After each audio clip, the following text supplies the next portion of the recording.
Hello, everyone, and welcome back to my live Pokemon card shop. It's me, the Cardconomist. How's it going, everyone? It's our daily live stream. Look at these beautiful graded slabs. Ooh, so every day I grade a few more cards.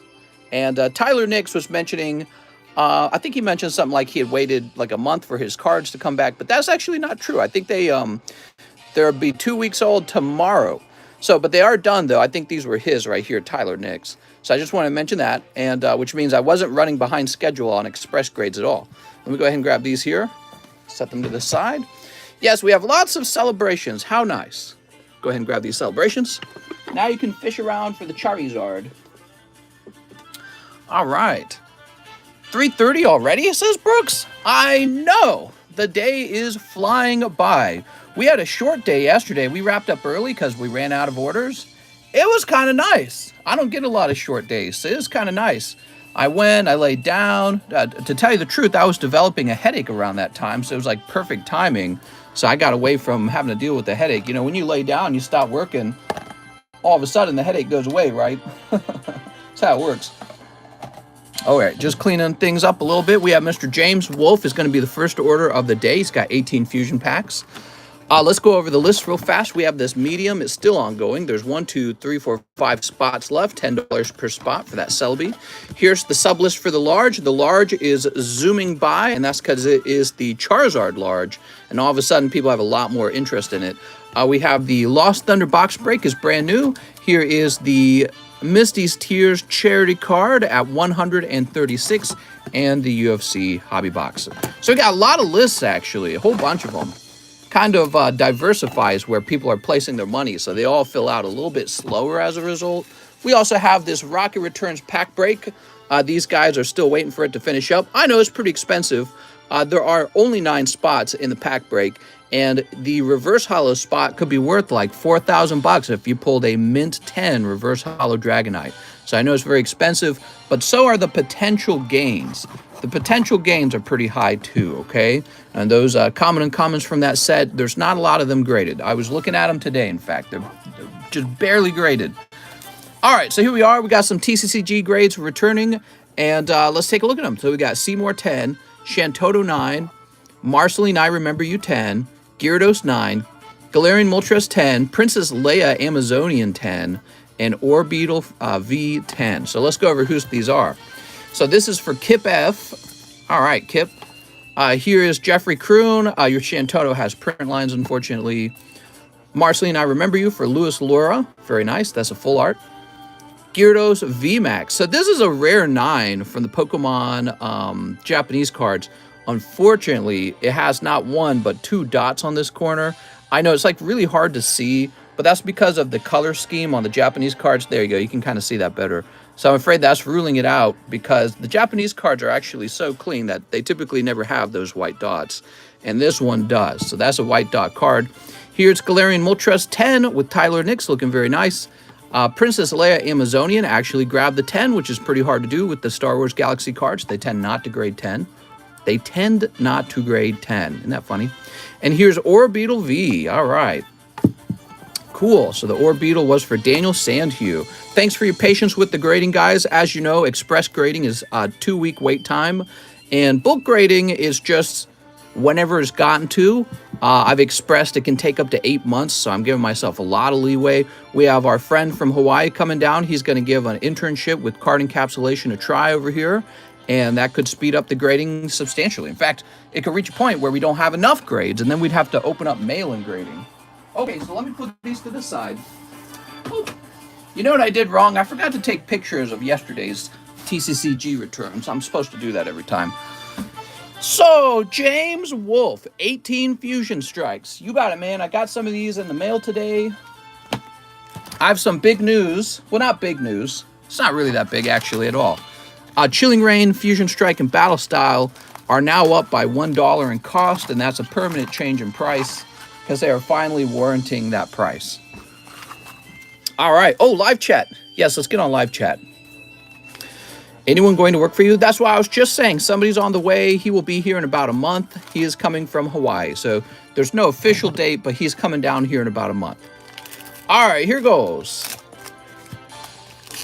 There's still time for somebody else to jump down here and give it a try, I guess, but I don't know if I could afford to hire both people at the same time, because I don't think we get the volume to justify having 3 of us working on the grading. But I don't know, maybe it would work out somehow. Obstagoon and Verizian. All right, we've got Corvus Squire. Here's Bolton VMAX. Oh my. Chilling will not sell very fast. Yeah, I'm not too worried about it. I've been doing this for like 3 years. What happens is that, you know, as time passes, it eventually all sells. So here's Indeedee, and that's because as time passes, everything gets older. When did Chilling Reign come out? Chilling Reign came out in 2021, didn't it? That's an old set, actually. Yeah, Chilling Reign came out a while ago. We're now in month 5, right? It's May of 2022. And so Chilling Reign, especially Battle Styles too, both those sets are getting quite old at this point. You're going to start seeing their prices change right now. So you'll see their prices go up faster now than they've been going up over the last whole year. That's kind of how Pokemon cards work. So that was for James Wolf. Wait, how many did we open? We only grabbed 5. Why did I only grab them 5? Hold on, that's 5, 6, 7, 8, 9, 10, 11, 12, 13, 14. Wait, I did that right? So 6, 7, 8, 9, 10, 11, 12, 13, 14, 15, 16, 17, and 18. Oops. All right, there we go. It's basically vintage, says Smoked Out Turtle. Oh my God. 13 more packs. Here we go. Haha. Sorry about that, James. I got into the subject of talking about it, and boy, I love to talk. I talk too much sometimes. Battle Styles is already over a year old. Time flies. It does fly. Time really flies. I was living in my condo when Battle Styles came out, and Chilling Reign was a great launch. I really liked Chilling Reign when it came out, and it stayed cheap for a long time. I think they printed a lot of Chilling Reign for like Christmas or something. I don't know, but it stayed cheap for a very long time.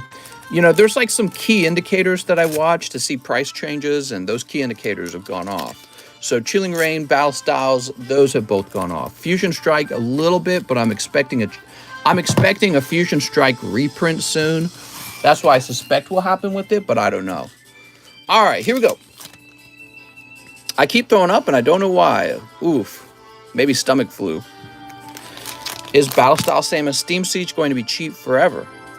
No, I don't think that'll happen anymore at all. Actually, you know, no point comparing it to Steam Siege, because Steam Siege did go up in price.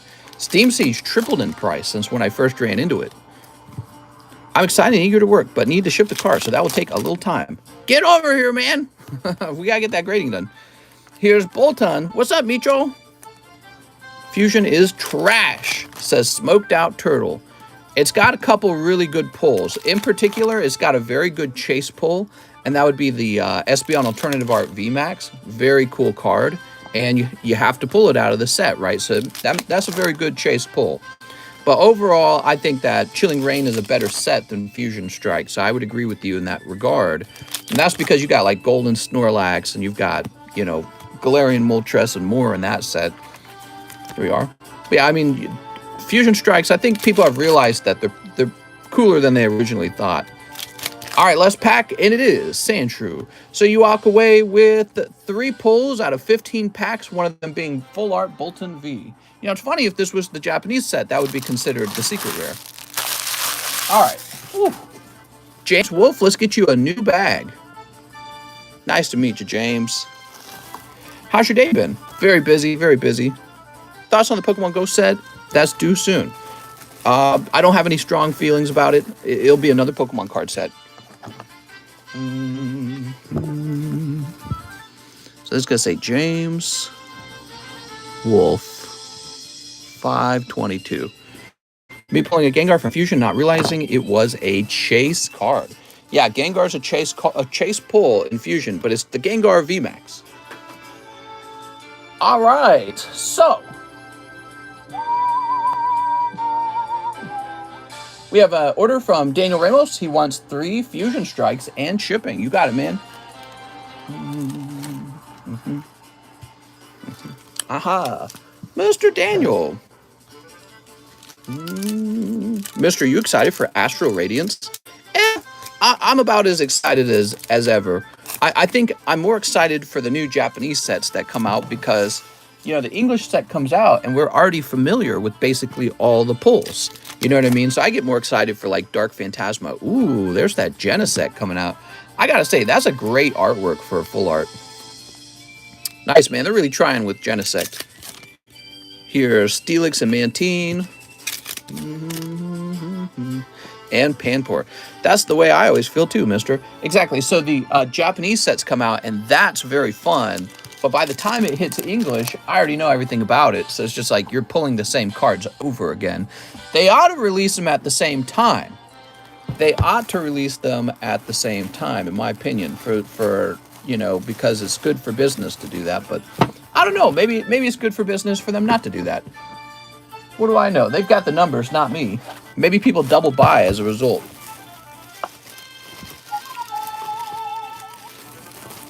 All right, we got Daniel Ramos. Ooh. Mr. Just Blame Inflation, you don't have to say these sets are cool. If they released them at the same time, then people wouldn't buy the Japanese sets. Yeah, they might be getting double sales. Thoughts on Evolving Skies reprinted on PC? What's PC mean? I don't know what PC means. D's for President of Slovakia. Ah, yes, President of Slovakia. So, Mr. Daniel Ramos, let's get you a label.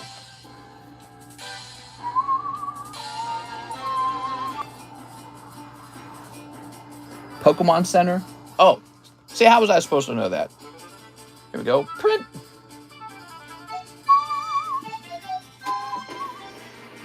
Haha. I would say that the price of Evolving Skies haven't really fallen, which shows just how desperate people are to get a hold of it.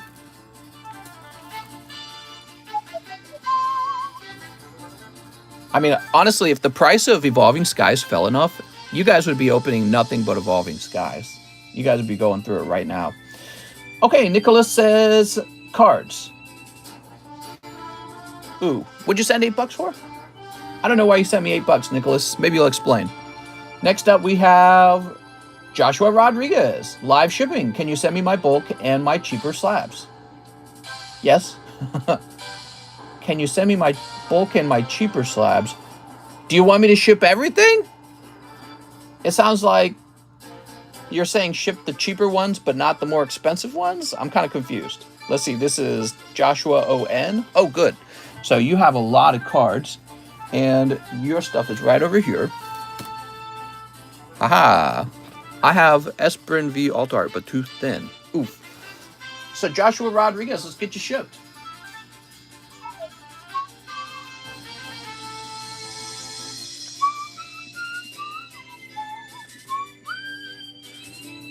My wife and I were playing some Minecraft again yesterday. Not too much. Very relaxing game, man. I'm always surprised at how much I've played that game. I must have played like 4,000 hours of it already. And here we are playing all over again. Just makes no sense. All right.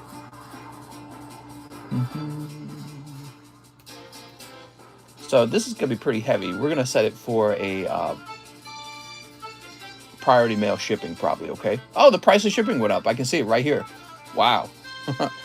Okay. Anyone pull any schmexy dittos? I finally started playing Fortnite because of the no build modes. What? I miss when grading Pokemon was only $8 with PSA. It's for declared value. Just open something that's worth $8 in total. Oh, right. Yes, because you want to be able to show your post office that you really did have an $8 order. Okay, so $8, huh? Let's get you a poker card. How about that? So you get the next poker card, and that is Muck Ace of Spades. So I normally sell these for $10. I really love these because they're immediately gradable, and they're very cool. This is, for those who have never seen this, is a 1996, and that's the release of the original Japanese base set was 1996, right? So this is 1996 Japanese playable poker cards for Pokemon, and people really are sending these in to grade and getting them graded. Selling them for ridiculous amounts. Be real careful when you buy graded poker cards, because I would say it's probably better to buy raw ones right now. All the raw ones are kind of scooped up off the market. Once all the raw ones are scooped up off the market, there's going to be a period of time where they need to be graded. So they'll. But yeah, I mean, here you go. And hey, Mister, what about throwing some cards in the box? Right now we have black and white poker cards. If you pull a black and white poker card, you actually get 3 of them. So those are priced more like at $3 per card. The good sets are the silver deck and the red and green deck. Those are the standard pulls in the poker card box. And then if you pull a yellow or blue deck card, those are even more rare. So those are probably the pinnacle of what you can pull, is blue and yellow deck. Is it my internet or the stream? Oh yeah, we were having some internet problems yesterday, weren't we? Brilliant Stars still popping. Brilliant Stars has not been a fast seller on this stream. Yeah, actually it's been, the fast selling card set has been Chilling Reign. You guys have been slamming Chilling Reign like endlessly. I think it's because $4 a pack is a very desirable price point. People just like that price point. Here we go, Nicholas. It's funny though, because Brilliant Stars offers you almost double the pull rate since you have the CHRs and the CSRs in that set. So it's like cosmic. You pay a little more for it, but your odds of actually pulling something are higher than your odds of pulling something in Chilling Reign. There we go. All right, so we'll go ahead and put this over here. James Wolfe. No, we already did that one. That's right. We had to go back there. Okay, now we shipped Joshua, Bryce Musil, 1 Pokey Bruh, and 5 Dark Phantasmas. All right, so for a period of time, Dark Phantasmas will be at $5 a pack, okay? If I perceive they're selling too quickly, they will move up to $6, but for now, $5. Let's see, Pokebras. Ready? Soup. So your Pokebra is Rainbow Shaman. 5 Dark Phantasmas. You know, it's funny, you pay more for the Dark Phantasmas, but let's see if you get as good of a pull. 1, 2, 3, 4, 5. I suppose you could.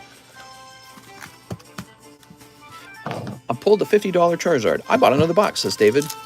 Not bad. Yeah, I mean, people were buying boxes when they were $6 a pack.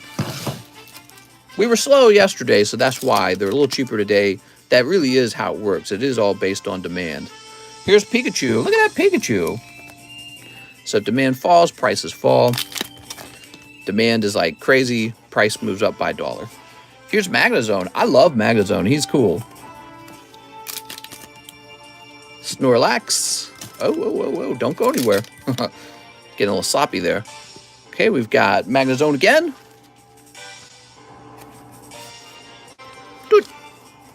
And, oh, nice. You pulled the Shining Steelix. Ooh.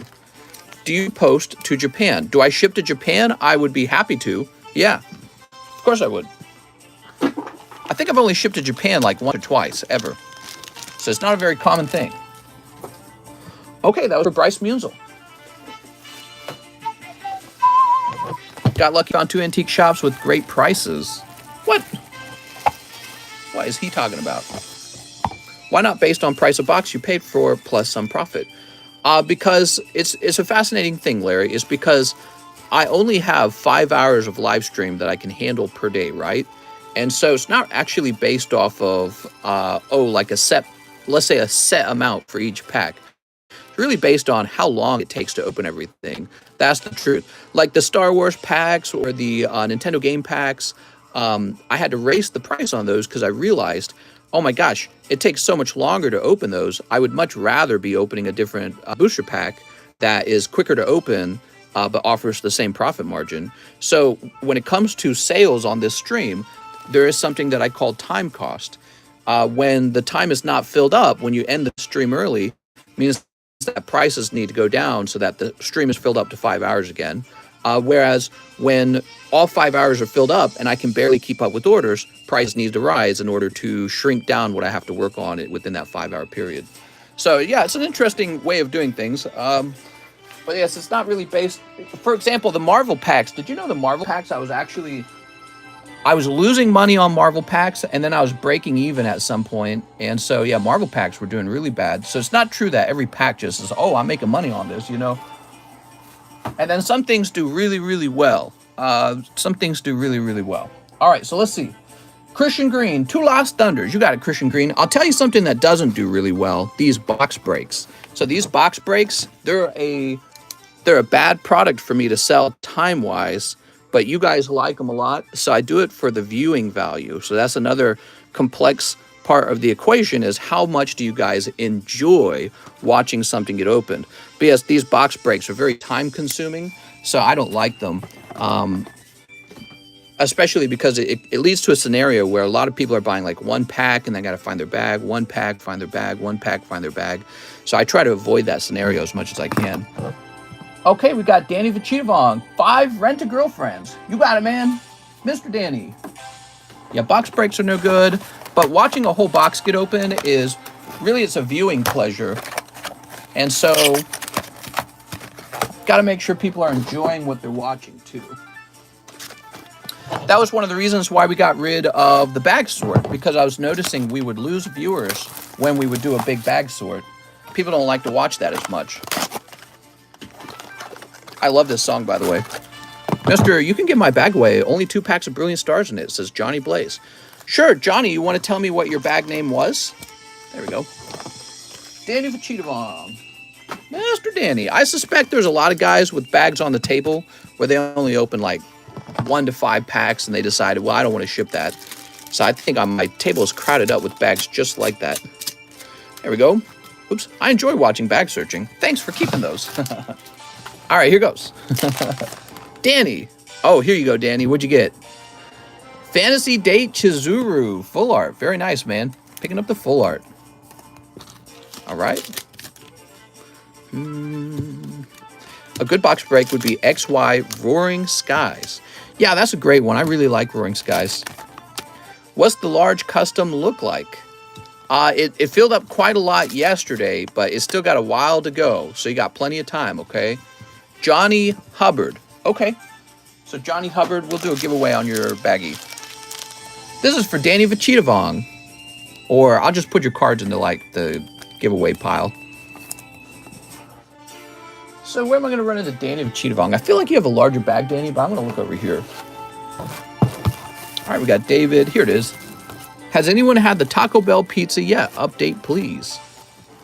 Some people may not agree, but one of the main reasons I watch is for going through the slabs, the conversation, looking at people's bags, all the extra stuff, so I like it.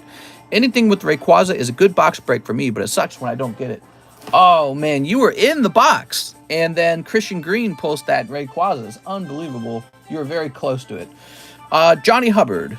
Let's see. You would be in this box here, then.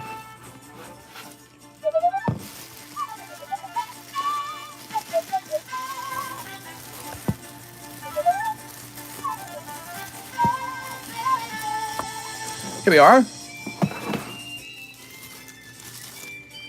So you had 1 Luminia. That's so cute. All right. Thanks so much, man. I watch because I'm Pokey addicted. Nick Draper. 5 Dark Phantasmas. You got it, Nick Draper. 1, 2, 3, 4, and 5. Taco Bell pizza, I just Googled. Looks like it slaps with the munchs.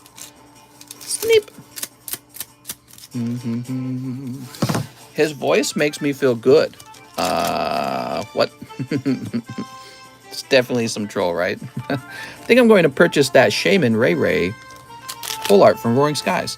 I feel the same, though I've only bought 2 packs. I enjoy watching the streams. I'm glad to hear that. Yeah, you definitely don't have to open Pokemon cards to appreciate a good conversation, talking about the market, talking about politics, or just seeing somebody pull a really exciting, very expensive card. Okay. Oh, speaking of which, you're doing quite well, Nick. So he pulls the full art Hisuian Zoroark out of the set. Beautiful. And we know there's a golden card in here. Actually, it seems like there's some big sort of line right there. Huh. I bought a lot and I like to watch the stream. Here's Crobat. It's one of those, again, shake my head. Talk about free cams. Oh. Okay, Nick Draper.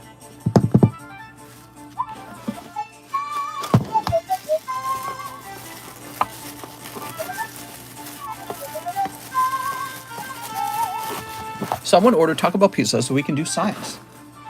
All right, I'll DoorDash it right now. Here we are.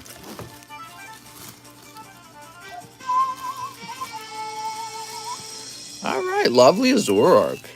Dude, I'm addicted to this music right now. This song's so catchy. You know, I like how fast the notes are. All right, we're refreshing. I don't think there's a long line. Maybe everyone's scared right now. Yeah, the stock market's doing terrible. Apparently, Target, it missed its earnings report by like 33%. I think they were supposed to make $3 and they only made $2 per share. And that's sort of like a flag that people aren't spending as much in retail. Maybe it's a feeling of fear, feeling of recession. I don't know. How do you guys feel about the state of the economy right now? Billy the Kid says, hi, you doing today, bro? I made it. It scored. What? I can't get in contact with you for some reason. Trying to pay the shipping today. This set is insane. I've never been excited with the set that doesn't have a good Charizard Chasing Wild beside Evolving Skies. Target missed the target? They did. All right. So next up, we do have quite a few orders. Give me a minute. So next up, we have a Demetrius Gizas order. 1 live custom. Okay, so this is right where we left off yesterday. Looks like we're headed into a recession. We definitely are, right? 4 celebrations. You know, I'm 33 now, and I've experienced like recessions or whatever. The market goes up and down. The 2008 crash. I don't know. I feel like it doesn't affect me that much. Like, it gives me a feeling of, oh no. But when I look back at it, it really didn't affect my life that much. I guess if you had a lot of money in the stock market, it would affect you a lot. So the stock market going up and down, you know, it's going to affect your parents because maybe they have investments in the stock market. It's going to affect grandma and grandpa who are reliant on their, you know, trust fund or whatever they have to pay for their stuff. But for young people, as long as your job doesn't lay you off, it doesn't really affect you too much. That's what I noticed. I remember 2008, people couldn't stop talking about it. And I was like sitting there going like, yeah, sure. You know, like I didn't get fired from my job at Target or anything. But maybe people were getting laid off, and I'm sure they were actually. But yeah, it just wasn't affecting me very much. And it's kind of an interesting thing. I bet there's people who do have jobs where signs of a recession gives them job insecurity. They go, uh-oh, maybe I'm out of here. You know what I mean? Who would that be, I wonder? Okay, and Vivid goes here. Thankful to have a full-time job. Keep your heads above water. Yes. Yes. 3 more team-ups. Here we are. I do remember my dad got laid off in 2008. I was shocked because I knew my dad was a very hard worker. So I was shocked when I heard that. And it turned out most of his office got laid off. And he was given a severance package and had to start looking for a new job right away. Here we are. So I was really shocked by that because he was a really good worker. Let's see. Bulk grade 10 of my best cards. Oh my God. Okay. $16 to ship everything except for my hits bag. Oh man, you got it, man. It's almost your turn for another round of grading, by the way. I got your cards prepped. A set I feel is undervalued is Sword and Shield Rebel Clash. Oh yeah, well that's getting kind of older now. Rebel Clash. Yeah, Rebel Clash is definitely worse than Battle Styles in my opinion. All right, good luck. We're going to start with just your regular packs. Got some expensive team-up packs. We're going to be looking for stuff that you want to grade. Rebel Clash's doo-doo set. Yeah, looking back on it, Rebel Clash is maybe one of the worst sets so far in Sword and Shield. I don't think anything is worse than Rebel Clash. Even Battle Styles, I think, is better, more popular. I got laid off back then and had to drop out of college. Oof. Yeah, that is pretty tough. Here we are. Do you ever plan on speaking to your mom or dad again? It's not really something I worry about. Yeah, I mean, if it happens, it happens. But I'm not, like, trying to talk to them. So, no, I don't really worry about it. Battle Styles, solid 7 out of 10. Burning Shadows, underrated. I used my vacation for 2 weeks, came back, got Rona, and quit. Thing is, though, people will one day want to open Rebel Clash again. Maybe. All right, here we go. We got Luxray and Pikachu. Very nice. The Luxray is real nice. Okay, lovely Luxray. There's a Pikachu again. And there's a flying Pikachu. And Cold. Don't Care Celebrations is a top tier set. This is Jack Sutton. It's a fun set, I think. It is a fun set. All right, cool. Now, the movie pack. So your Luxray is nice. Best set of the past year. My vote is Evolving Skies. Just full of so many clear, good cards. Dragonite, Rayquaza, 2 Rayquazas, 2 Umbreons, and all those other evolutions. It's a very strong set. So, you know, you might prefer something else. All right, we've got Awakenings. Here's the tail end of the race. Here we go. Featuring a little Charizard sleeping on it. My vote is VMAX Climax. Here's Stealing Pokemon. You got Like It Never Happened. Wow, it looks really clean, actually.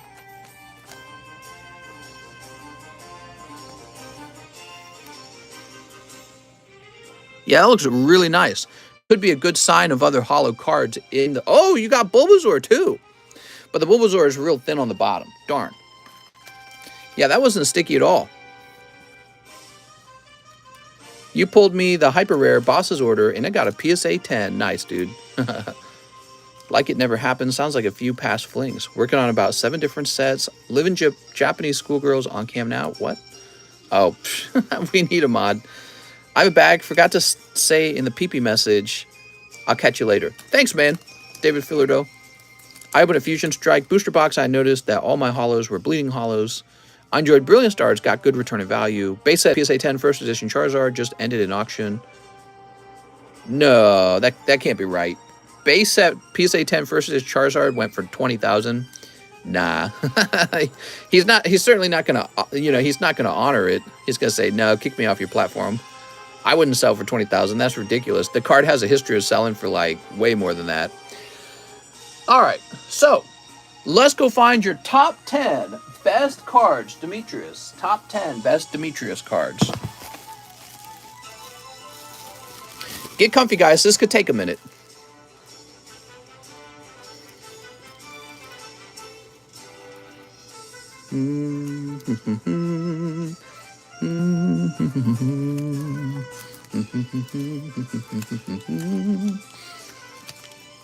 We are. I just checked. It's a fake PSA slab, says Mike. There you go, guys. Fake news.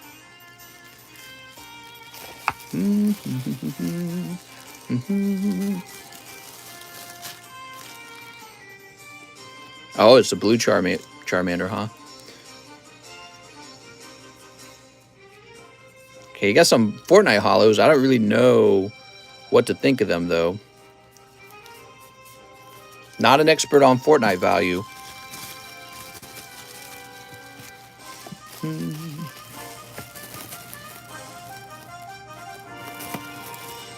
Oh, yeah, we're definitely going to grade this one, so that one's on the list. Okay.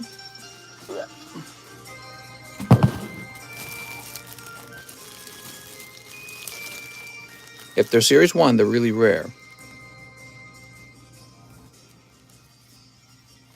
Cobalion. The girls. Definitely the banned Gengar, who looks like he's getting a BJ. Snisler, definitely. Definitely this. How's Gloria looking? She's off center. She would be a 9. Noivern. Yep, that's good looking.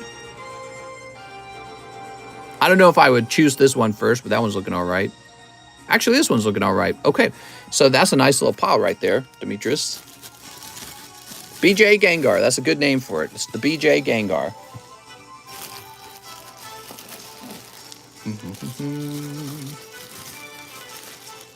The Gengar is getting a what? We call it the BJ Gengar. It's a banned card. People were telling me about it, and I'm like, all right, what's it getting banned for? And they're like, well, It looks like she's smoking pot or something like that. And I looked at it, I'm like, that's not why they're banning it. They're banning it because it looks like she's giving him a blowjob. It was so clear the moment you saw it. You had to zoom out with your eyes and take the whole picture, and you're like, what the fuck? You know what I mean? I ought to make a TikTok on it, because it's funny to me that more people haven't caught that. You know, they haven't realized what's going on in the image. Yeah, somebody was telling me in the comment section, well, it looks like she's smoking pot, man. It's like, what? A little more than that. My love and hype goes for another wild order. I'm excited, man. Can't wait to find out what it is. All right, this appears to be a hit bag for you already, Mr. Demetrius. So we're going to take this entire bag and set it on the table here. And these, which are not going to be considered hits, are going back in your box. Okay, now I think you have one more box. Oh my dear Lord, Demetrius. Demetrius, I got to say thank you very much for how deep you've gone. This is another hits bag for you. You know what I'm going to do for you, Demetrius? I'm going to do this. We're going to go through these right now and pick out the real hits, okay? Because you've just got too much. So I can't grade that. I don't think you would grade that.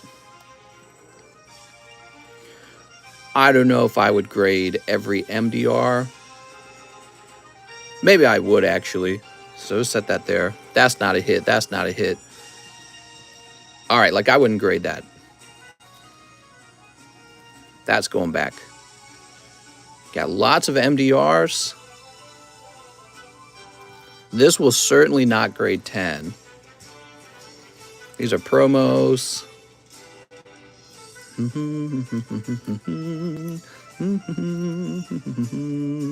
I wouldn't grade that. Maybe you will grade these Digimons. I don't know if you will. What's this one? I'm not going to bother with that one. Doesn't look fancy enough. All right, what do we got here? We got a lovely looking Entei. Yep, you might want to hold on to the Entei over here. Ooh, look at these. Oh, that one's definitely got to be on the list to grade. Let me set it right here. So you definitely got to send that. Oh, you definitely got to send this one. Where'd you get these? Did I give these to you? Definitely the Mew.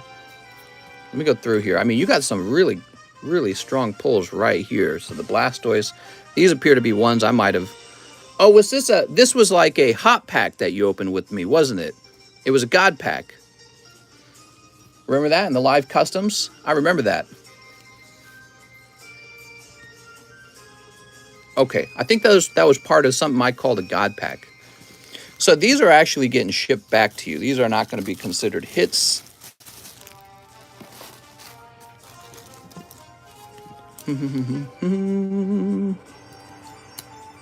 Tifa. So these we are considering hits. I would really like to grade this Gengar. See, look, somebody says she's smoking pot. Come on, man. Zoom your mind out. You'll see it. That don't look right. We got to grade that, okay? You got the sisters. I mean, we got to consider the sisters. Here's Cobalion. Looking a little off to the left. Still looking pretty clean, actually. I just don't think it's worth very much. You got too much, Demetrius. How am I supposed to choose, really?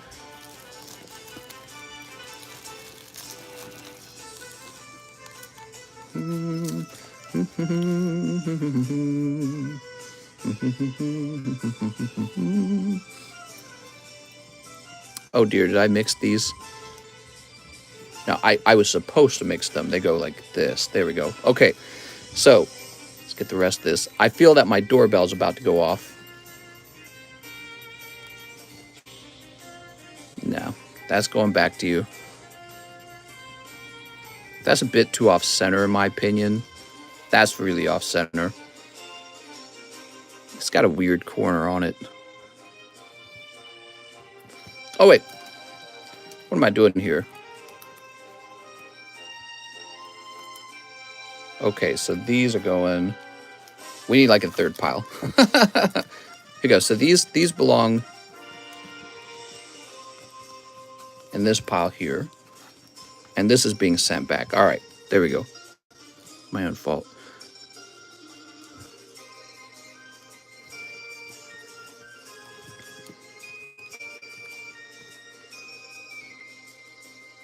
Actually pretty clean looking. Guilty Gear Freed. Sabrina's probably not going to get a 10.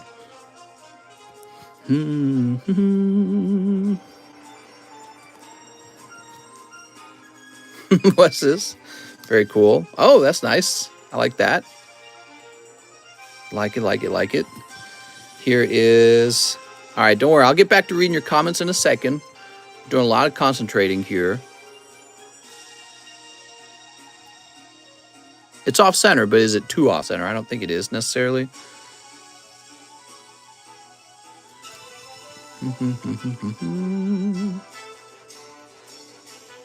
Here is Gloria, but she is off-center, right?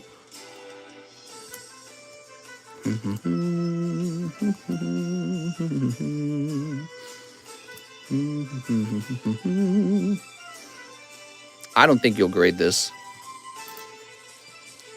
Nobody has asked me to grade that ever. It's a bit thin on the top.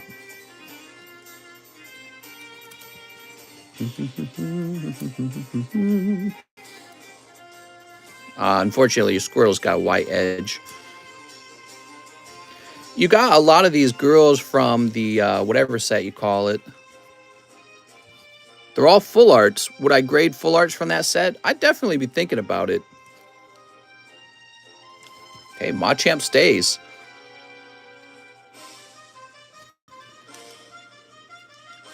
This one's a real borderline, but I suspect this will fail.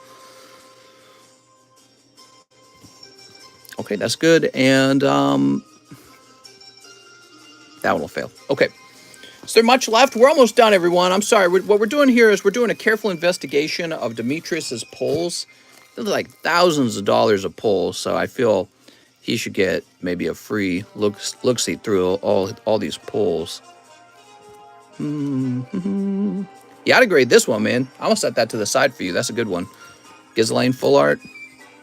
Oops. Ghislaine promo too. Easy grade. Like it never happened. Okay, so we just did this one.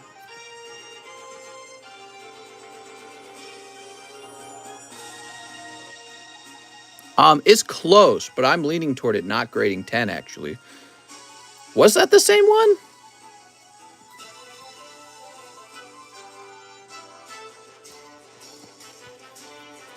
Oh, here's a nice card.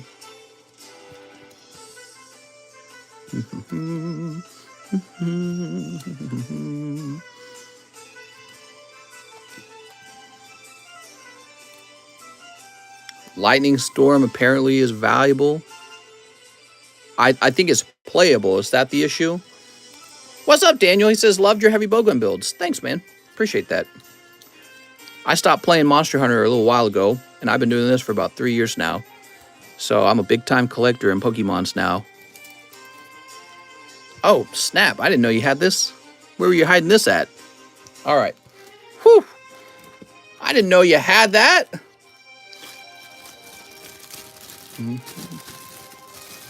So this is being shipped back to you. And we are going to create 2 hit bags for you. 2 of them.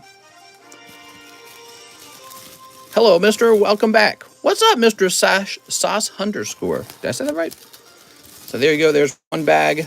Honestly, I mean, the Dragapult could be sent back anyways, too, because I don't think he goes for a lot of money when he does grade 10.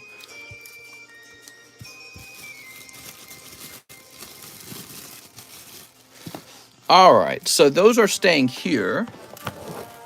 Your other stuff is shipping out.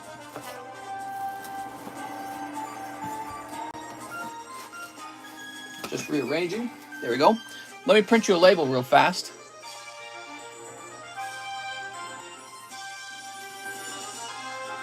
Boy, I hope nothing goes wrong with this shipment. That'd be terrible.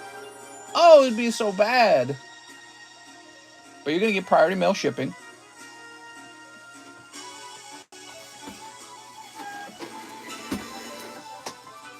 There we go. And we're going to say, well, I already know your order. Okay.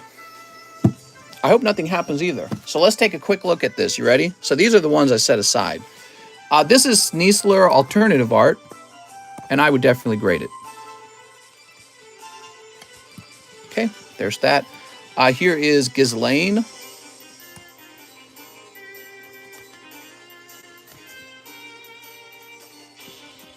Front and back look.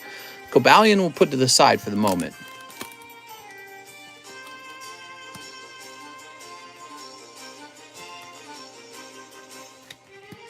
Same with this Gengar. Gengar's real popular with people, so we probably will grade that. But let's just take a quick look-see. So I want to see if this has a chance for a 10 real fast. Yeah, he looks real clean. Okay. I know you like Rayquaza, so that one has to go first, right? I like this Blastoise a lot. Taking a look at the centering.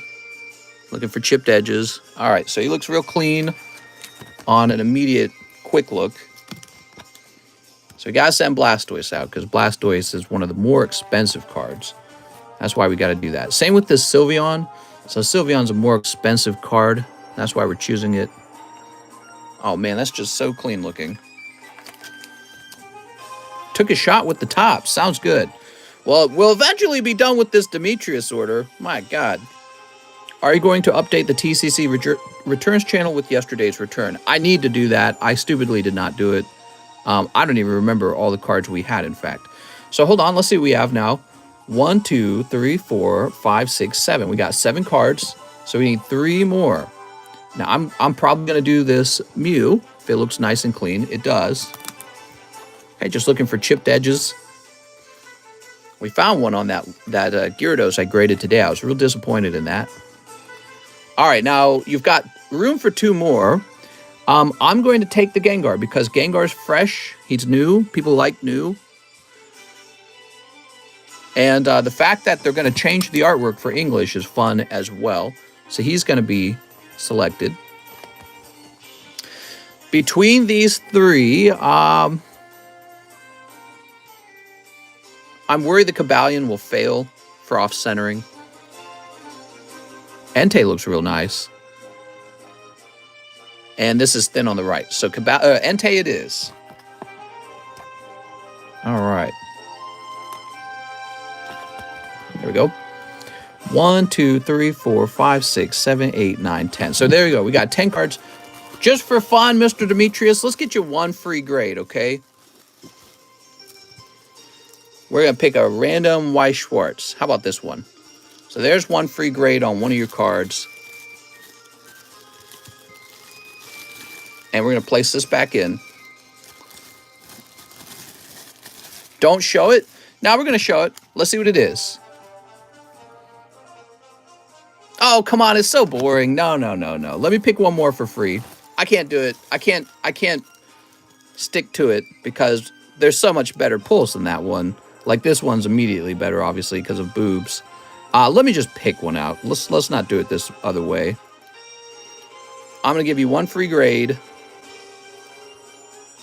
How about the new Sneasler? That's cool. I like that. So we're going to get your new Sneasler graded from the new Dark Phantasma. And it'll be one of the newer cards. Want to trad? What, like trad wife? Are you talking about me? Says Antonio. Yeah, we were talking about you. All right, there we go. So we get your 1 free grade in there. And your cards are going to be shipped out. Could take a day or 2.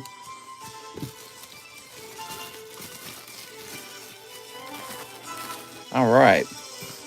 I want a free grade. Me too.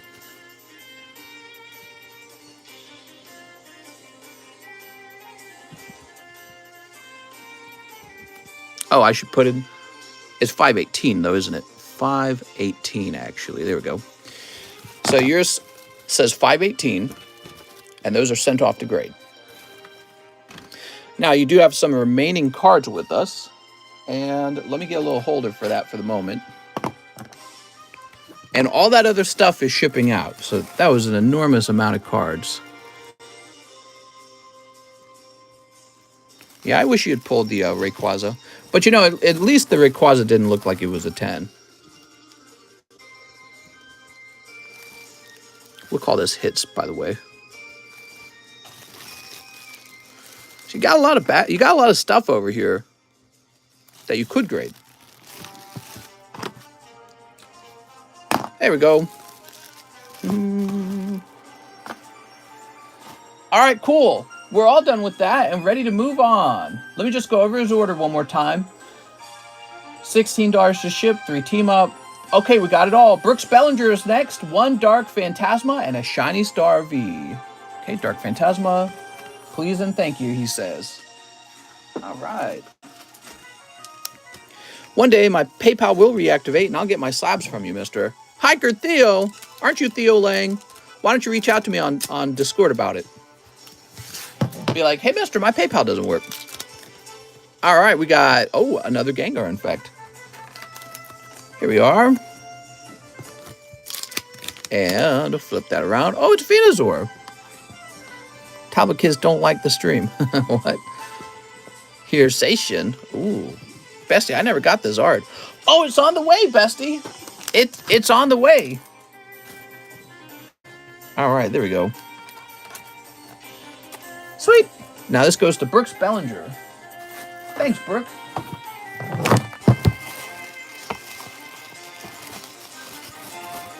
Brooks Bellinger. You really not in here? Oh, here you are. Woohoo!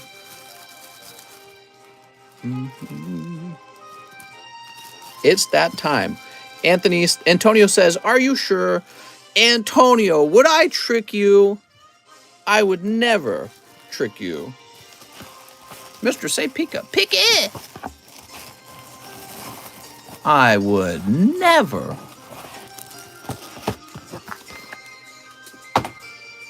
Next up, we got Mitchell No. He says 1 Fusion Strike. Okay, 1 Fusion Strike. Here we are. Can I get that sweet, sweet line shout out? You sure can. All right, let me go ahead and refresh.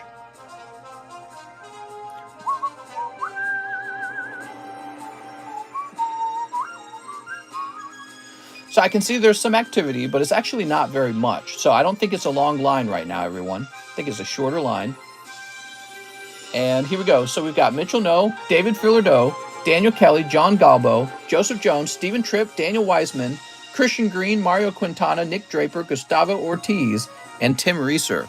Yeah, actually, that's a very short line. All right, so where were we? Right, Mitchell No. 1 Fusion Strike, 1 Brilliant Stars. And shipping for whenever my Mew card finishes grading, and a reminder I have a few slabs as well. All right, but here's the problem. When it's done grading, I'm not going to remember this PayPal order. Does that make sense? So when it's done grading, you're going to have to remind me, hey, I paid for shipping, okay? I'll write it on your bag. But I'm not going to remember when I'm done grading it, oh yeah, that one PayPal transaction where he paid for grading. I'm not going to remember that. All right, let's see what we got. Do you think I should get that Ray from Ancient Origins graded? Definitely. Buy the medium and like the stream. All right, what do we got? We got Darkrai. Ooh. Just right on your hand, mister. My mom bought me Charizard birthday. What? No way. No way. Give me $1. Just $1. All right, so we're looking for Mitchell No now. I found Spalding, Michael Kislasko, Michelle, Michael Johnson, Mitchell McQuigg, Miles, Muhammad, Morgan John. All right, what do we got over here? We've got Michael Hoven, Mike Hoover. Where are you?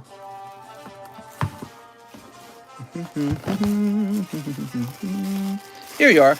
Oh, you got a nice large bag. All right, cool. So what I'm going to do is write down the date. So you know you're here in May. And then we're going to say the shipping and handling's already been paid. Hey, mister, do you know if PSA grades those poker cards? I don't think they do, but I think they will. I think they will. David Fillardo, 1 box of Dark Phantasma. You got it, man. Love it. I'm after the Gengar. All right. Well, you'll probably pull it pretty fast. You'll probably pull it quickly. What I notice about Dark Phantasma, it's not like a huge set. So whatever you're chasing, If it's not like a hyper rare or something, you'll probably get it pretty quickly. There we go.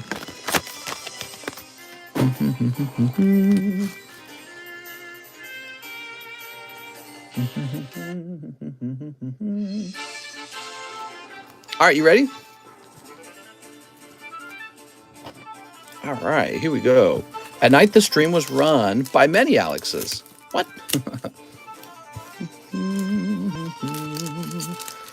Sleep. Has anyone pulled CSR Enormous?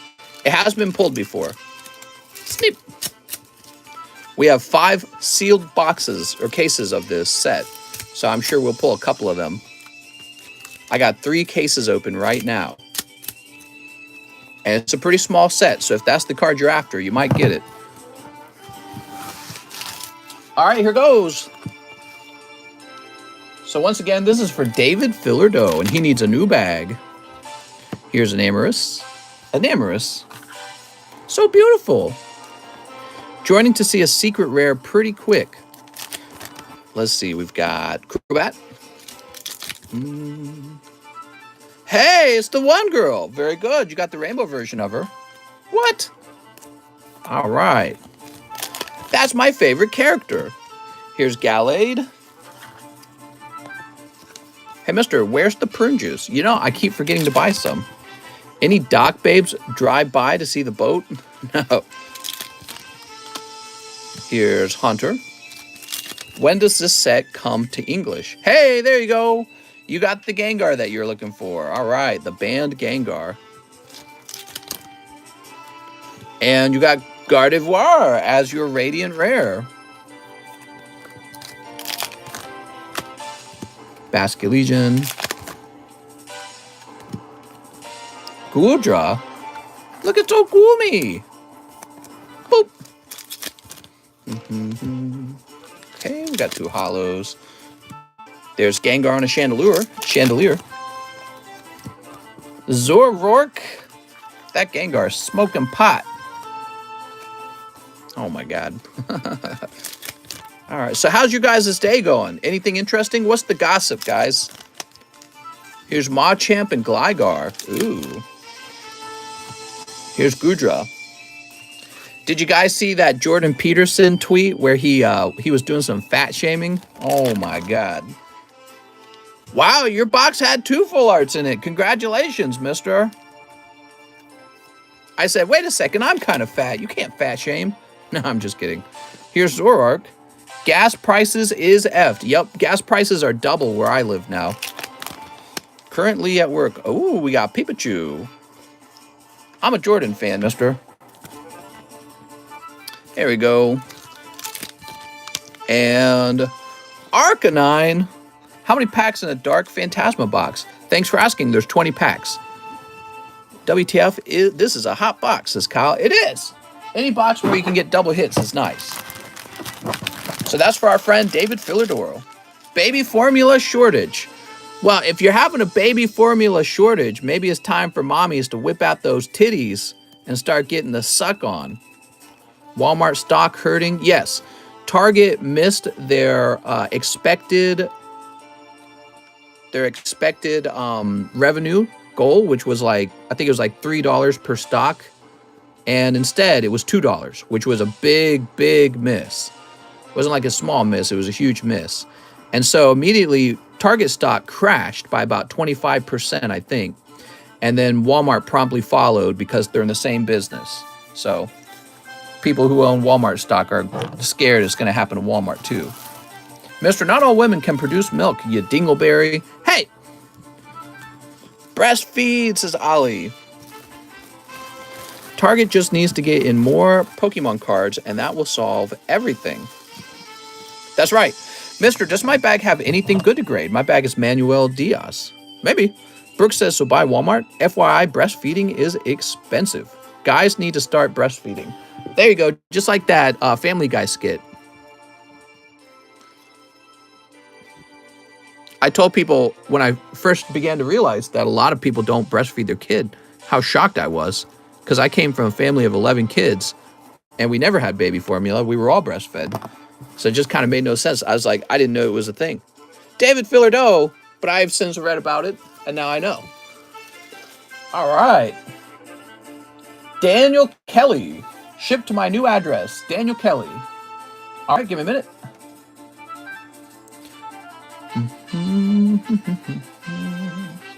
So, Mr. Daniel, it's rare, but men can lactate.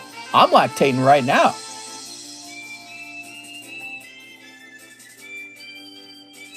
All right, give me a minute. And we're grabbing your email. If people are selling Walmart stock because of fear, shouldn't you buy it then? You never know when the right time to buy is. So that's just how it is, I'm afraid. And your nickname, Salad Chef Kelly. Okay.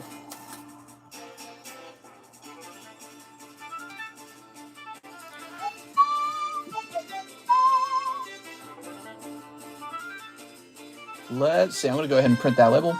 And let's pick some other music out.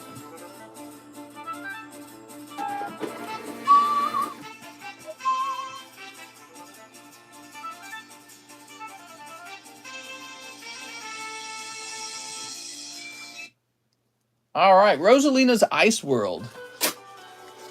Why don't we turn this on for a minute or so? I really like this soundtrack as well. There we go. Beatbox, mister.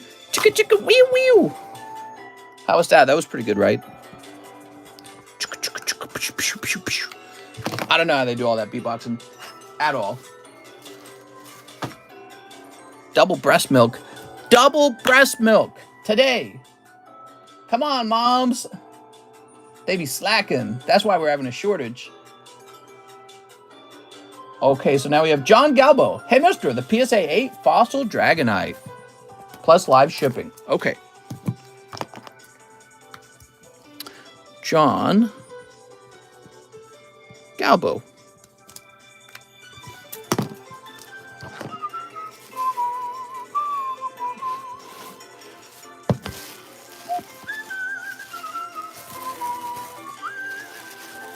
Did John Galbo have a bag? Was that the only thing we're shipping? It helps me to know if you did not have a bag.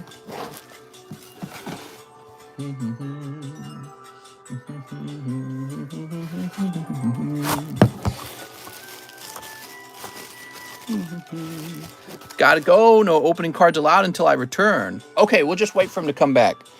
I drink milk before bed. My wife loves milk. Dude, she drinks gallons of milk. I never understood it. When I was growing up, my family never bought milk. You know, like the cow milk and all that, right? We never drank that. My mom never bought it. I never missed it. I've drank it before. I don't feel like it's that special. It's just like trying to drink liquid butter or something. I don't know how else to describe it. And yeah, we just never drank it. All right, John Galbo, I'll make you a label right now.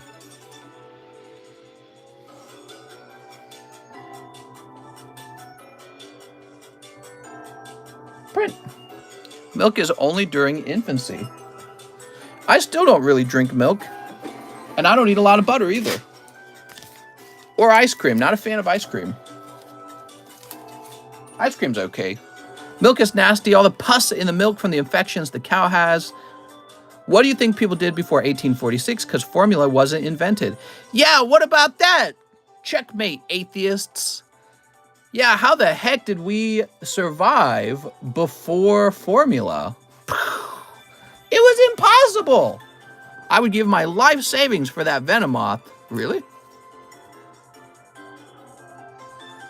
Okay, now we've got Joseph Jones. 10 pokers. You got it, man. They probably gave him like cow's milk or something. Who knows? Wow, 10 pokers for Joseph Jones. You ready, Joseph? Mister, if you remember when you get my slab away, you can just do 2 Lost Thunder and put the rest towards Misty. You can just do 2 Lost Thunder and put the rest towards Misty. Oh. Okay. Here's 3. Here's 4. What's up, Focus Scrub? 5. We're having a formula shortage. I'm outraged. I don't know about you guys, but I'm pissed. The heck? This country is falling apart. My child can't even get fake breast milk. Putting my foot down here. This is finally the subject. This is the straw that broke the camel's back. My God. When I was a baby, I ate tater and beef. 1, 2, 3, 4, 5, 6, 7, 8, 9. You need one more. My God. What kind of third world country is this? Thanks, Biden. All right, you ready? Joseph Jones, Tangela, Doduo, there's Dragonair, Jumpluff. Hey, there you go. That is Silver Deck 2, Raikou, Little Diglett, Chikorita, Kakuna, Sunflora. I was kind of a tough round except for the Raichu. For your yellow deck, you pulled, oh, I see, Doduo for the yellow deck. So, actually, Chikorita's not bad. And the Raikou is the main pull, though. Great job pulling the Raikou. I would say that's very gradable. Okay, now, you want 2 Lost Thunders, huh? Mary's only fan now open. Is that poker card peed on? No, it just has a yellow on it because that's the artwork.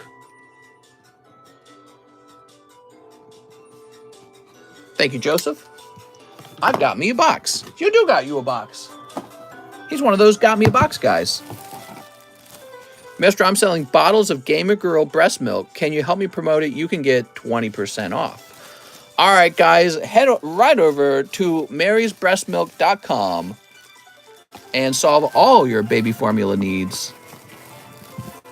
Be sure to put in the promo code TCC and you'll get 20% off. What's the snipe policy on slabs? The snipe policy on slabs is as follows. If you see a card you really want, you can pay $5 over for it, and if somebody tries to buy it before you on the next, refresh in PayPal, it'll end up going to you because you paid $5 over. Anyone can do it. If somebody puts it into slab away, they can't be sniped, so you can put it into slab away if you don't want to be sniped. Okay, now Stephen Tripp. Stephen Tripp says PSA 8 Fossil Dragonite. Oof! Everyone wanted the Dragonite. All right. See, if Steven had just paid $5 over, he would have gotten it too, but I don't think he did. So it would be yours right now for $115. But instead, you have $110. Also, I think there's a thing going on where people don't want to admit they've purchased it because maybe they're afraid of being sniped. But really, all you do is you leave it up on the table for more people to realize it's there, in my opinion. There we go. Damn, mister, I just got 15 orders. 2 mediums, 2 celebration, 1 live custom, and shipping. I think I have 2 bags. All right, let's do the rest of the order. So 2 mediums. Yeah, let's get that medium done, everybody. Thanks for the advertisements, Says Mary. No problem. Got to get some of that Gamer Girl breast milk. Stephen Tripp. If Belle Delphine sold Gamer Girl breast milk, I wonder how much 1 bottle of that would go for. 2 celebrations. All right. Haha, beautiful celebrations. Snip. All right, we'll toss this over here. She doesn't have breasts, mister. Hey, no shaming girls with small boobies. She's in the flat community. Mister, them pokers were meh. The Raikou was actually a chase pull, so the Raikou was very good. And then you did get a yellow card, but it was Doduo. Yeah, it was kind of a tougher round. Sometimes they're tougher, sometimes they're hotter. She got fake boobs now. I heard about that. You guys were posting that in the Not Safe for Work channel. My gosh. I support Itty Bitty Titty Committee. Here we are. Whoop. You know what they said in a study? They discovered that wealthier men preferred women with smaller breasts. What do you think of that? All right. So, 1 live custom, right? Did we already get this? I don't think we did. We didn't get the live custom, right? I was distracted because I was talking about breast milk. No, we haven't gotten it yet. All right, you ready? Here goes. Soup, soup, soup, soup. Layron. They said men who were poor preferred women with large breasts, and men who were wealthy preferred small breasts. Think about that for 2 seconds, but then stop thinking about it because it's a weird thing to think about. So, Stephen Tripp, you think you got 2 bags, huh? Okay. Well, you certainly have this bag right here. That's awfully large. And yeah, you might have a second bag somewhere, so let's start looking for it. Or I might have combined it already.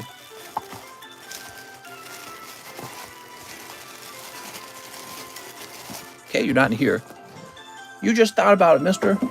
Don't think about it. It's dirty. You must remain clean for Jesus.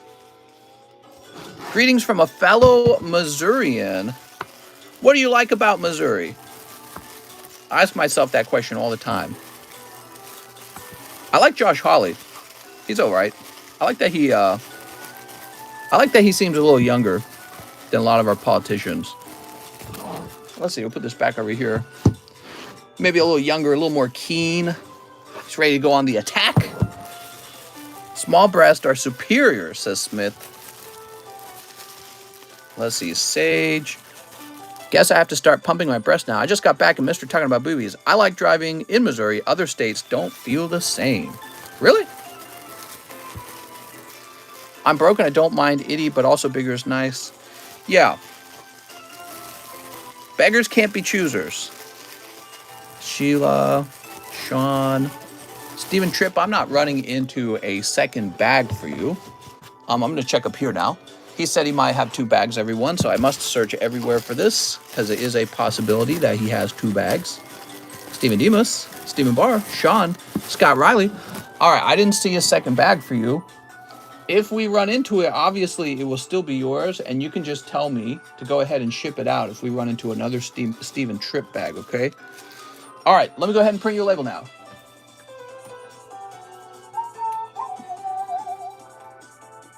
Looks like we're shipping you out for the first time, is that right? Let's go ahead and grab your address. So much shipping! My gosh. It's a good thing you sent me your address because you don't have it in your PayPal. So let's see. We'll say Stephen Tripp. We'll fill this out.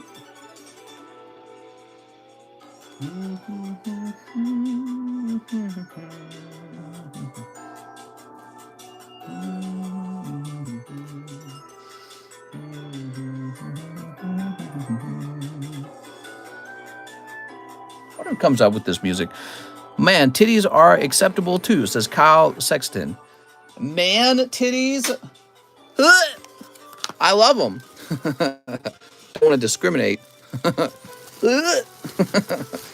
right. Very good. There aren't any other hidden S boxes anywhere, right? I don't think there is.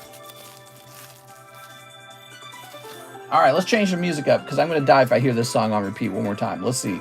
How about 5 hours of Super Mario music? Wahoo! Mario! Okay, I think I have 2 bags. Addresses. Okay, Daniel Weissman is next. Mr. Daniel Weissman. 12 goes to the past. Yes, okay. Very good. Good choice, sir.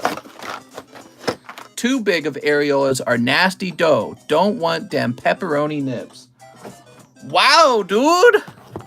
Talk about judgmental. Here we go. Let's freaking go. I don't know what you're talking about, by the way. I will take 12 nipple twisters. I do not discriminate. This is a no discrimination person you're speaking to. Good luck, Dan the man. Dan, talk about all the pulls again. Dan about to take all the pulls again. I thought you said talk. I love peps. She got the pepperonis. I'm going, mwah, mamma mia. There we go. You didn't see it, but I did one of these. Mwah. Mamma mia. Talk about the economy. The economy is way down, man. Like over time, the economy is down like 17% or some crazy amount. So hopefully you didn't have all your money in the economy, but if you're kind of well off, you did have some money in the economy. So I guess we should have all sold in November of last year when it was like at its peak, top of the market. I guess it was a little bit predictable, everything that's going on, because the Federal Reserve raising interest rates seems like what they would have done. I hate this Mario music. Dude, this modern Mario music is death. I don't know what that is, but it sounds terrible. I just want the old Mario music. My God. All right, so this should be 12 right here. 1, 2, 3, 4, 5, 6, 7, 8, 9, 10, 11, 12. All right. Good luck, Daniel Weissman. Let's get you a ghost rare. It's me, Pepperoni. Sleep. Mamma mia. You got it, pepperonis. That guy definitely got a good deal on the Lily. Sleep. Mario equivalent of Gen Warner. Hard to time the market, though. Yes. Yes, it is. No one ever really knows what happens next. But it has crashed a lot, so in hindsight, we can see what we should have done. We should have sold in November or January. Shoop. Some people lost a lot of money in certain stocks, like Netflix. Whew. You lost a lot of money in Netflix if you were holding a lot of Netflix. All right, yeah, some companies did far worse than others. Okay, here's Reptia egg. Okay, that's 2. Wait for a good BTC bottom. You're going to get in on the pyramid scheme at the bottom? I mean, you might actually. I shouldn't judge. I should be an equal opportunity moneymaker. I just got fired from Netflix. Nah, you're teasing. What? There we go. Thank God I don't buy socks. Alex, your feet are going to get cold. Well, be fine. Just like Pokies, they can't just print more money. Ain't that just the best? Why, I have a feeling June is going to be a hot month for the market. Mike and Cheese are quiet again. I don't know. I don't think it is. I think probably my guess is the market doesn't correct for almost like 2 years. That's my guess. 2 years, I'd say, guys. 2 years. Well, while we're on the topic, this set is full of penny stocks. Okay, you got some more hollows. Come on, Dan. 1 ghost rare. That's all we're asking. There's a rare fish.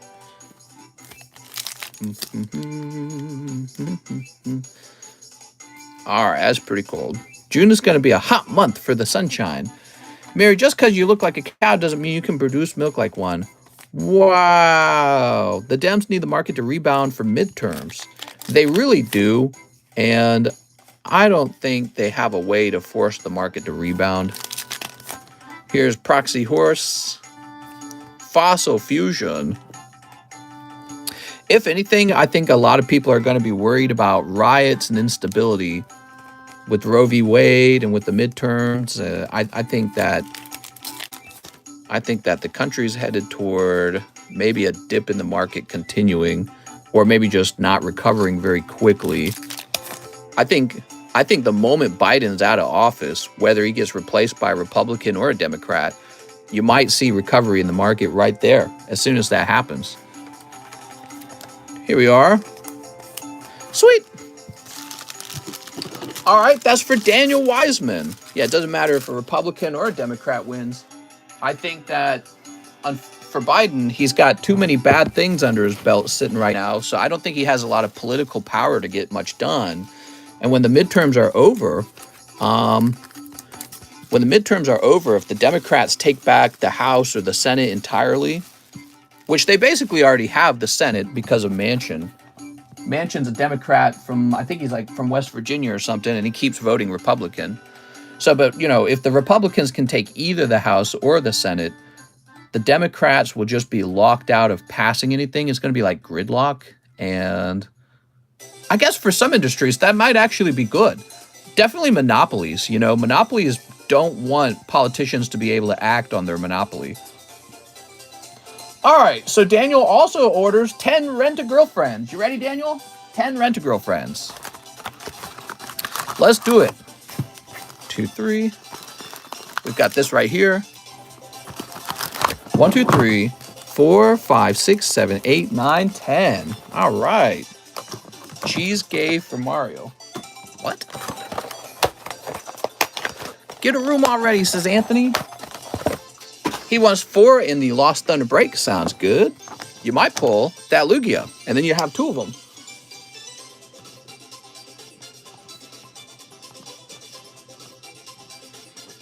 There we go, Daniel Wiseman.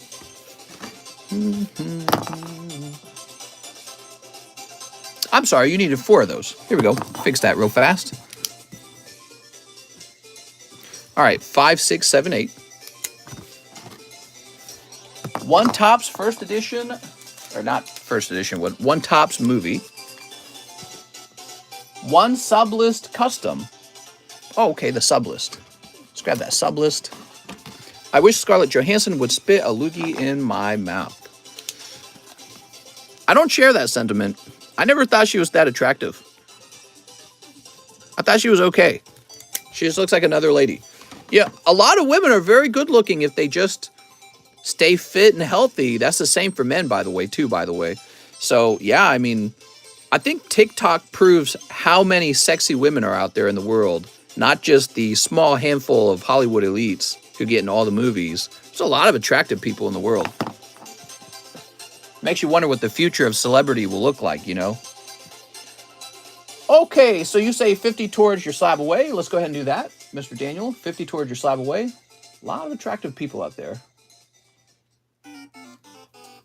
The internet is showing us that the celebrities are just, they're good looking.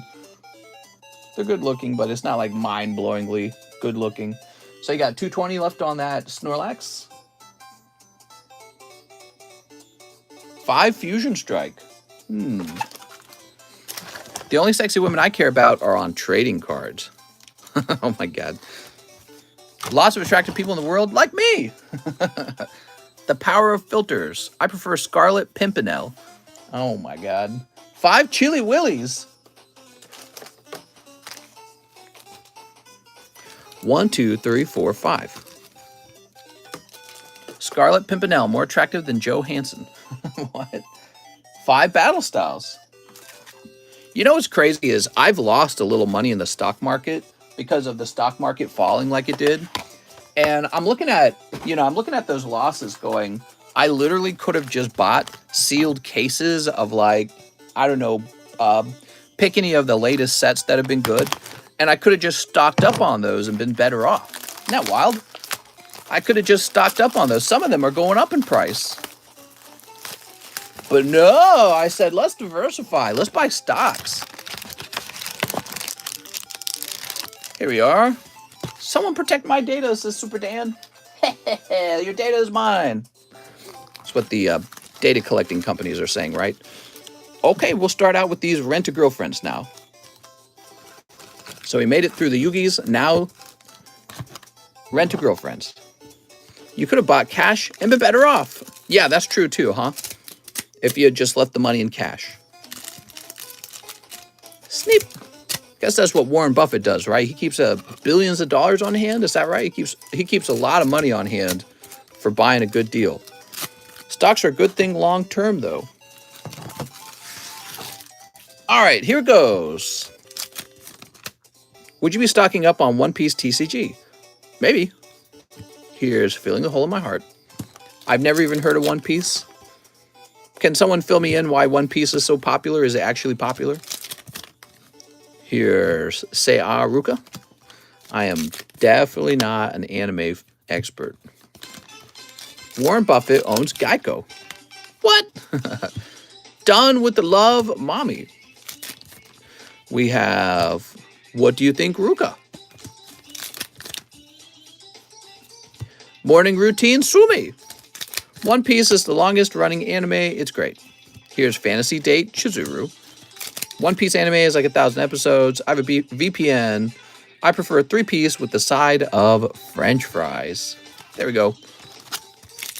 And You're the One, Chizuru. It's just an anime that's popular because they refuse to end it. Oh, that's a pretty tough round. That is a cold round of Rent-A-Girlfriends. You did get the promo, but no full arts, no signatures. It has sold a lot of mangas. Warren Buffett owns See's Candy. Do, do, do, do, do.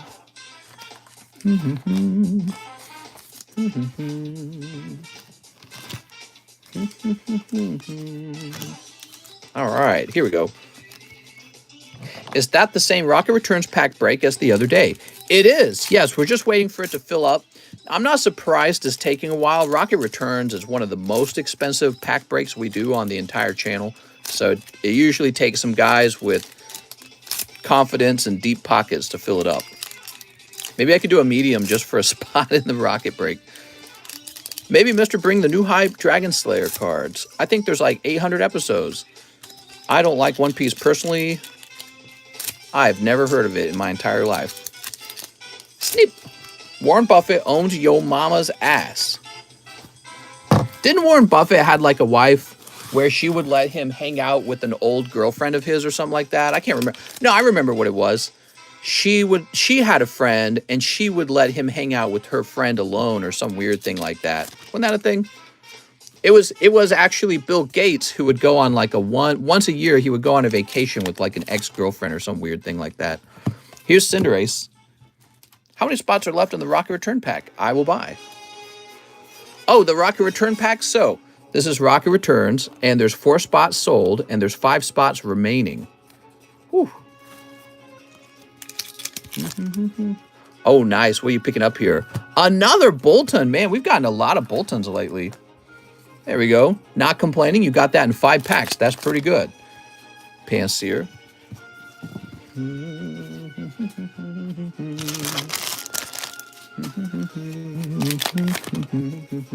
Here's Cast Form. We're on a Chilling Reigns here. Oh my God, Dan, you're killing it. Look at that, guys. Double snipe from Dan. He got the hyper rare Bolton. Now he's picking up Zorora alternative art. Zeraora. Is that right? Man. Whew. Usually that does not happen. That's very, very lucky. Slowpoke. And Sandaconda. Hiss. Good. It's good because you had a pretty rough round in Yu-Gi-Oh! And in Rent-A-Girlfriend. Those were not so good. Gotta have something to make up for it, right? So here's Horsey. I bought a pack. My order hasn't come through yet. I apologize, Trevor. Don't worry. We will get to you. Sometimes there's a little bit of a line, okay? Today's not a super busy day, but, you know, it just takes some time, okay? And there's Empoleon. You know, in the nighttime stream, people were waiting an average 2 hours every night for their order to be open. Because there was such a long line at night. It was terrible. All right, there we go. I think the wait time nowadays is more like a half hour to an hour. I think that's the normal wait time. All right, cool. Now for your Topps pack. Ah, these lovely Topps packs. I bought a spot of Rocket Returns. The order hasn't come up on your list. Oh, you're not complaining about wait times. You're saying, I've got a spot of the Rocket Returns. Gotcha, man. All right, you ready? Here goes.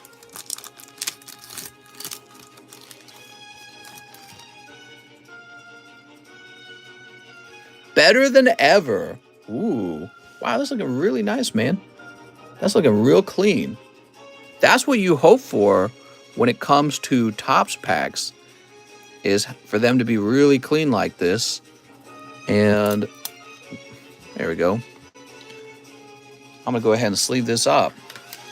Mister's hung like a bullfrog. Are bullfrogs hung? Is that an attack, or is that a gracious compliment? I don't even know. I know nothing about bullfrog genitalia. Okay. You've got Marine and Chaos, Rest and Relaxation. Here we go. We got Dragonair back there. All right, not a super hot pack, but it is nice to see that the holo is coming out in such great condition. I want to remind you guys, there is a holographic Charizard in this set. So, and there's going to be a price change to these tops because they're coming out so clean. All right, so there's been a price adjustment to the tops packs. All right, cool. If the packs were in bad condition, we would lower the price, to be clear, okay, guys? So if there was a lot of stickiness going on, I'd drop the price for you all. That's how it currently works. All right, cool. So it's a gamble for me even buying the box because I don't know if I'm getting a bad box or a good box. Redo Healer is actually decent, says Smith. All right, Daniel Wiseman, let's grab your bag, your box. Yay!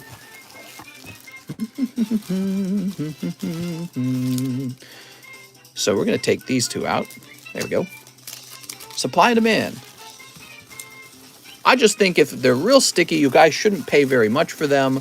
But if they're getting a good chance at a 9 and a 10, the price actually can be raised on them and probably ought to be because they're so nice. So instead of a scheme where some people get hosed by paying for sticky cards at a high price, we're going to make the sticky ones real cheap, and the ones that are in great condition, we're going to raise the price on those. I think that's a great way to price them.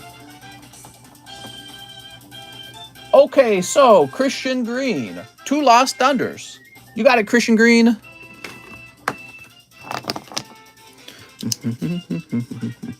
You're wanting a repeat of last time, huh? There we go, 9 and 10. Mister, did you sum the leaves off Bulbasaur again? You were told to share. Hey, Mister, what's up with that board game? It turned out my brother-in-law sent me a board game as a joke. He sent me a Twilight the movie board game, and I wasn't expecting it. So I was trying to figure out if it was something I had ordered, and the seller shipped me the wrong item, and I was about to get killed by the fact that he shipped me the wrong item. But no, it was just a joke from my brother-in-law. There we go. It's funny because I spent a lot of time going back through all my orders trying to figure out if I could identify who it was. All right, toss this over here.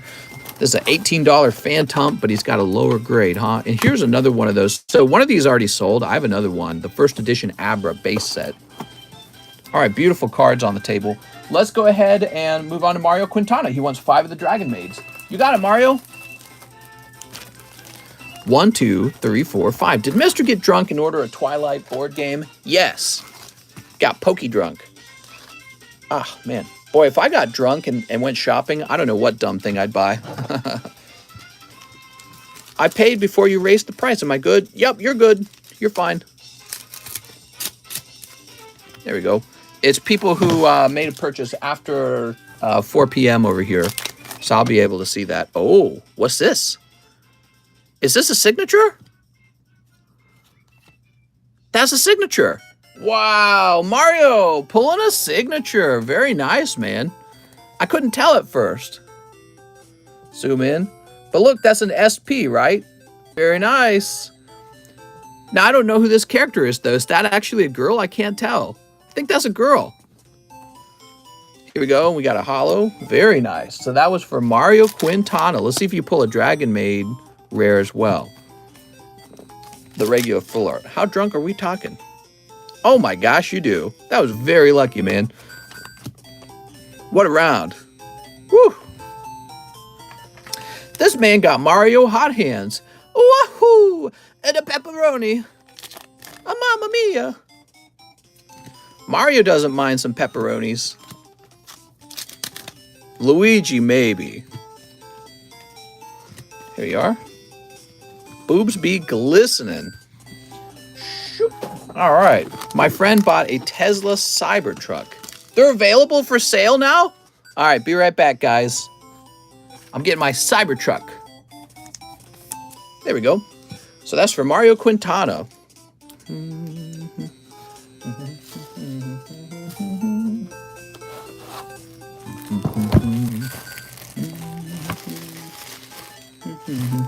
Imagine not knowing Dragon Maid characters.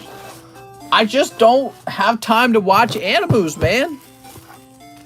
I just don't do it. There we go. Hold the sweat. Mister, that card is Miss Kobayashi. Miss Kobayashi! Woohoo! Good job, Mario. Gotta grade that one. Nick Draper says 5 more of the Dark Phantasmas. 1, 2, 3, 4, 5.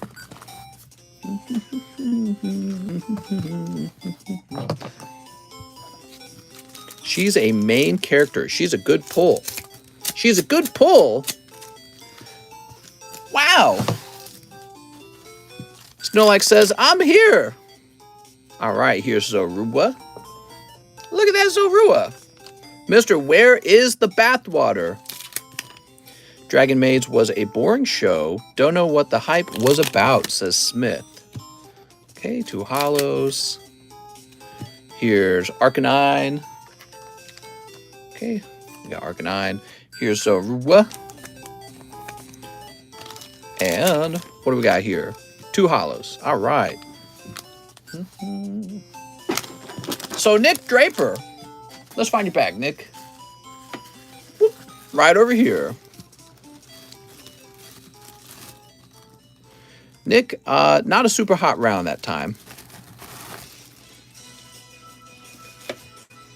Now we have Gustavo. Gustavo Ortiz. I would like 4 Dark Phantasma and a lucky poker card. It is lucky. You are getting a yellow poker card, and it appears you've pulled Kangaskhan. Ooh. Yellow deck Kangaskhan. Very cool, man. So now the 4 Phantasmas. Here's 3 of them.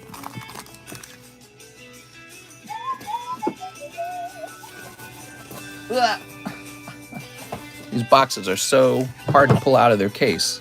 Saw the shorts. Who pulled the gold card? Yeah, who pulled that? I liked the Lolly Dragon, but that's it. Mister making me sleep. What? Rockabye, baby. Here goes. Sneeps. All right, very good. I like Kangaskhan. I think Kangaskhan's a real nice pull. A little bit better than Doduo. Doot. Here's Gumi Gudra, Gengar, and another Gudra. Look at that Gudra. There we go. You guys ought to donate some of these reverse hollows to me, and what I'll do is I'll grade some up and give them away. What do you think? So this goes to Mr. Gustavo Ortiz. You can tell me that you want to donate something to be graded. Giovanni, Gabriel, George Smith, Gagandeep, Greg Brown. Aha, Gustavo. Welcome back, Gustavo. So it's been a little while since you last joined, huh? Big Booba Dragon Girls, no thanks, Lolly Dragons all day, says Smith. Wow, that was a pretty deep thought. How much are you charging for grades these days? Right now, the grading is $20 for bulk grading, which is pretty slow, and $40 for express grading, which is about 2 weeks. There we go. Look at that.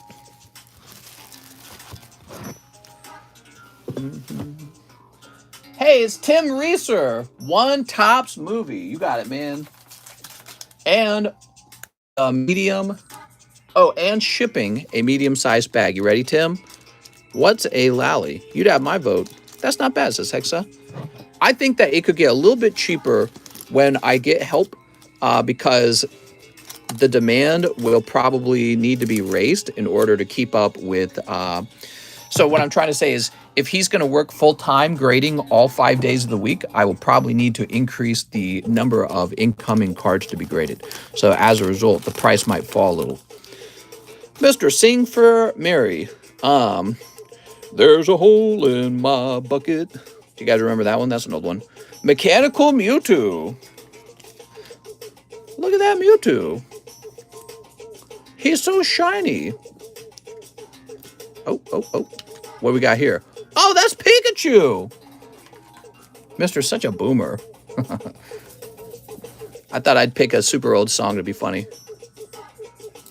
Okay, that's like cowboy music. Hole in my bucket. There's a hole in my bucket. The fight rages. What are some other old songs you guys remember?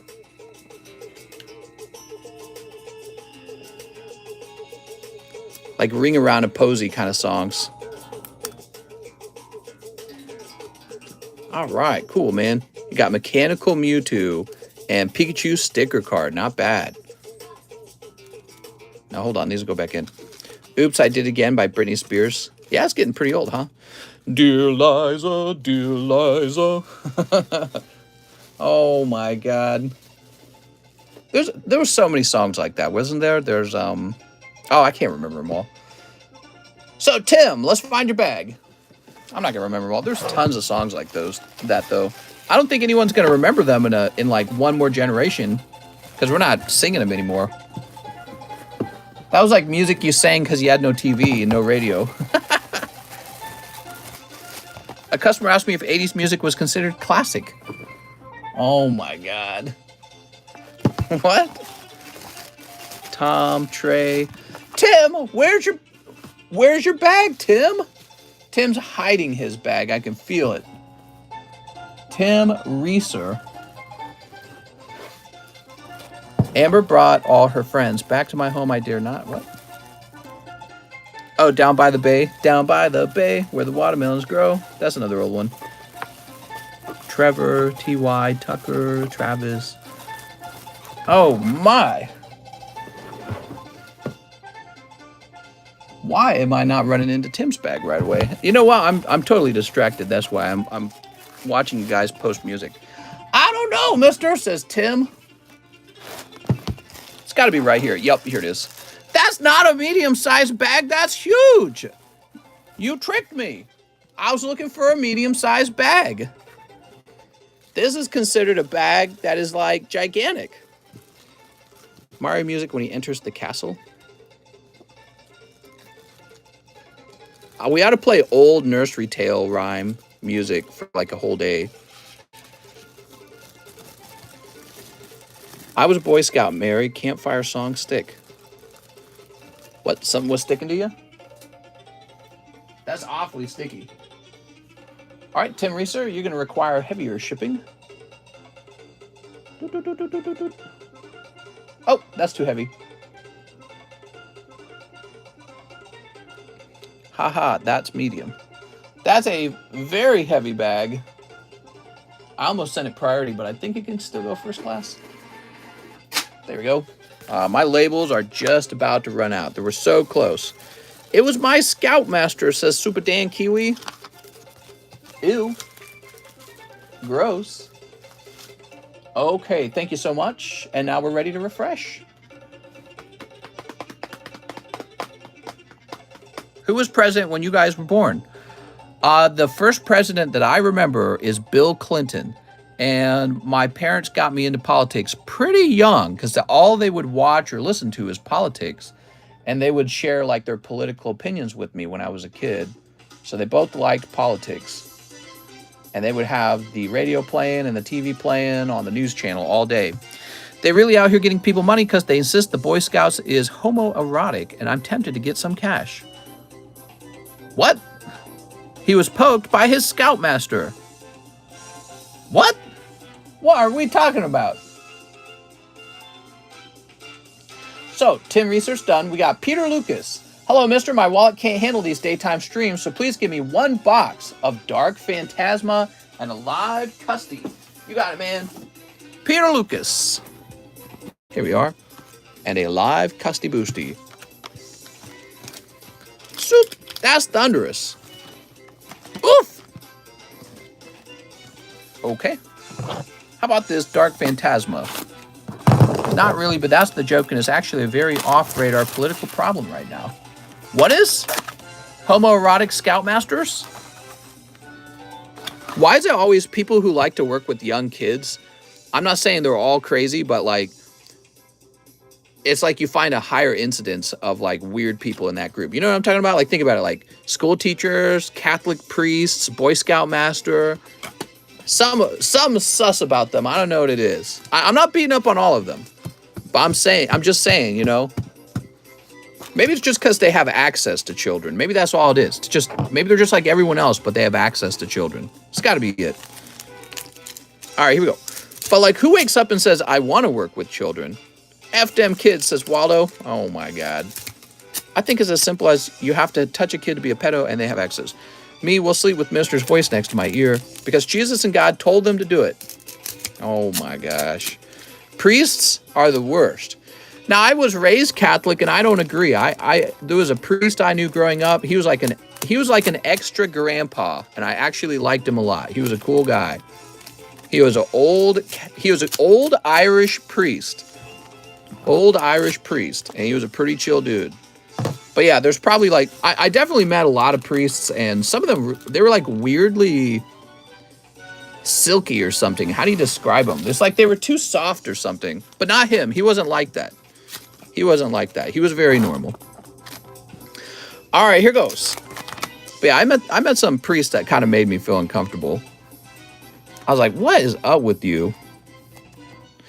The priests choose Mister in particular because they like little, I don't know, man. I don't think that's it. Here we are.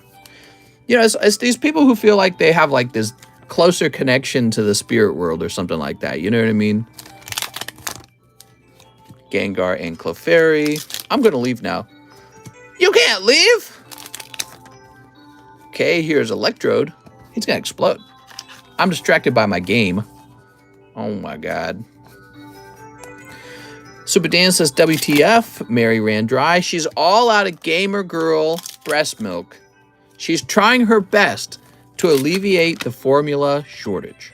Mister, you believe in spewits? Not really. Not to the point where I would do something. You know what I mean? Like, here's how most religions run. They're like, oh, look at all these spirits and ghosts. All right, now give us money. You know, and then, by the way, here's all these rules. So, I mean, could there be spirits? Maybe. But I'm not going to give you money for it. I'm not going to be like, oh, here, take all my money. The whole tithe. Oh, you've got a tithe. Oh, well, that's very convenient. Here's my champion, Snorlax. I saw a spooky ghost one day, says Smith. Spooky. I'm getting spooked right now. Here's Gudra. Here we are. False, you don't know what you're talking about, says this guy. Arceus only God I believe in, says Sky Journey. I saw a TikTok today, and it was a crowd of Muslims watching a Danish politician burn a Quran, and they were freaking out. They were really mad about it. And it reminded me how relevant religion is still for like politics and society and culture. It's an interesting thing. I feel like religion's kind of going away over time. Not like totally, but it's definitely loosening its grip on us. I think people aren't as fundamentalist about it. And I think that's a good thing, to not be fundamentalist in your religion. I think that it's too hard to prove anything when it comes to religion. You know what I mean? Boobas, remember the old ghost hunting TV show? Missed those. You should be distracted by Mr. Stream. Smoked Out Turtle says, one God. That's right. The God of money. Pass the collection plate. That's right. Here's Zorork and Arcanine. I forgot to mention I have 2 bags on my next order. Oh, that's right. You do. I remember now. Oh, no. Full art V hit. Yeah, I know. I'm sorry, Jordan. Religion is dead. Jesus Christ is living. What? Yeah, that's the people who are like, I'm spiritual but not religious. That's that, I think. All right, there we go. Very good. Only God I believe in is God Pax. That's right. I think we used that as a title one time, right? You don't need a religion to teach obvious morals. Well, yes and no, I would say. Jinji says, hi, Mr. Question. Is third place not just eBay to look up Japanese cards? TheCardconomist.com. All things come from God, so watch how you talk. All right. I'm looking out. Wow, look at this. Snorlax, Gardevoir, Gengar, and Pipichu. Pikachu! Renaissance Nintendo music. Hey, it's not that old. So, Peter Lucas, let's find your bag. God's watching, and he's probably... Oh, no, I won't make that joke. I was going to say something naughty. There we go. God gonna burn me forever. Help. Probably. All right, we'll put this in here. I don't see a difference between "cause it's wrong, I said so," and "cause it's wrong, God said so." There we go.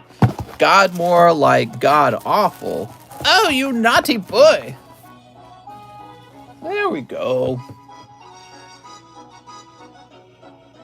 All right, so next up we have Christian Green, who says one Lost Thunder. Okay, Christian Green still going in the Lost Thunder. Oh, my. There we go. 9, 10, 11. And then let's put that Dragonite 8 from Fossil in Slab Away. Oh, man, everyone wanted that. Everyone wanted that Dragonite. Wow. So, Christian Green, you're going to have $25 left over. Just making sure I was reading that right. I took that off the table a while ago. Oops.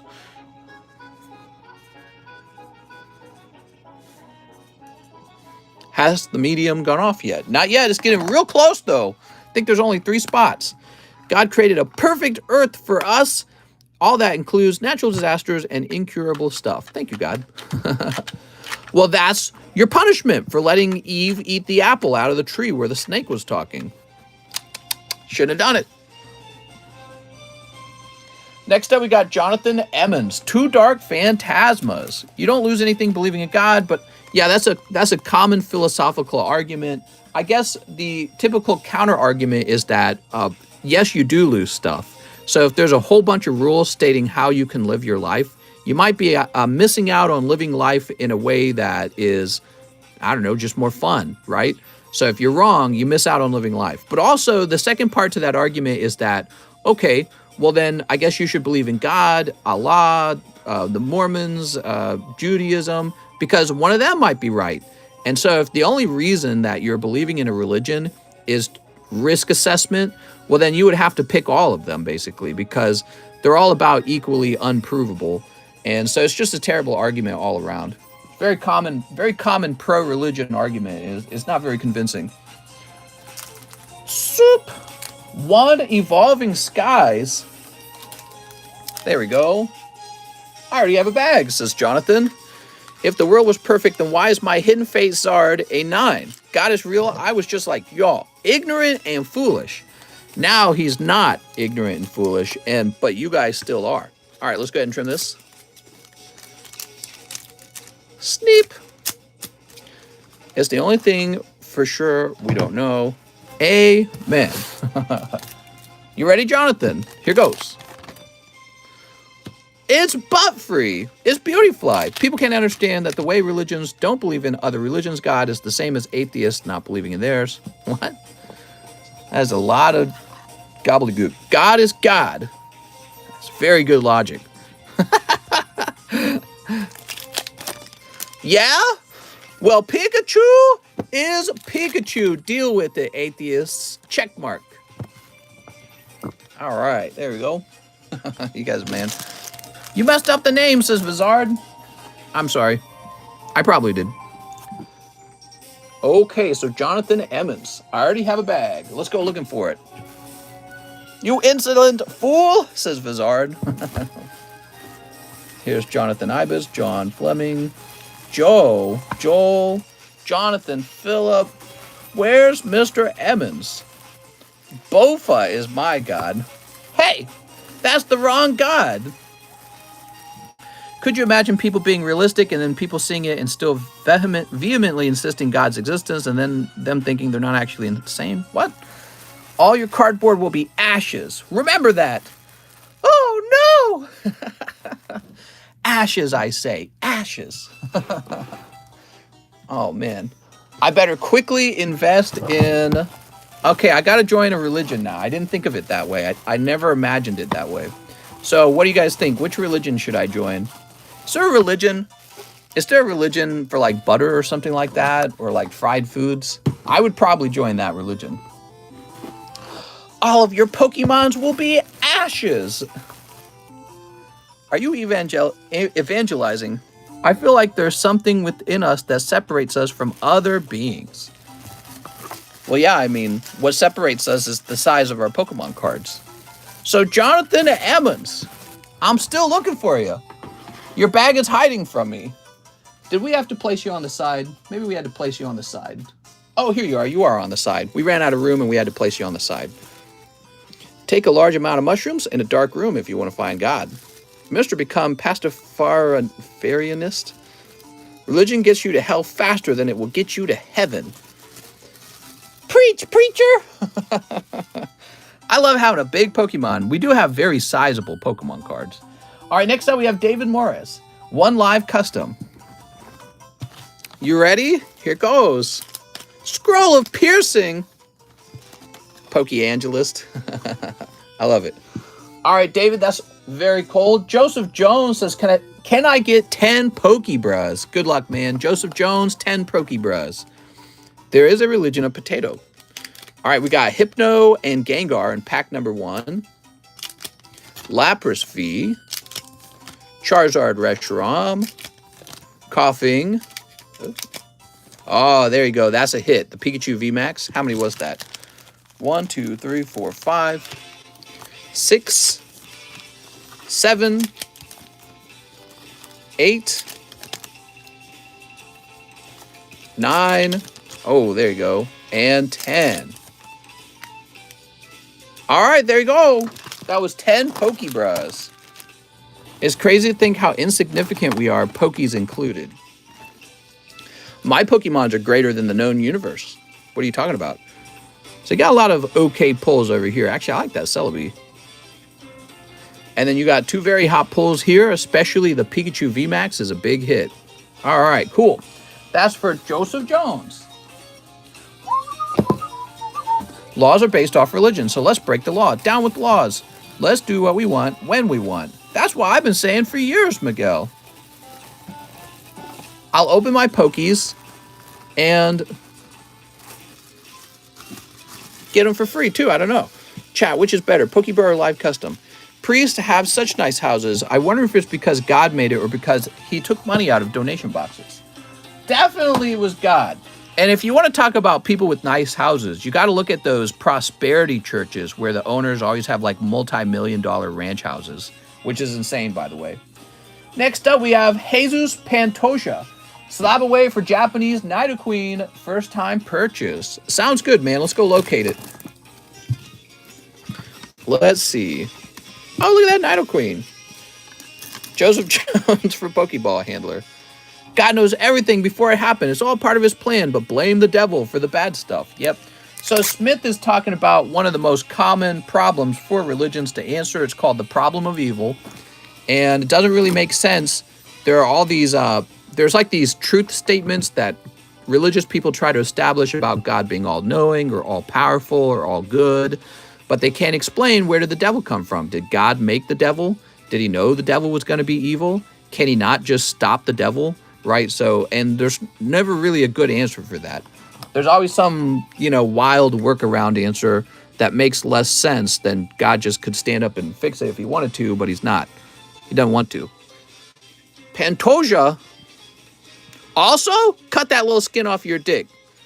You got to join the group. No skin on your weenie. All right, there we go. Let's get you over here in Slabaway. I'm going to start a cult where you have to cut the skin off your weenie. And if you don't like it, I'm going to call you a hater. So let's see. QR. Here we are. Jesus Pantoja. And this is for, how much was it? Mister, I have skin on my weenie. Am I going to heck? According to my group, you are.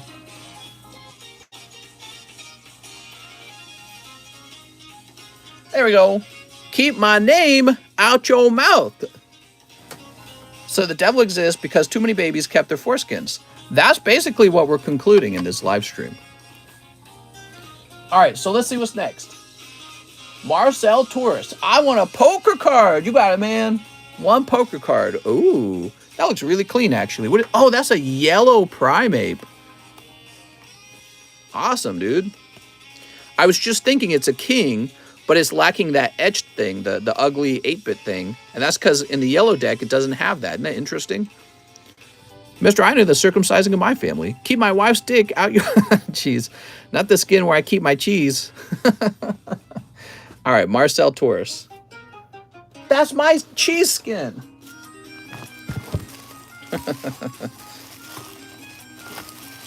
I'm surprised the medium is taking so long. Yeah, it's taking a little while. It's because there's a lot of different things to buy. So people are making a value decision on what they want.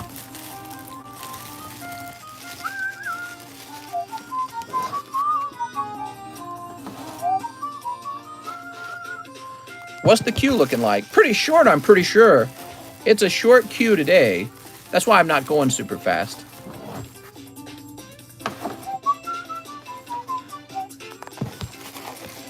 Ah, here we are, Marcel Taurus. Took me a minute there. You got a really large bag, Mr. Marcel. That's a great pull, by the way. There we go. Jeff Leon says, 3 rent-a-girlfriends. You got it, Jeff? All right, give me a minute. Yeah, I only waited 40 minutes. Does that extra skin count toward the inches on your penis? Yes. So you're cutting off this, you're making your wee-wee a little smaller. But you have to do that to get into my religion. That's the cost. If you're not ready to cut your pee-pee a little bit, you're not ready. You know? Every like group has to have sort of like a hazing, you know, an initiation, so to speak, so that you know you're one of us. You had to suffer for it. So in my group, we make you cut off a little bit of your pee-pee, and that way you appreciate the fact that you're in this group and not the other group. That's how things work. There we go. I need weenie reduction. Ah, man, I know exactly what you're talking about. Girls always complain. Waiting impatiently. Did you know they still have surgeries where adult men can still have their pee-pee skin off? Dang, dude. Sounds like that's what you're going to have to sign up for to join TCC's religion. Last time I came back, Mr. was talking about boobies. This time, pee-pee. Martin Lawrence calls it an emergency jacket. Fear God, not hell. I fear cold ones. Cold pulls. Jeff Leon. I fear bad RNG luck. And I do worship at the altar of RNGesus. There we go. Fear the cold ones. James O'Brien is up. 1 spot in the Rocket Returns pack. All right, James. Maybe you'll pull that reverse hollow. All right. In a best case scenario, I've heard that a light pack can pull a gold star. Okay, that's super unlikely. And I don't know if that's true. What I do know is true is you can definitely pull a reverse hollow in a light pack. There's some pretty good reverse hollows out there like Cubone, Dark Dragonite, Dark Gyarados, Dark Slowking. The Dark Dragonite, it's listed, I think, for like $5,000. I think it sold for like $3,000 last time. I don't remember. So that would be like an optimal outcome, and that is a huge win. Now that's optimal. You'll probably pull I don't know, like a 9. You know what I mean? But you never know. And we won't know until the pack is open. And of course, only one person's going to pull the reverse hollow.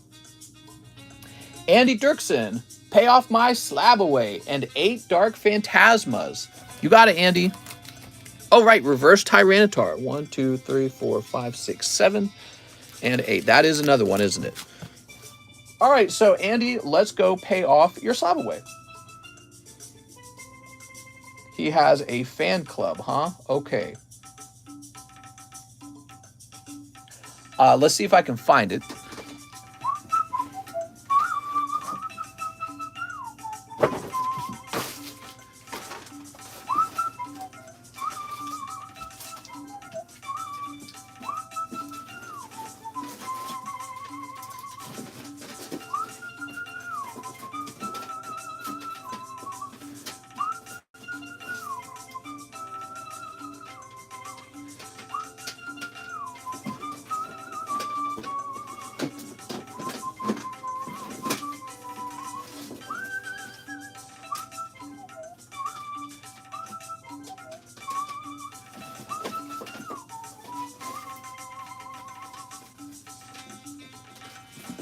Well, it was not in this box, which makes me believe it's still sitting on the table over here.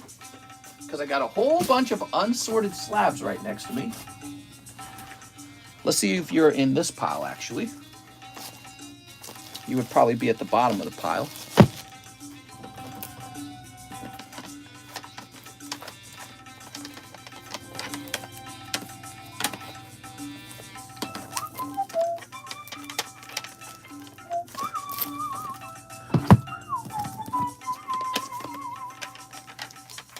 Not there. Oh my gosh, I need to just sort these out already.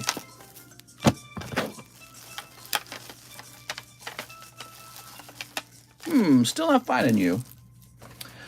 Let me check one more place. Why does it take so long to find these slabaways? Swear to God, man. Show me one proof of God. All right, I'm gonna show it. He asked me. I've warned him. Starting to sort these out now. All right, so those go over there. So Andy Dirksen, huh?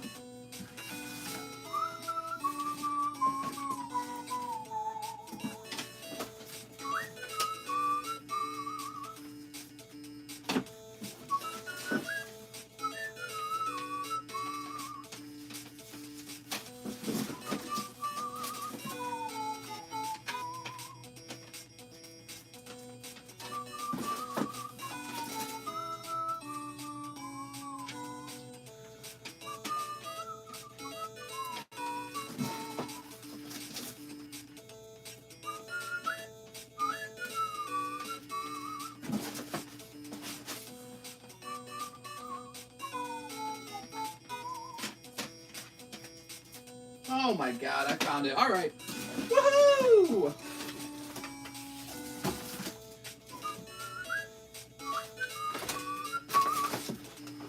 My God, I can barely walk in our room. Here you are. Woohoo! Found it. Andy Dirksen. And now we can put this in the shipping pile. Sorry about that. There's so many slabs in Slabaway that it is actually really hard to locate them sometimes. And now we can open your packs. So no proof of evolution? Didn't believe you had any. Hey, Pokemon clearly is proof of evolution. I don't know if you've paid attention, but you use a lightning stone on Pikachu and it turns into Raichu. Checkmate, Christians. Check mark. All right, so this is for Andy Dirksen, everyone. You ready? No need to argue about God. Uh-huh. Nuh-uh. Yeah-huh. New to Japanese Pokemon cards. Can you tell me if Japanese cards have first edition? No, they don't have first edition anymore. They used to. I wish they'd bring back first edition. Don't you guys wish they'd bring back first edition? There we go. Pokemon has evolution, so you're wrong, mister. There's a sexy-looking Gengar. Oh, there you go. What is this called again? Darkness Badge or something like that? Beautiful. Once you go Japanese, you never go back. Mr. Monkeypox. What is monkeypox?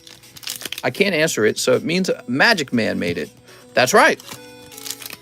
That's good enough for me. Good enough for me. Also, it happens to be my Magic Man. The other Magic Man from the other group is totally wrong. Those guys are completely been fooled by lies, but not me. I'm too smart for that. Shoot. I've seen a picture of humans. We're created by aliens and monkeys. Someone in Massachusetts has monkeypox? Really? Once you go MetaZoo, you go back. All right, Andy Dirksen. So, Andy, you gonna have a large bag? I wonder if he's gonna have a large bag. We'll check the large bag box first. I just grabbed that Alakazam. Cool. Yeah, he was only 60 bucks. It's kind of a nice card, isn't it? If you are wanting to collect old vintage cards, but not spend $1,000 on them, just picking up a 9 is a cheap way to do that. How do we see what slabs are in your collection? There's no way to see it. I keep a secret. I have plenty of proof. That's why I'm still alive. I'm glad that you did not choose to unalive yourself, but I mean not choosing to unalive yourself, if we're getting technical, Anyone can do that, whether or not they're religious. So it's not specific to a religion to make that choice. Jordan Estrada says, hey, mister, 3 emissaries of light. You got it, man. Here we are. I mean, you would just have to find one person who decided to not unalive themselves, and they would have to say, well, I did it because I wanted to eat cookies or something like that, and that would, that would be just as valid of an argument that you can choose to stay alive for reasons other than proof that a god stopped you or something, you know what I mean? So 3 phantasmas. But besides that, it's anecdotal. No one else has any way to prove what you're saying. That's anecdotal. I have a medium, large, voluptuous baggie. Now, hold on, Jordan, because Jordan Peterson would say that your bag is fat and not beautiful. All right, let's see. You're crazy, says Jordan. What's the most expensive pack we can buy from this channel? What's up, Miguel? Let's see.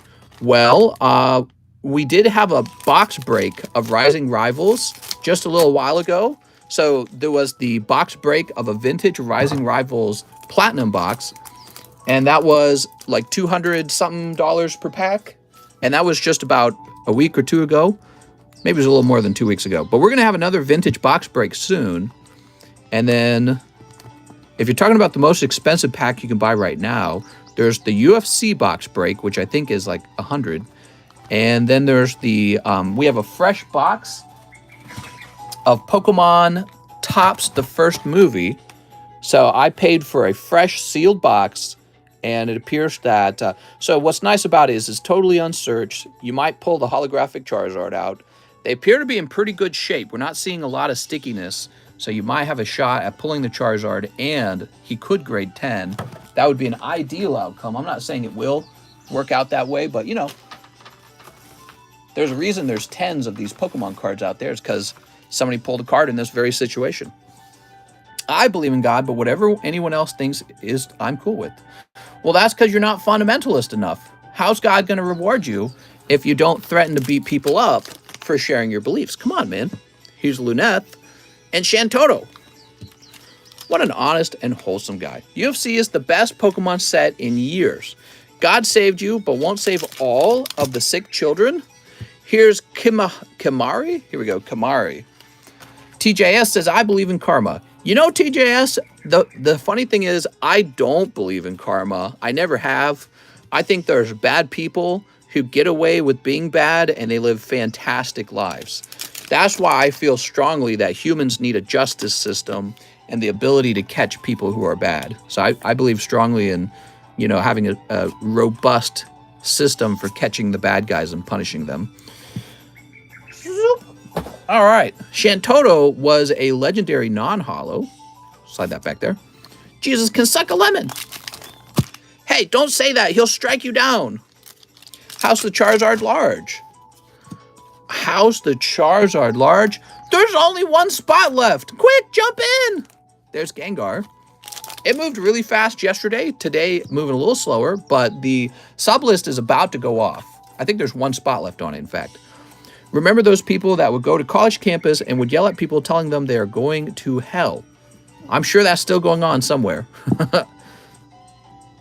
Jesus is my nice human. Shoot. All right, Jordan Estrada, let's find your bag. Now, you say you have a medium, large, voluptuous bag, huh? I think Jordan Peterson would disagree with you. He would call your bag fat. He would say that's a fat little bag and not even beautiful. Angel is lit, says, hey, mister, what's up, man? What's the point of being born then? I agree. I'm giving up. I'm out of here. What supernatural event this guy? What are we talking about? Man, you guys are still going on, huh? There's only one God, and his name is RN Jesus.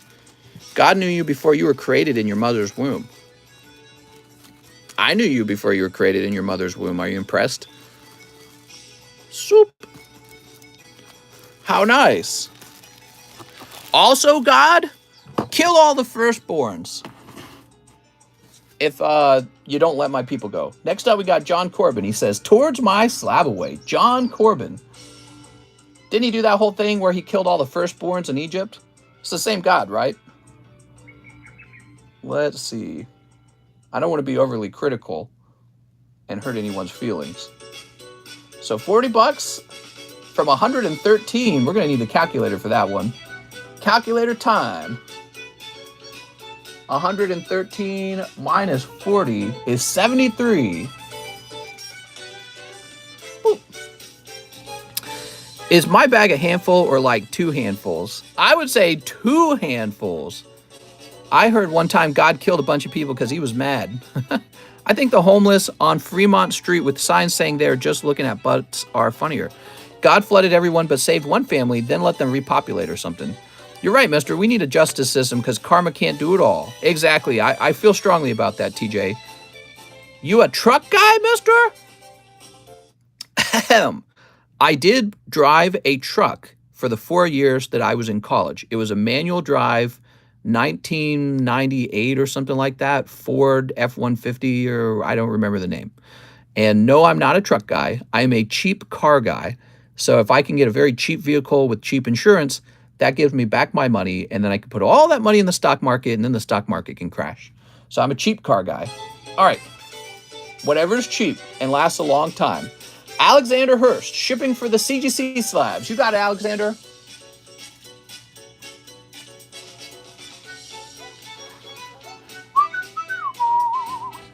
Oh, it was awful driving that truck because it had a camper on the back, and the camper windows were like frosted over. You couldn't see through them. So I effectively had no back window while I was driving.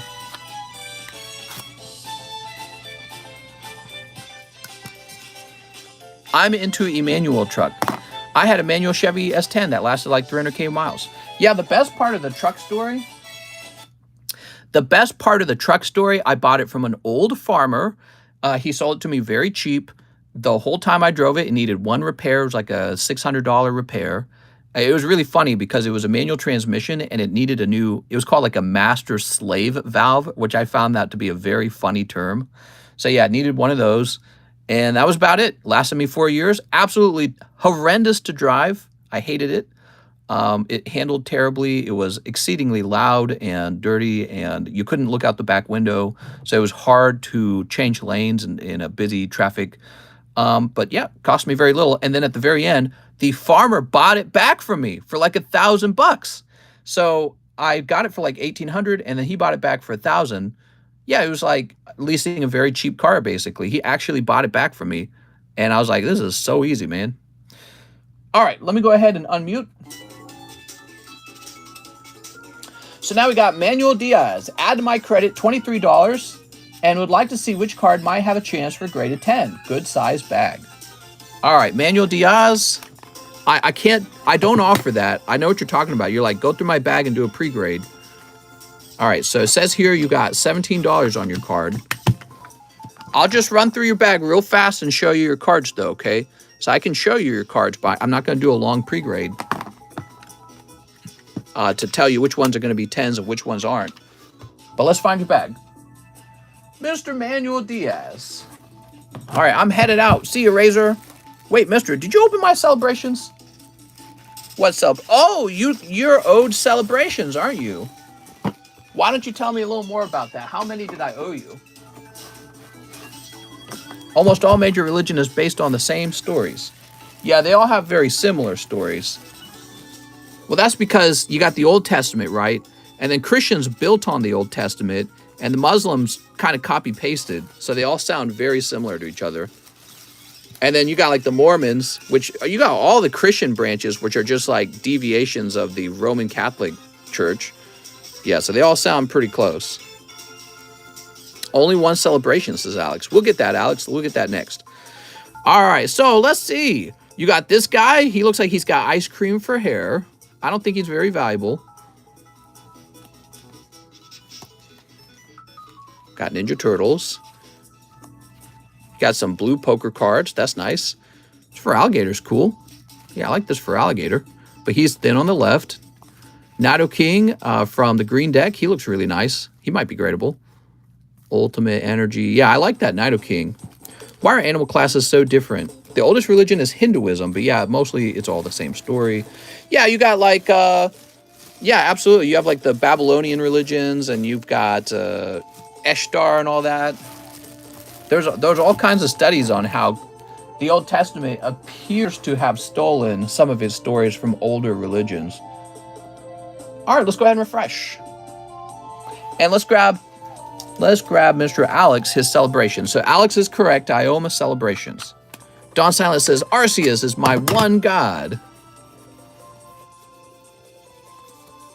Alex PSX. There we go. In Hindu, you do yoga. That's right. Wait, what? You ready, Alex? Here goes. There we go. I pray to Charmeleon. Oh, it's super cold, Alex. I'm sorry. That was a cold one. Timar, they definitely should bed def, not 100%. What did you just say? All right, let's get all the cheapest. No, let's get the most expensive slabs to the front. So we got Celebi Venusaur 10, hyper rare from Tag Bolt. That's basically team up for Japanese, right? So that's a fancy card. It's got Venusaur and Celebi on it. Let's see, in this pile, we've got a $200 Growlithe, but we also have this $200 Perfect Dragapult. So that is CGC Perfect. That's why that costs so much. It is a perfect grade. Now let's try this next pile. Celebration packs are the devil. Oh, we got this beautiful Clefairy 10 from Jungle. Nice.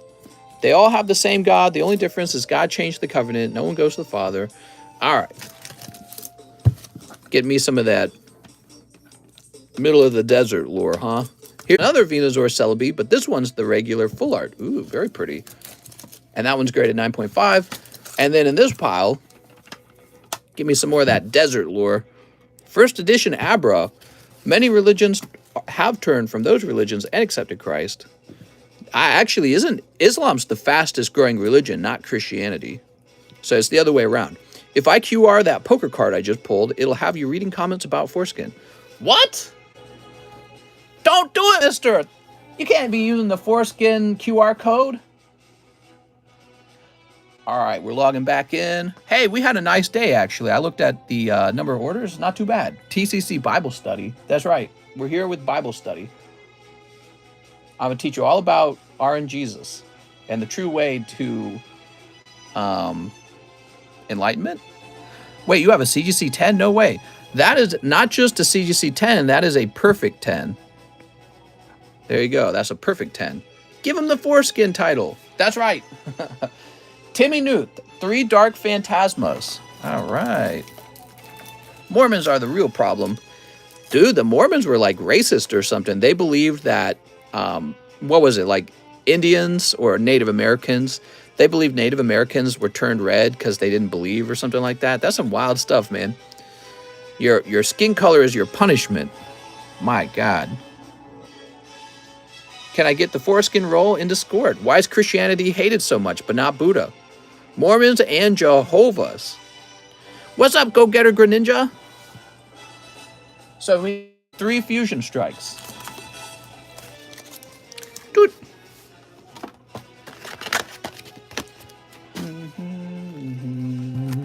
See, there is a God. CGC Perfect 10. Mormons gave free donuts at my college. Damn, I'm about to convert, man. I want to know which religion has the best perks. Which religion has the best perks? Anyone going door to door for religion is sus. I have a medium bag, and can you please ship it after? A medium bag. You got it, man. Timmy Newt. Because of humans that do atrocity in God's name, all religions are scams. Miguel says Catholic. Mormons believe in salvation via works, which is wrong because they touch kids. Which religion says I can own other people? I want that religion. Is there a religion teaching that? Make your store religious and you'll be tax exempt. The TCC cult. That's right. We believe in RNGesus in our Church of Pokies. I can be recruited for the right price. What is the least prosecuted religion? I think all religions get prosecuted somewhat. That's a good question, man. Look at that sneezler. Satanism for the Friday night blood orgies. Christianity is the only religion where you don't have to earn afterlife. That's not true with the Catholics. Catholic is easy. You can sin all you want and just say Hail Mary and boom, forgiven. Well, actually, that is harder than like the Baptists who believe, hey, you just have to have faith in Christ and boom, you'll go, you'll go to heaven. With the Catholics, if you do a baddie, if you do a little no, naughty nooner, and you don't manage to get to confession and say that Hail Mary, you're off to hell, right? So that's actually a Catholic belief. So that's actually more restrictive. Catholics got it a little bit harder. Here's Grimmel Snarl. Islam has a point system. Really? Like bingo? Here's primate, like golf. All right, Timmy Nuth. The Amish are metal. There's Amish living out here in Lake of the Ozarks, by the way, if you didn't know that. There's Amish signs, and if you go to the Walmart, you run into Amish people. Actually, at the hospital, I was at the hospital, and there was a lady running the desk, right? And it was a Amish girl, and I guess she was allowed to work at the hospital and run a computer. But she had like the whole, like the headpiece and all that on. I thought Hail Mary was a football play. Does anyone read the Bible? It says slavery is okay. No, that's the Old Testament, Smith. It doesn't count. Just like when God killed all the babies. That doesn't count. All right, so Timmy Newt, let's find your bag. You're only allowed to judge the New Testament God, even though it's the same exact God according to the New Testament. Why does it help to throw a football pass a long way? I don't believe in religion, but I do believe in Jesus. Mister, do you have any idea why people buy bulk comments? I don't know, mister. May the Fonz be with you. All right, Timmy, let's get you a label. God changed his mind. I guess he's entitled to do that. All right, we'll put that down. I just want to know why God doesn't have a bunch of girlfriends. If I was God, I'd be covered in girlfriends, head to toe. I'd be a Zeus, man. Zeus knew how to live. Zeus had a different girlfriend every other day. This is a free country after all, says Don Silent. Sleepy Joe for another term, says Vizard. You think he'll run again? There's no way that the Democrat Party will allow him to run for a second term. I just couldn't believe it. Nick Draper, 1 box of Dark Phantasma. You got it, man. That sounds phantasmic. Believe it or not, I'm Amish, just in the rum springtime of my life, hence I have a phone. Very cool, man. I think the Amish are pretty neat. Mr. Top's 2000 movie much more expensive. If you refresh, you'll see the new price, and I think it moved all the way up to $50, which is a pretty large increase from what we were selling it at. Wasn't Zeus in Toy Story? Yes. I'd vote for him just because he's so funny when he talks. Who? Oh, you're talking about Joe Biden?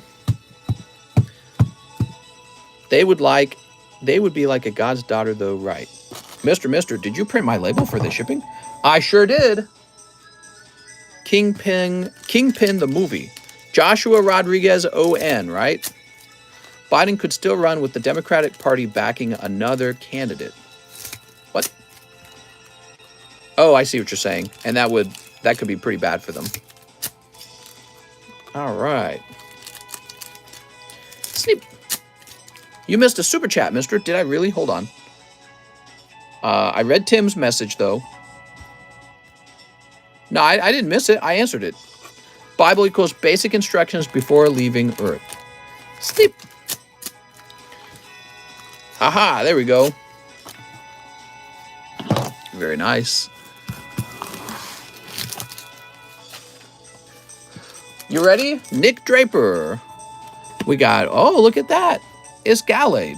I watched an Amish scary movie and I don't know. Trump 2024. Is this astral radiance? That's right. WTF is with the Mary hate. What are we talking about? Somebody hating on Mary? Look at this Parasect. He's so nice. Loving Parasect. I really feel like there's the same 10 cards in every box of in every come on now, box of dark Phantasma. So it's really coming down to what your special secret rare pull is. There is no instruction in the Bible, just a bunch of hearsay stories. Yeah, there was this really good story in the Bible about this dude, and he had like 2 daughters. I think his name was Lot, and then they got him drunk and took turns having sex with him. It was pretty hardcore.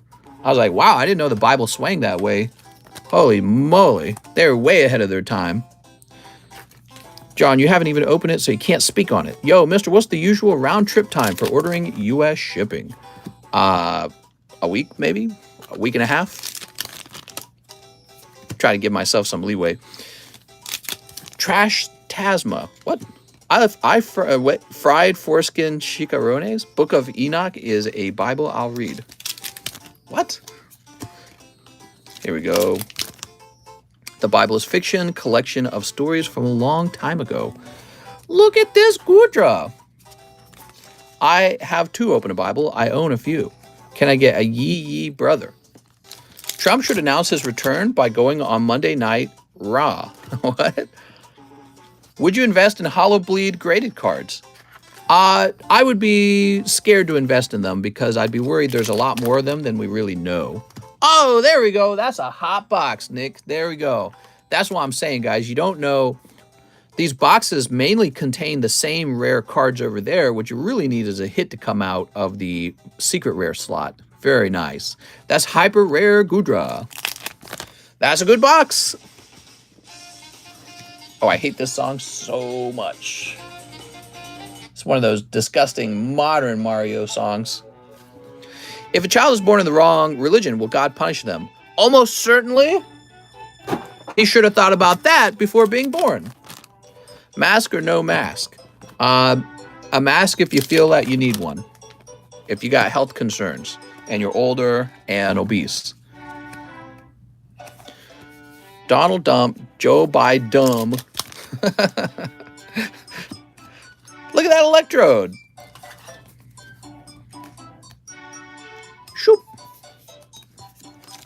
Mister should learn an instrument. I can play the violin a little bit. I did it for like 1 year. I went to a competition and everything, actually. There we go. If I could, I would. I don't know what you're talking about. Here's Dor Rourke again. Whoop. All right, very good. What a delicious booster box that was. All right. Magic Man in the clouds made everything amen. I actually don't mind the mask for cold Wisconsin winters. It's kind of like wearing a scarf. You know what I don't like, though? I don't like lockdowns. I think the lockdowns were pretty bad. Okay, so we did Timmy Knuth, and then this was Nick Draper, correct? Yes, so Nick Draper. Wow, Nick, you went from having a small bag to having a large bag in one stream. Imagine God killed your family and gave you a new one. Would you like that? Maybe. If my old family was really annoying, I might be like, oh, thanks, God. Did me a solid. The lockdowns weren't good. Yeah, Democrats wanted to keep the country locked down a lot longer than the conservatives did, and now we are dying from economic fallout. There's going to be people who are going to lose a lot of money, and the economy is going to do poorly as a result. They were the start towards this bad period. What? I can't say if people were really saved by the lockdowns, because I don't know if they really. I don't think they were, to be honest. I think the lockdowns just slowed down the inevitable. Okay, next up we got Mario Quintana, 1 express grade. You got it, Mario. Russia didn't help. Yeah, I don't think Russia affects us as much as you think. You know what I do think affects us with Russia? I think when Joe Biden takes $40 billion of United States cash and hands it off to a country that we have no relations with, I think that affects us a lot. So we already lost under Joe Biden, like, what was it, like $90 billion of weapons to the Taliban. And then he's packaging up $40 billion for a country we have no relations with, basically. I don't think that's very good, in my opinion. All right, Mario Quintana. So let's get that signature express graded. I'm excited for that. You know how it is. It's not like there's miles and miles of homeless people in California and Philadelphia and all these other states that are struggling and all these other problems we're having. Those don't exist. We got loads of money to give out. He created relations with the country. Can't forget about our Lord and Savior, Amazon. So you played the violin. I'm getting some real Nico Avocado vibes. That's right. He and I are basically the same kind of person. There's no difference between us. I disagree with that, but I get what you mean, mister. All spending at this point is just more debt. Yeah. I do feel like countries have an obligation to take care of their own people. I think we should send money to Ukraine. I think that the American people are already sending charitable amounts of money over there. But also, if the U.S. government's going to do it, I don't know if it should have to be 40 billion. Does it have to be 40 billion? That's a lot of money. Does the American people get any say on how much it should be? I would probably give a little less than that and see what they need. There we go. It's not like civilians are getting bombed and wrapped. Here we are, Mario Quintana. We could have afforded to help Ukraine if we didn't have many years of mass spending. Right, so our own financial weakness makes it harder for us to be generous. That's right. I completely agree with that statement. Just another reason that we need to be better with our money. And right now, we are massively overspending, and it's terrible. Okay, 2 bulk grades on Booba Full Arts and 25th anniversary Rayquaza. Oops, I kind of put this away too soon. Let's just spend more money, says Alexander Mary. I agree.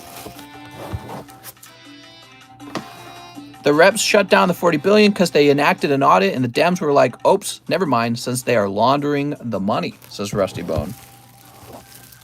We should invest in our infrastructure. Yeah, let me turn this down a little bit. One of the problems I also have with the 40 billion just being handed over to Ukraine is, where's the accountability?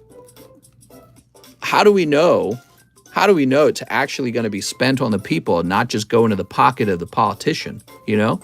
I mean, they might pocket like 1 or 2 billion. 25th anniversary Rayquaza, I didn't see that.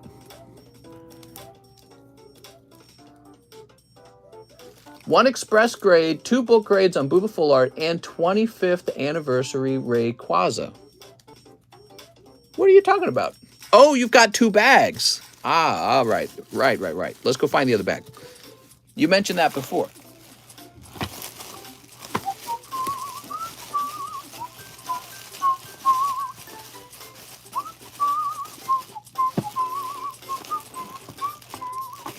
Does it right here? I think this might be it.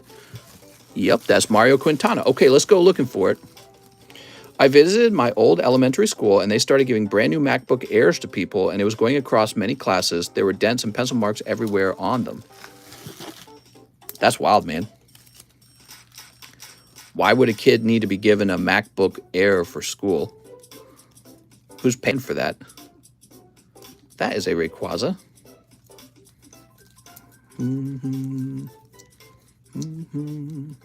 I barely had a functioning computer in college, and I did okay. That's a Booba girl. Ah, yes. Kids. Ah, yes. Me at home vibing to the vibe. What? Not allowed to vibe to the vibe. I think that sometimes people who are for giving all that money to Ukraine, they feel very strongly about doing a morally good thing. And I agree with that, doing morally good things. I actually think you have a responsibility to be good with your money so that you can better help people.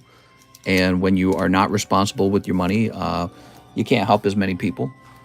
And I guess some of the arguments I would probably push your way is, how many countries right now need $40 billion that could help a lot of starving or hurting people, but we're giving it to Ukraine, and I'm not sure why. It's one of the very fascinating things about the Ukraine war. I didn't feel like Ukraine was a United States ally. The only thing I can say is we're not friends with Russia. Russia is a competition for us, so maybe it's a proxy war move. That's the only thing I can think of. And so when you think of it that way, it's really the United States getting involved in a proxy war at the cost of 40 billion US tax dollars. And so I would ask you guys, do you want to go to war?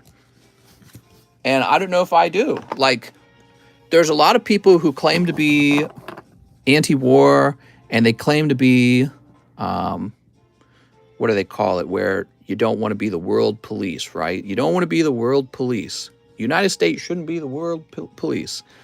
But then something actually happens, and you go, quick, take all our money and send it over for the proxy war. And it's like, well, did you really believe what you were saying before? Or were you just kind of mimicking an idea that sounded good, but you hadn't really thought it through yet? Because that's what it looks like. Not being the world police means when someone else gets invaded, you don't do anything. Aha! Do I watch animus? Oh, all the time! 40 billion is a crazy amount to so many other developing countries. We could be investing in so many small nations with resources. Yeah, it was like last year, I think, that my wife and I were watching all these documentaries on slums. There's like these slums in Africa, slums in India, slums in the Philippine Islands, and they're really bad. They're really, really bad. And Ukraine's kind of a developed country, and we're sending $40 billion over to them, and we don't really even know how it's going to be spent or if they're going to win or lose the war. So it's a gamble a little bit. But most of all, I don't even know, how do we keep track of how that money is spent if it's spent on good things anyways? And did it have to be 40 billion? It just feels kind of like, I'm not sure what it feels like. It feels like it's too much. Because again, we do have people in America who are dying because they don't have access to health care, because we have some of the most expensive health care in the whole world.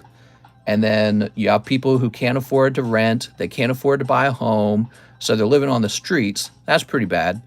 Here's this baby formula shortage. There's just so many issues here at home in America, and people are watching their lives become worse and worse, but especially people who are at risk, right? And I'm not even big on government spending either way, but somehow we just have 40 billion. Where did it even come from? It's just like 40 billion just poof, came out of nowhere, huh? Well, they printed it. They didn't raise taxes on us, right? So if they didn't raise taxes on it, they printed it. That's where $40 billion came from, which is a different kind of tax. And it's crazy because if Joe Biden came to you and says, we want to raise $40 billion for Ukraine, we're raising your taxes 5%, the entire group would go nuts. Everyone would go crazy, everyone working. But he prints the 40 billion and nobody cares. Everyone you think it's the best thing. But then you turn around, you can't figure out why you can't buy food, you can't buy a house, you can't buy anything. It's because the government keeps printing. And they've been doing it for like the last 2 years now. They're just printing insane amounts of money, and that's a direct tax on you. It doesn't look like it at first, but it is. All right, next up we got Nate Alito. He says, hey, mister, I'd like 4 dark phantasmas. All right. That's 3 dark phantasmas. Let's get another box. Wow, we're really going through this dark phantasma quick. If my taxes paid for my health care, I'd be cool with that. But instead, it's going to bull. I kind of feel for people who are homeless, mostly friendly people, while most are crackheads who hit people in the heads with pipes. Well, yeah, we have a drug problem in America, too. A real serious drug problem. All the young people are super cool with drugs. If you have a relative or a brother or anything like that whose life was ruined by drugs, you might not be as big of a fan of drugs. You might be like, man, this stuff sucks. Why do we have to allow all these imports of drugs into our country from places like China? Why should we be buying drugs from China? Can't we just stop that or something? It's so bad. Yeah, you can go on YouTube and watch compilations of streets where everyone's just totally drugged out and homeless. It's horrible. But we got $40 billion to just give away. It's like, what? Don't we have problems that we should be solving? But it never gets solved. And there's theories as to why it doesn't get solved. One of the theories is that it's actually convenient for the politicians to have these sort of like terrible streets, because then when the politicians go to campaign, they campaign on the message that they're going to clean the streets up and help everybody. But they don't actually do that, right? Like Joe Biden hasn't canceled all the student debt, and Joe Biden hasn't actually ended homelessness, but he has gone back to war in some countries like Somalia. He handled Afghanistan terribly, and he's sending all this money away. Yeah, it's silly. Yeah, they campaign on the ability that they have the ability to help you and the conservatives don't. And then they just make terrible, terrible decisions. All right, you ready? Here goes. Nate. One day there was a guy OD'd in the men's restroom at my work. Oof, dude. Phone scammers. Mister, that is some sick business. What's a sick business? Monkey business? Sleep. All right. If he wipes my debt, I won't vote for him. Still, I don't care about politics. Yeah. Well, some people don't want to talk politics all day. Politics is like this never-ending thing, isn't it? Always something to complain about. Jesus Christ says, amen. Doot. And doot. I'm going to go shower. I'll be back. Oh, let us know how it goes, okay? Who's this? All this drug talk has me itching. It's Jesus, says John Pokestop. See, he was real. I may relapse. Don't relapse. All right, what do we got? Not a good idea. Shoot. One day I overdosed in the restroom. All right, here we go. Boop. He has coom. Okay, we got two hollows. You dad was here too. He was on something talking about boobs and orgies. What? Talking about mommy milkers. There's a formula shortage. Well, get to work, moms. Better start pumping out some milk.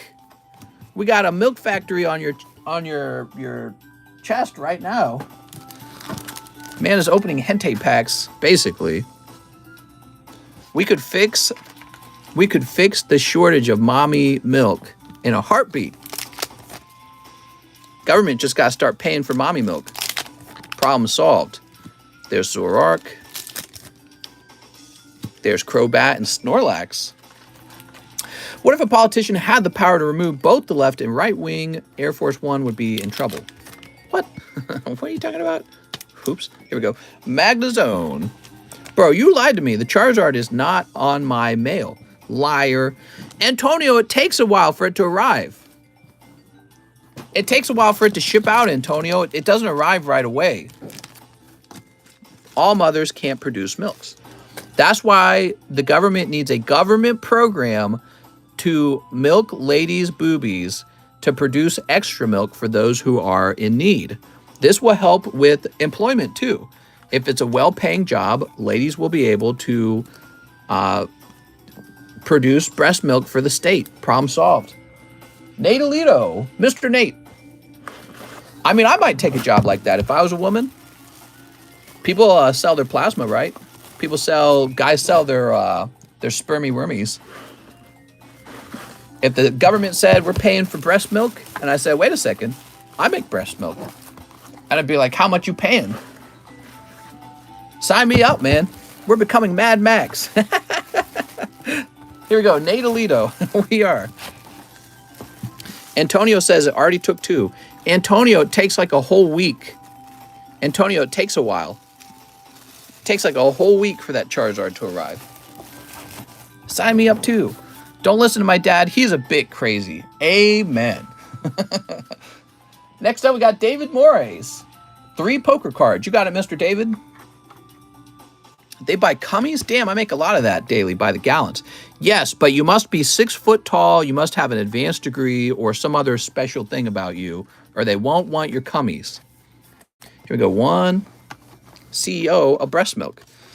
That's right. I'm prepared to head the launch of this breast milk initiative, this state-funded initiative, to make sure we don't have a lack of milk for the children. For the children! Think of the children.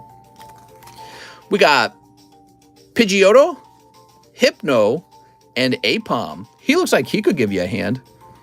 There we go. All right, David Moraes, let's find your bag. I believe you're in here. Stunning and brave, mister. Thank you. There we go. Stunning and brave. There gonna be any chocolate breast milk? There could be. Next up, we have Michael Cahal. Double live custom snipe from Michael Cahal. You ready, Michael? Did you make my bag, bestie? Oh, yeah, I made your bag. Look at that. He pulls a hit and the bummer card. So this will be 1, 2, 3, 4. So bummer ticks up to 4. That goes into the back of the box now. So the bummer card is a cold pull, and it ticks upward each time it gets pulled, and it's worth $20 times the number on the card. One day, it flips upside down, and that is spent, and a big hit comes out of the box. Whew, what are you talking about, Anthony? Bite the nipple and become strawberry breast milk. What did I miss? I passed out and took a nap. Clay doll bag. Probably this one. Oh, definitely this one. All right, so you got the clay doll bag. It's a silly name. So you got Power Keeper Clay Doll 8, Item Finder from Japanese Base Set 9, and Ditto 7 from Fossil. Very interesting. Let's just write your name on each one. It looks like they used to be Luke Lopez's, actually, so let's go ahead and mark those off as well. I remember this now. Yes, he sold them back.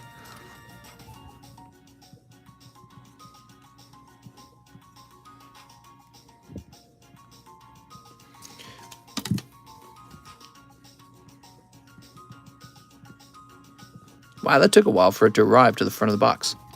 He did that like a week ago. Can I have one? Definitely. We got plenty of free ones. Yay, free ones! Can I see my bag, bestie? Oh, I already shipped it to you. It's on the way. All right, thank you so much, Mr. Michael Cahal. Now we got Christian Green. This plus my store credit for 2 Lost Thunders. I swear, that's all I'm getting. No problem. I think you missed my order. It says Trevor Glisson. All right, can you tell me how long ago you ordered? So 2 Lost Thunder. He loves vids. So you got 2 more. So that goes down all the way down to 13. All right, there you go, Christian Green. Now, Trevor says he might have been missed. He says he ordered at 3:30 Eastern time. Yeah, that sounds like it would have been an order from a long time ago in the stream. So let me scroll. Let me refresh. We just finished Christian Green. I ordered 5 minutes ago. Why aren't my packets opened? How many spots on the medium? I think there's 3 spots remaining. Just 3.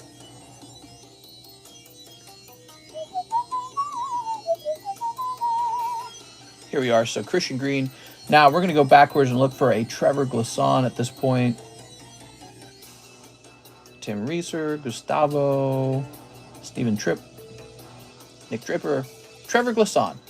Rocket return spot. Wow, that was missed. You're right. Very interesting. It was between Nick Draper and Danny Vachitavong. I remember both those orders. So, and what I remember is after Danny, I think I did a refresh. So I think you were missed on the refresh. That's interesting. Here we are. So that would mean this is getting closer to being done. Good catch, Trevor.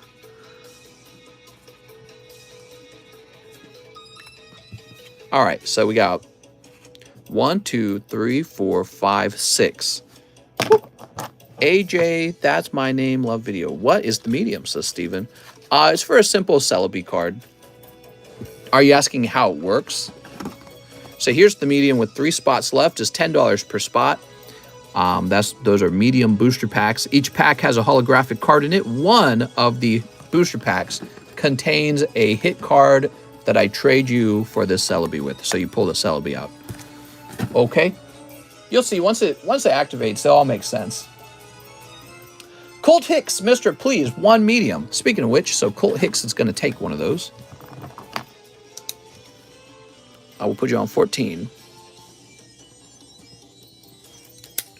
So, Antonio, man, we got to get a bag together for Antonio.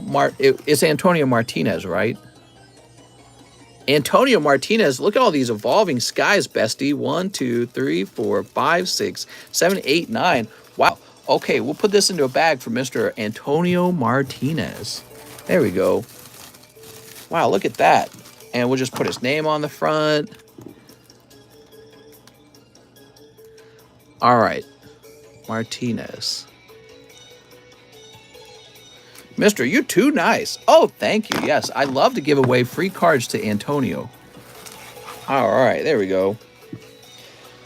Now, Colt Hicks, 1 medium. We added him to that. 1 poker card. Okay, 1 poker. Oh, man, you got the good one, man. Woo! Look at that. Beautiful. He just pulled the Ace of Diamonds, Bulbasaur, from the green deck. Oh, it's looking a little off-center. Damn. Sometimes these cards are well-centered, sometimes they're off-center, but this is clearly a little thin on the top. Would I grade it? I'd probably still think about grading it. I probably would, because Bulbasaur is going to be a chase pull. But make sure you don't overpay if you do grade it. Now, overpay on the grading itself. So slab away the Sabrina Alakazam PSA 9. You want me to slab this away? It's only $60, dude. Dude, this is only $60. I feel like it's too cheap to slab away. I mean, I can if you want. I'm going to apply $10 to it at least, okay? But, man, I would have just bought it outright if I was you. Sabrina is a Alakazam. Okay, Colt Hicks.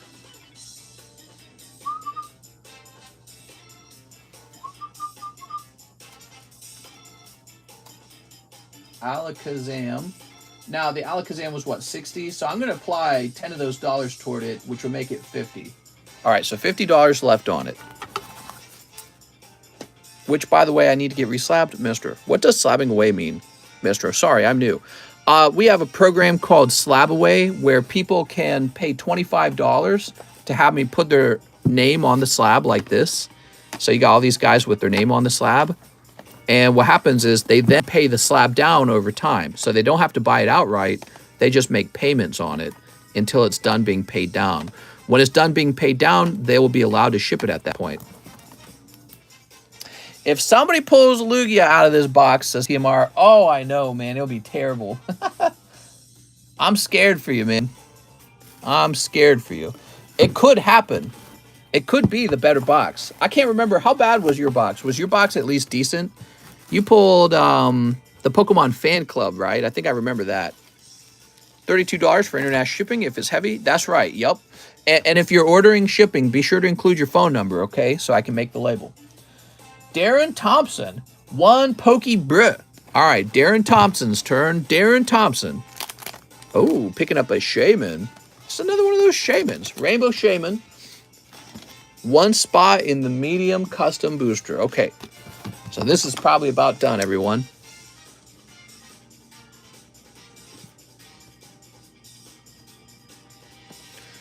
Okay, there it is, Darren Thompson. 2 of the Adventure Times. I'm a big fan of this Adventure Time set. I wish we were into Wise packs when it first came out, so we could have bought sealed cases. All right, now 1 of the Topps packs. Let's see, Topps movie pack. That's a big order. Wow. All right. I love Pokemon cards, says the Mick G Boys. Me too, mister. I love Pokemon cards and fun conversations while we open them. You ready? Oh, you got a full art. Oh, nice, man. You got Flame Princess full art. You're going to make someone jealous. Pull a Greninja. Dude, I'm loving the texture on that. That's cool. All right. Yeah, that's a gradable card for sure. Pack number 2. Yeah, that's Flame Princess. Oops, got to drop that. And Wildberry Princess. Mr. hates Metazoo, though. I hate it. I don't hate it. I think it's overhyped and overpriced. That would be the correct way to explain how I feel. It's overhyped and it's overpriced. There we go. I'm always open-minded to card sets, but I wouldn't buy an overpriced card set. All right, so we got some Topps cards here. It's feeling good. It doesn't feel sticky at all, actually. That is pretty good.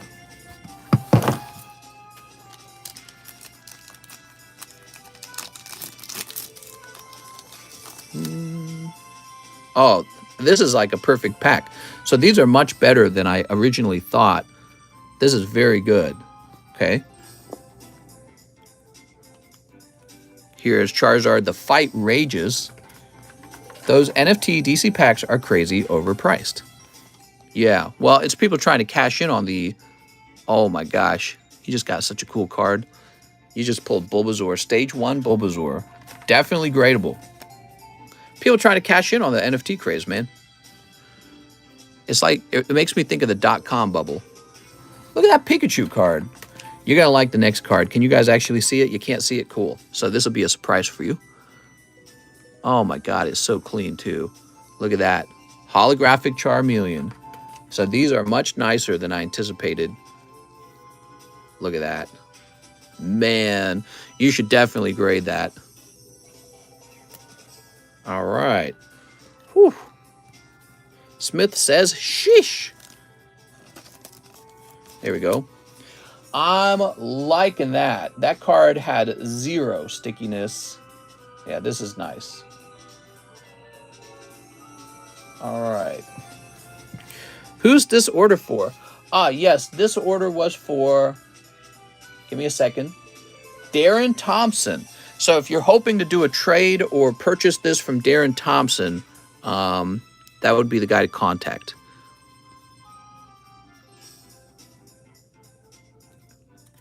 That Charmeleon is awesome. It's a cool card. I'm about to buy more, says TMR.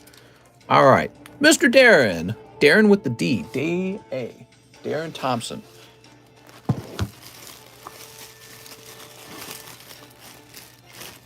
Mister, what's up, go-getter? Go-getter, I got to find Darren Thompson's bag. Who's getting the next order? Joseph Smith is getting the next order.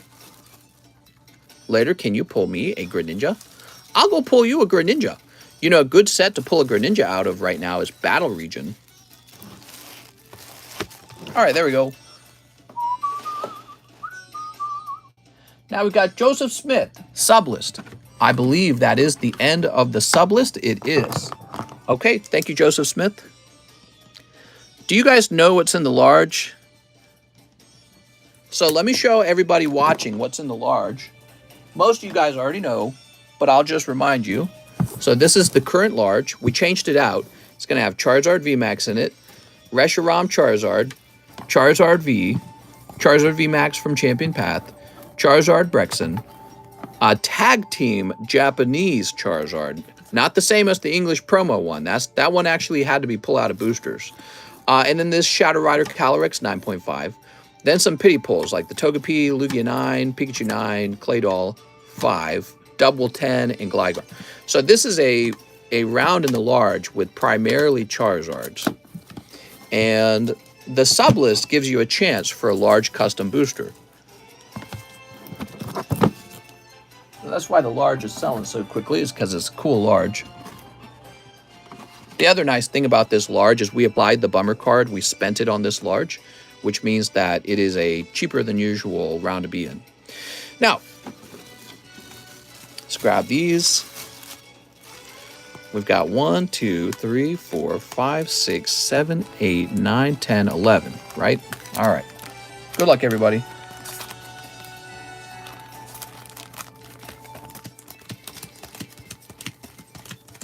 So these are my custom booster packs. Each booster pack contains a holographic card. You are entitled to that holographic card because it is yours when I pull it, okay?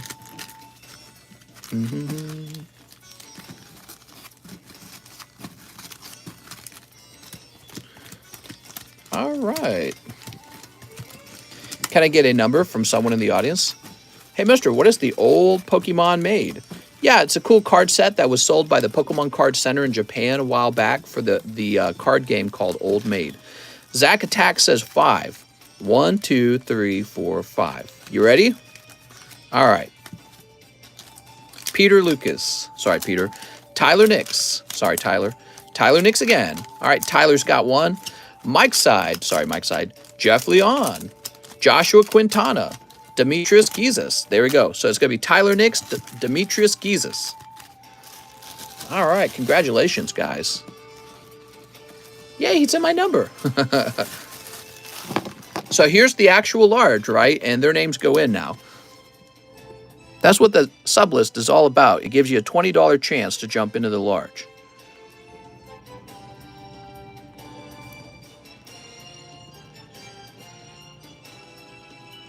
And the large is where the Charizards are actually pulled, okay? So there'll be 30 booster packs, and we'll go through them real slow. And some of these guys will actually pull the Charizards. So a sublist is out. That means we need a new sublist. Except none of my boxes are ready. Let's grab this one from Chilling Rain. You got to grade that Charmeleon. I hope it gets a 10. There we go.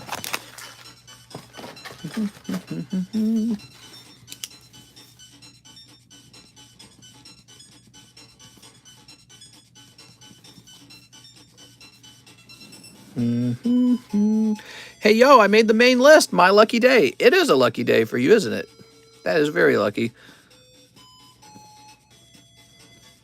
Because you jumped into that list for 20 bucks. And for all those other guys, it was an unlucky day. So not everyone gets to be happy. That's how chance works, right? There we go. They paid for you to get into the large. Next up, we got John Galbo. One Topps Pokemon pack. So you ordered that at $247. John Galbo, we had already changed the price on them to $50. So you are short $8 on that, Mr. John Galbo. Let's open it. Was he the guy who said he was worried? Pretty sure I'd already changed it. I changed it at 4. It says you placed the order at $247, which for me would have been $447. So you would have placed this 47 minutes later. Yeah, you're short $8 on this. All right, John, if I pull a really, really, really good one for you, send that extra 8. Here goes. He was worried. Weird, because, again, I looked at my time when we changed the price. We changed it at 4, but it says he sent the purchase of it at $447. So maybe I'm misunderstanding something, but let's see. Let's see. All right, you ready? All right. Let's sit this down. Oh, now those are sticking. That was a sticky one right there. Hopefully the hollow's not sticking. Well, you got a nice hollow. Okay, that's not sticking, though. That's good. Okay, and the hollow's not sticking at all. It was touching this card, and there was 0 sticking at all. So the lack of stickiness remains. In fact, look at it. See, here it is. And you can see it's not sticking to the other card either. And that is the trading card list.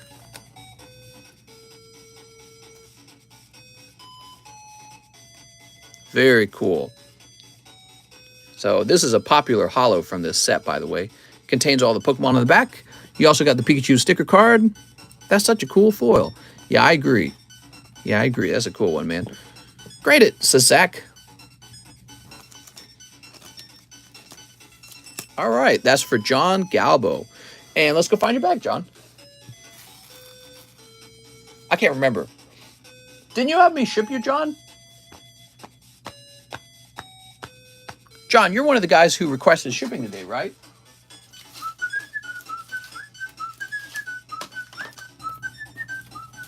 Yes, you were. So let me grab a bag for you because you bought the Dragonite earlier. Give me a minute.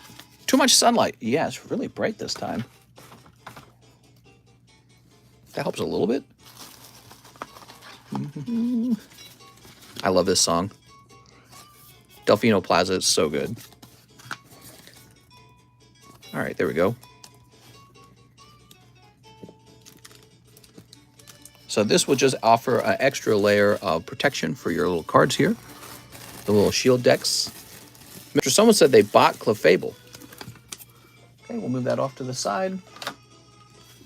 Sending you the 8 now. Thanks, mister. No problem, man. No problem.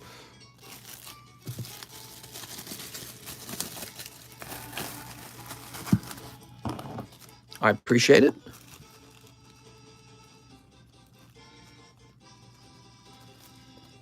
Someone bought the breedable Clefable.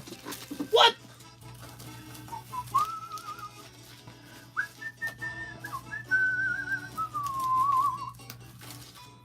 So now we've got Jordan Natividad, who wants 10 battle styles. You got it, Jordan. All right, Jordan. 1, 2, 3, 4, 5, 6, 7, 8, 9, 10. Thanks, Jordan. And then he says, 1 live custom. You got it. Looking for the Tyranitar Alternative Art Chase card. Ooh, I hope you pull it. So 1 live. Okay, and your live custom is a holocast form. Sorry, man. Those live customs, though, sometimes they're hot, sometimes they're not. Can I get a free one? Oh, definitely. You and Antonio Martinez. So what we got here? 1, 2, 3, 4, 5, 6, 7, 8, and 9, 10. All right. Thank you so much, Jordan. Jordan always donates his hollows, so I like his orders a lot. Selby and Venusaur are going to tag team your mama chat. What? You ready? Grandpa. We got Bruxish. What how the stock market ended today? You think it ended real low? I bet you tomorrow it ticks upward a little bit. Here's Corby Knight. I saw Bitcoin drop beneath 28,000. That's pretty bad, man. Can't believe it was like at 69,000 last year at some point. At the high point back in October, I think.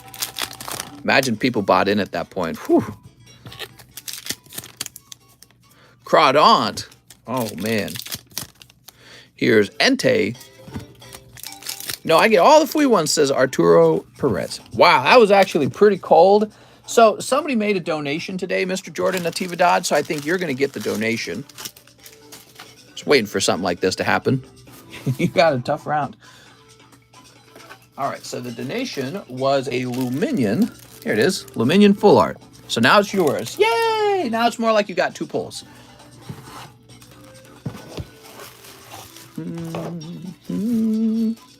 There we go.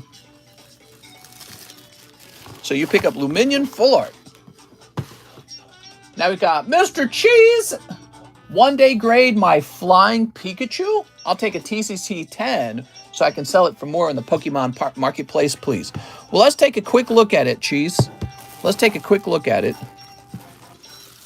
Because if it can't get a 10, I would like to offer you a chance to just send it bulk or save your money on it.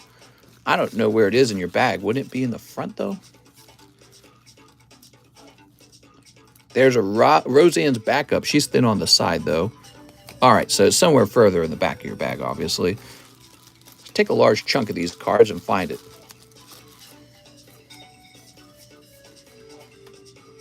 Marnie's Pride. She's off center, too, though. Glaceon. So you do have a Nidoqueen, too. We could take a quick look at that Nidoqueen. I'm guessing your Pikachu's right over here. Okay. How many Zards are in the large custom booster? It's like 5 or something like that. Look through all my cards, says Cheese. There we go. So Flying Pikachu. First, it needs good centering in the front, which you're in luck. I'm seeing it. I'm seeing pretty good centering. Slightly thinner on the bottom than the top, but it's not too bad. Check the back of the card. So we're looking for white dots that'll eliminate its chance of grading 10. You'll see this corner looks good. This corner looks good, but how about this corner? So that's looking like a bad corner right there, Cheese. Unfortunately, that would grade 9. And that is another white dot right there. So between those 2 dots, this Pikachu has no chance at a 10. We can also look at the surface to see if it turns into an 8, which is possible. Surface is looking pretty good, actually. This isn't the only surface we look at. We look at the entire card, but hollow foil is softer than the cardboard, so it tends to scratch or have a print line in it more easily. So, Cheese, this will end up grading a 9 with me, and I'm pretty sure that would grade 9 with PSA as well. I mean, PSA would not allow that to pass through as a 10. And then we also have your Nidoqueen, right? So let's take a look at this. I'm loving the centering on it. Let's check the back. Now, this also has white dots. They're very small. We're going to zoom in. So this is a real borderline card. So you can see that right there. That's like an almost white dot. That's a white dot. So if you graded this with me, this would turn into a 9. Would this turn into 10 at PSA? I doubt it. I have seen a PSA card with a dot like that before, though, but Usually you don't see it. Let's check for issues with the surface of the card. I see something here. Not a big problem. That's looking like a print line under the 54.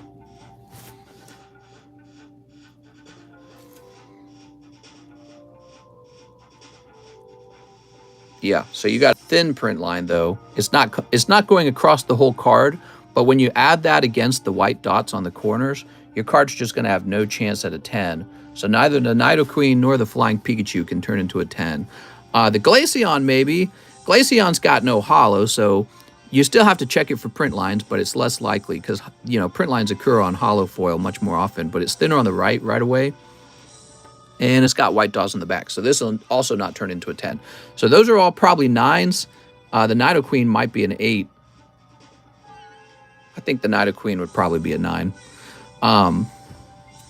The reason I say that, this print line isn't going to count too badly because it doesn't stretch across the entire surface of the card and it's not super visible. You have to be trying to see it. So when you take a look at the overall appeal of the card, it's not that bad.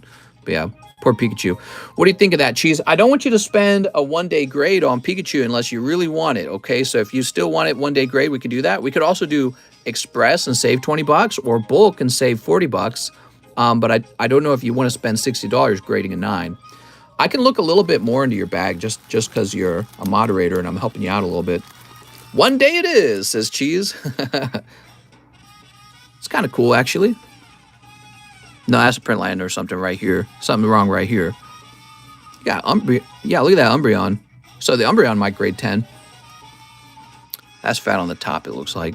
Is it fat on the top? Yeah, it looks off-center. Gengar, Greninja, Gengar, Rocky, Aroma Lady. Nope, she's fat. She's fat on the left side of the card, I mean. I don't want to sound like Jordan Peterson here. You know what? I can't do a pre-grade on your entire bag, but I can still show you what you have in your bag. So I'm just showing off what you have in your bag to help you make better decisions if you want. Aroma Lady, she's fat. Charizard, Eevee, the bunny. What do you think, Cheese? I can refund you the $60 if you want the cash back. Now that you know that they're not going to grade 10. I'm giving you a special treatment, trying to help you out with these. And that's because you're a moderator. So I try to help the moderators out a little more. Here's Roseanne. Giving you like a real careful analysis. Marnie. Yeah, unfortunately, Marnie's a 9. That's too bad, man. You pulled the Marnie's Pride. No, keep it for one day. Let me talk to my buyer. You got it, man. You got it. So one day grade on the Pikachu. You can try to contact me by private message to try and stop the grade if some sort of deal you're working on falls through. Okay. And if you stop me in time, then I'll give you back the 60 bucks. But once it's encapsulated, which you'll be encapsulated tomorrow morning, once it's encapsulated, I can't do that for you anymore. It looks like you have a second bag, Cheese, so let me show you what's in your second bag as well. Cheese's second bag. Whew, you got a lot of stuff in here. You got some Dragon Maid boobies. You got a lot of V's like this Luminion Cheese. So, you know, if you're interested in having me ship those out, I could probably ship those out for you to get rid of them. Because they make it harder to... Oh, there you go. That's a solid grade right there. I would look into a card like this. This is valuable. People apparently don't like Centiskorch or Old Men. This is pretty solid too, Cheese. So this... Oh, this is 2. Although it's a little thinner on the left, but I think it could still pass. The Giovanni's nice. If the Giovanni could grade 10, that'd be good. This is decent. Oh, yeah, grade your... Oh, this is real decent. Look at this, Cheese. Did you know this? That's a Squirtle. You got a lot to grade, but no monies, huh? Maybe we could work out a deal. Maybe you can give up like 20 of your V cards for one free grade or something like that. And I'll take the V cards and put them into live customs or something. Okay. Yeah, I understand that. A lot of people, they end up with a lot of gradable cards, but they have more fun opening the cards than sending them off to grade, you know? He says, perhaps. You know, something like your completely useless Vs, you know? and then I would put them in the live customs as like hollow pulls, basically. I don't know. That seems kind of pointless, doesn't it? I think I've thought about doing that before, and I said don't do it. Okay, so we're going to say one day. I think in the past I was thinking about spending $1 per V card, and then instead of having hollows, we'd have V cards. But I'm like, ultimately, this would just be a cost that I pass on to the buyers, and then they're not even getting a good card in return for it. So it's not a good cost. So I decided to go with the hollows because those are free. Robert Gomez. He says 2 packs of Cosmic. Extremely small bag. Thanks, man. All right, let's get those Cosmics. Oh, here they are. Cheese V cards flooding the market. Haha, here we are, Robert Gomez. I think the V cards have an easy $1 value. I've thought about offering a buyback program where I buy your V cards from you guys, but I don't know what I'd do with them. Here's Larvesta. And oh, look at this, Nagana Del Guzzlord. How nice. 2 packs, 1 GX card. That's not bad. Robert Gomez. You expect to hit every 5 packs, so you pulled it much sooner. Biden says, just don't raise your price. Oh, right. Oh, those damn corporations. Always trying to be for profit. Just trying to price based on supply and demand. That's not right. That's very inconvenient for me, the president. All right, there we go. They should have to do what's convenient for me. Bryce Munzel. Booster box of Dark Phantasma. If possible, could we look through my bag? I don't even know what I have. We'll take a look through your bag. Biden says if you make more pokies, they'll be more valuable.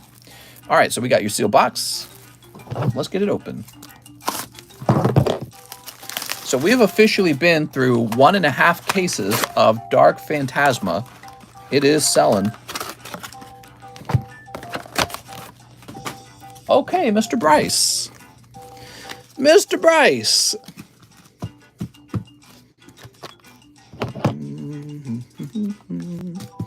Let's see what you got, Bryce. Bryce.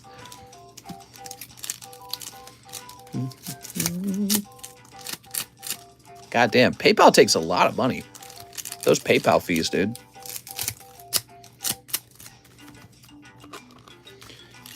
You ready? Sneep.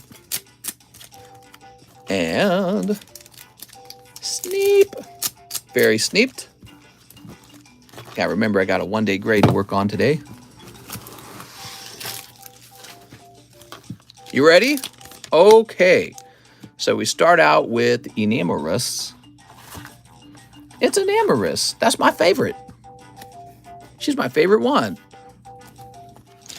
Pack number 2 is Gudra. Machamp.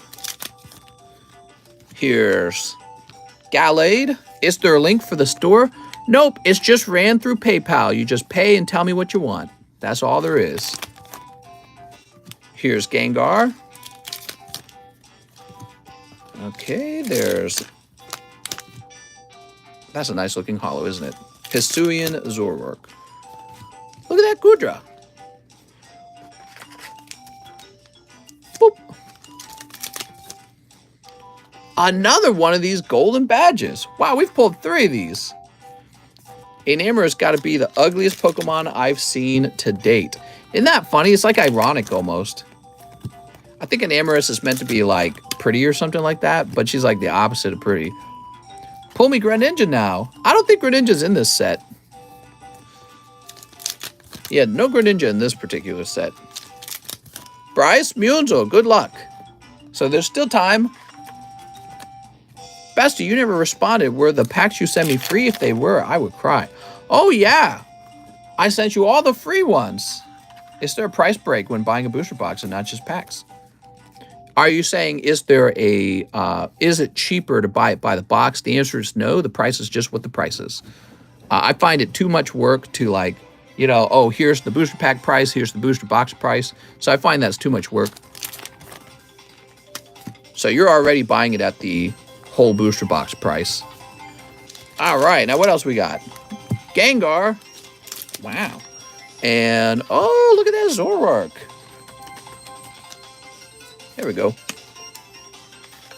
We've mainly been selling these by the box, if you haven't noticed. So primarily, people buy these by the box. Will it take a week till ship in my house? It'll take a whole week. Yay! Like when you box drugs, the price goes down when you buy more. Yeah, but we've already priced it at that price. The buy more price, that's already what I've chosen. So this stream is very simple. I just do one price. And you can buy a whole box, or you can buy a minimum of $7. That's the minimum order. So you don't have to buy a whole box, but that's how we do it over here. It's real simple. Can I make another bag, bestie? Of Chilling Rain. Oh, but Antonio, I was going to do this one. See, Antonio Martinez, all full of Evolving Skies. Wow. So that's going to Bryce Musel, who doesn't even know what's in his bag. Bryce. Let's see, Bryce Musel.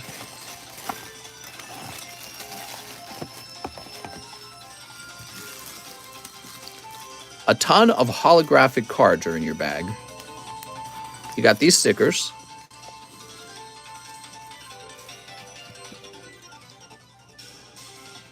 All right, there we go. There's a signed Bulbasaur for 2.1K, Mr. Signed by Mitsuhiro Arita. Really? That's cool. I think that's pretty neat. I ought to get a signature card sometime. I've never collected signatures. Actually, that's not true. I have a signature card now. I got a Pokerev card. Wow. Heat Train, that's neat. Samurott Piplup, looking pretty hot. There we go. There's a Greninja.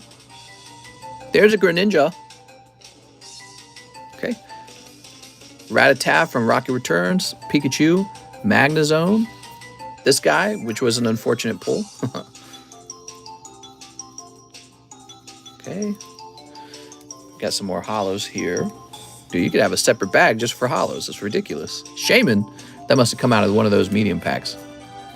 All right, very cool. Yeah, look how many holos that is. That kills me, man. I don't got room for all this. It's too bad, though, because the holos actually look kind of nice from the new set. But I know there's going to be like a bazillion of them. But the Pikachu holo is pretty legit. A card with the signature of the illustrator is sick, though. I have one signed card from Leonhardt. Oh, that's cool. All right, there we go. Next up, we got Daniel Baytosh. I'll take the Clefable 10 and 2 poker cards. Sounds good, Daniel. All right, Daniel Baytosh, everybody. Let's see what he pulls.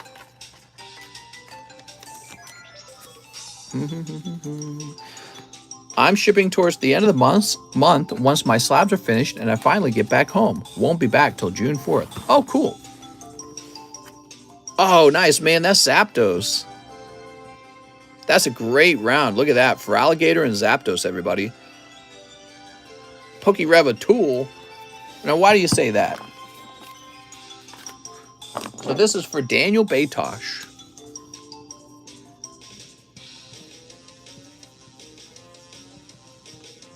He's been around longer than I have. He was doing Pokemons before I was doing Pokemons. Can you send me another Charizard? How about a Zard GX? Oh, yeah, let's do that. So, Daniel Baytosh, your bag would be over here, I believe. I feel Pokerev is too fake, too energetic. Yeah. Well, you know, it always surprises me when, like, Leonhardt really freaks out over a pull because he's been opening Pokemon cards, I think, longer than Pokerev. So these guys have been pulling Pokemon cards for like 3 years. And so when they start screaming, it's all acting, right? It's not how they really feel about pulling the card. And I think it works on the kids, so it's really for the kids, you know what I mean? And for the adults, you're like, all right, dude, chill, you know what I mean? Like, calm down. But I do it too, you know? Like, when I scream for a card, I scream because that's what you guys want me to do. You want me to freak out when a hot card is pulled. It's just kind of how it works. His videos cut too much, and all of a sudden he has hits, and his mystery boxes are always hits. Now, I could probably explain that too. I do that on TikTok. So on TikTok, I will record myself opening up a pack, but if it's cold, I don't upload it. And then when I pull a hot one, I do upload it, because what you discover is that the algorithm doesn't like your account if you upload a lot of mediocre content.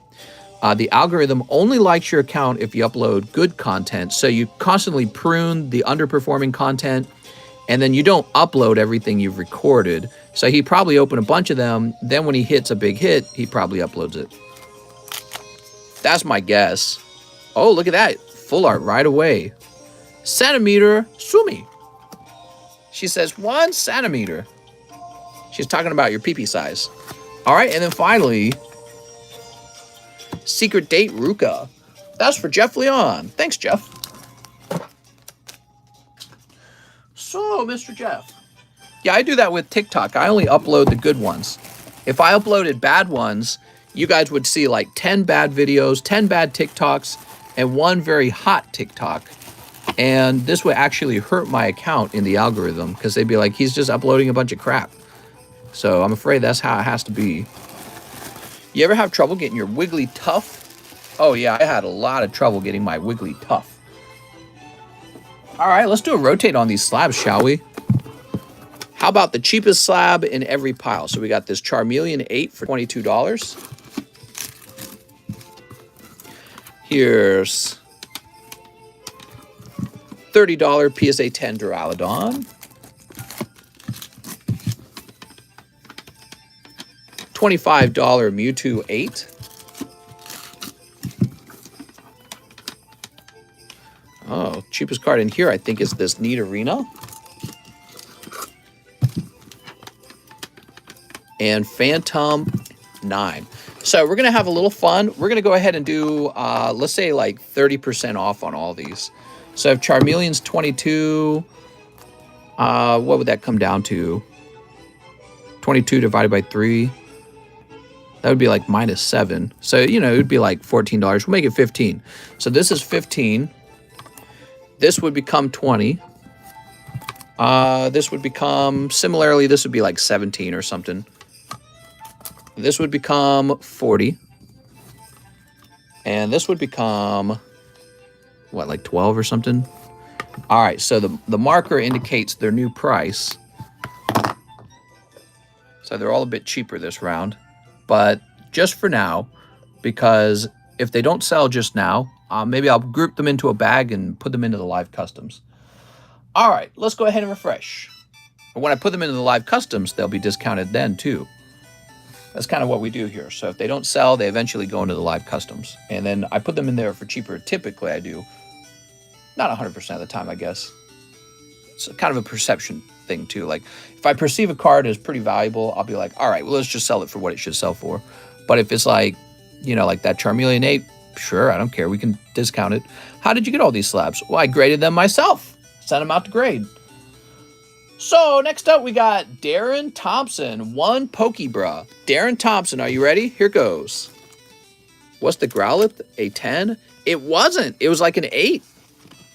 Oof, that's a cold pull. That's Muck and a low and Muck full art from Unbroken Bonds. 2 express grades, says Darren. All right. I think I know what you're express grading. The Charmeleon and 1 for whatever I like. Looking forward to the sweet TCCG slabs. No problem. And it takes 2 weeks for them to grade at the express level. Now let's look through. Marceline. Is this a full art? We might do Finn.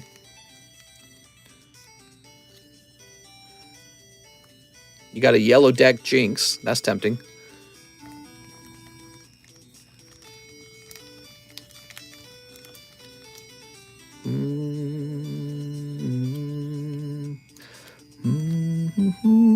You got that Florges and Bulbasaur and Shaman. You got plenty of cards, man. Well, let's take a quick look at these. So I'm not sure about Adventure Time, how valuable that would be.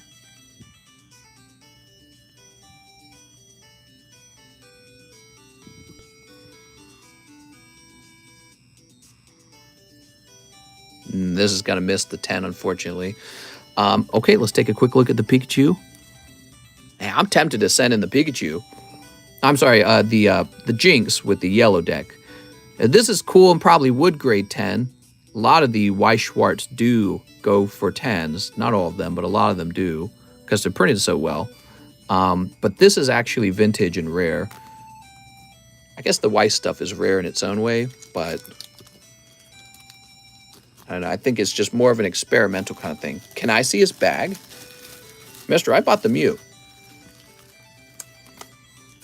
I don't think he's ever bought anything. You going to buy the Charmeleon, Zach?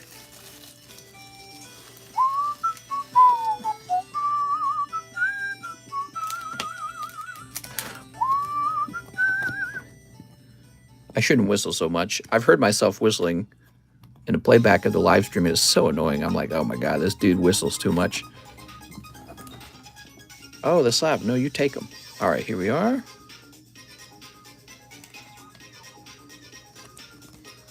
Darren Thompson. Darren Thompson. Can I open your bag? All right, but it's not your turn yet, okay?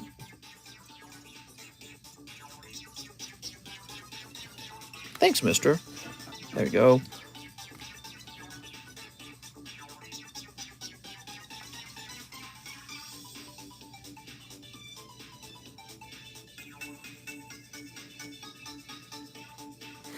I wrote 518.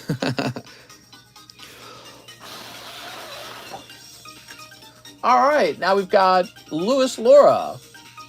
Please ship my bag. I should also have 3 slabs. All right, cool, Louis.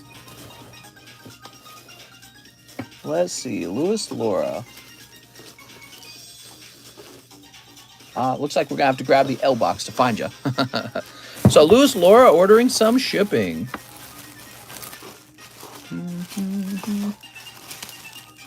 Lee Montoya, man, that guy ordered a lot of cards and then dipped. He's like, I'm out of here. The Rocket Returns pack break is pretty close to the end. Same with the medium, everybody. The medium's very close to the end. It would take very little to finish that off. All right, let's see. Maybe you're in this box. Luke. Here it is, Louis Laura. Alex says, yeah, it was funny the first time. Antonio, chill, please, my dude. When my goal, let me know if you think Marnie's Pride can get a PSA 10. What? I bought 2 mediums, but only 1 spot left. So you'll get a refund on one of those spots, or actually you'll get store credit, and you can request a refund if you'd like. All right, so Louis Laura.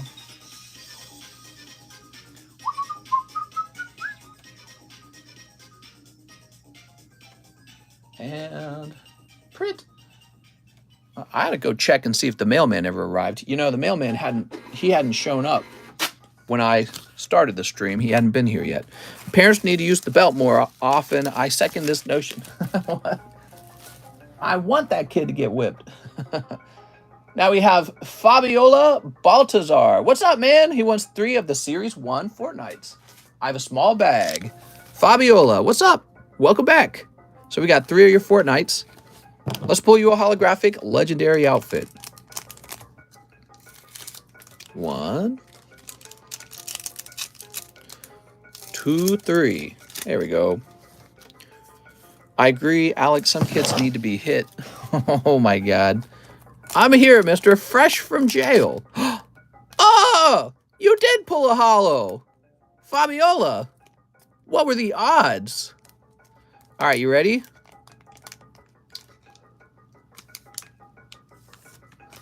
Wow.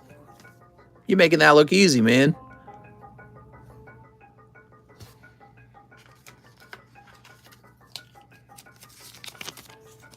Look at that. Instant snipe.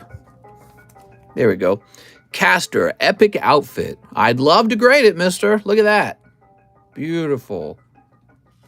The card, the sun shining on the card is blinding. I agree. What time is it? 6? Oh, man. I need to remove a cup. Hold on. Put this cup down. All right. Can we lower this a little bit more? Yeah, just a little bit more.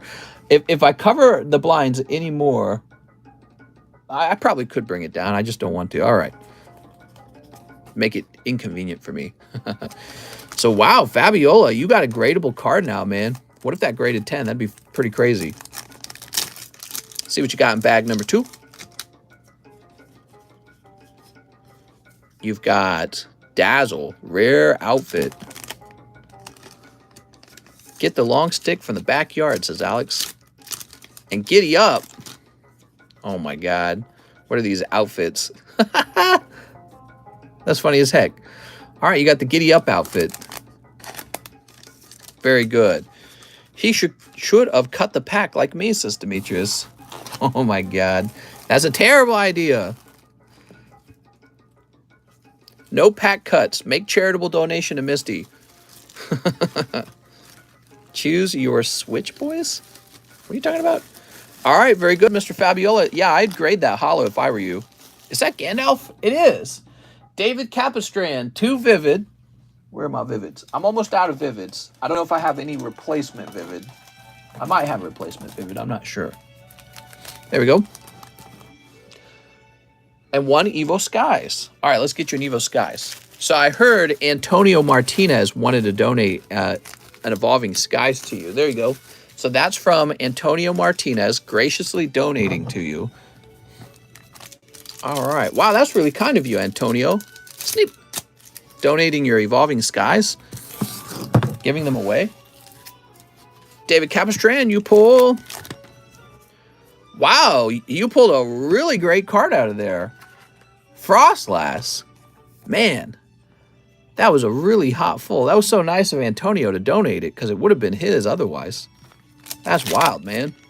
Okay, we've got Kimiko and Joltik. Woo.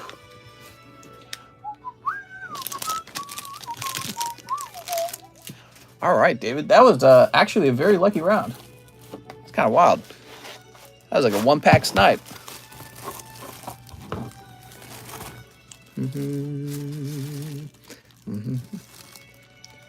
Doot. There you go. What's up, David Ma? Now we got a big order from Demetrius Gizas. He says 1 in the large sub list and 2 hidden fates. All right, starting us out, huh?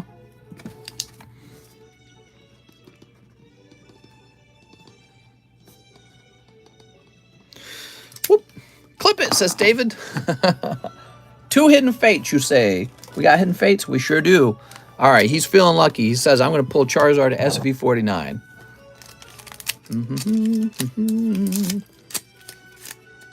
There we go.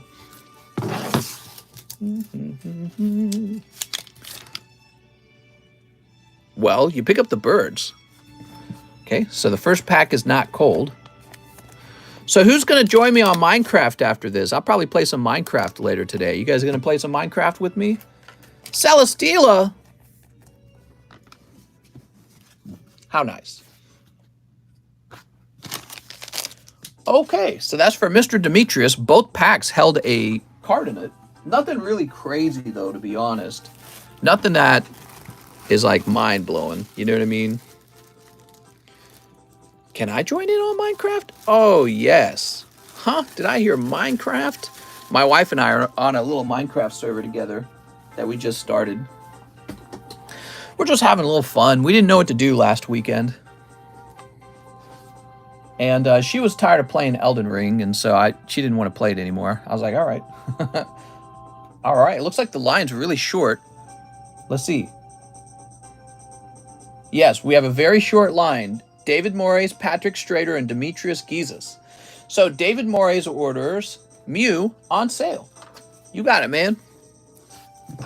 I want to play Minecraft with Mr.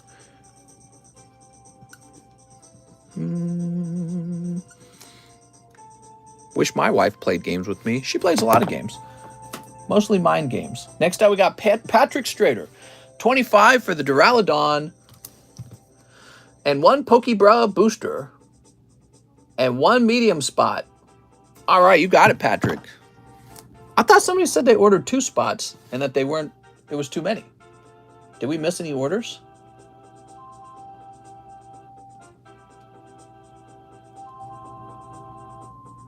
Yes, there are some missed orders. Hold on. So this happens when the line is very short. what happens is your order doesn't really register into my PayPal in time, and then when it does register, it registers underneath other orders. I think we're having that problem today because the line is so short. So hold on. We had Daniel Batosh, then Jeff Leon, To Rent a Girlfriend, I Have a Box. Evan Staker should have been next. So Evan Staker says 2 medium custom boosters. Let's get those medium custom boosters. Evan Staker.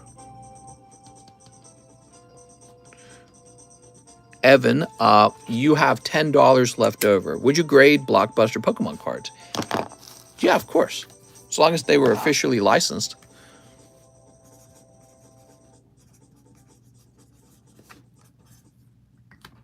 So, Evan, you have $10 left over. And let me take this off the table for a minute because we know that's sold.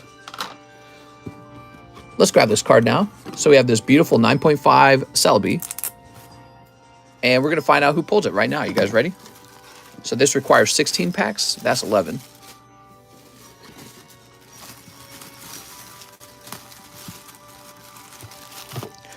One, 2, 3, 4, 5, 6, 7, 8, 9, 10, 11, 12, 13,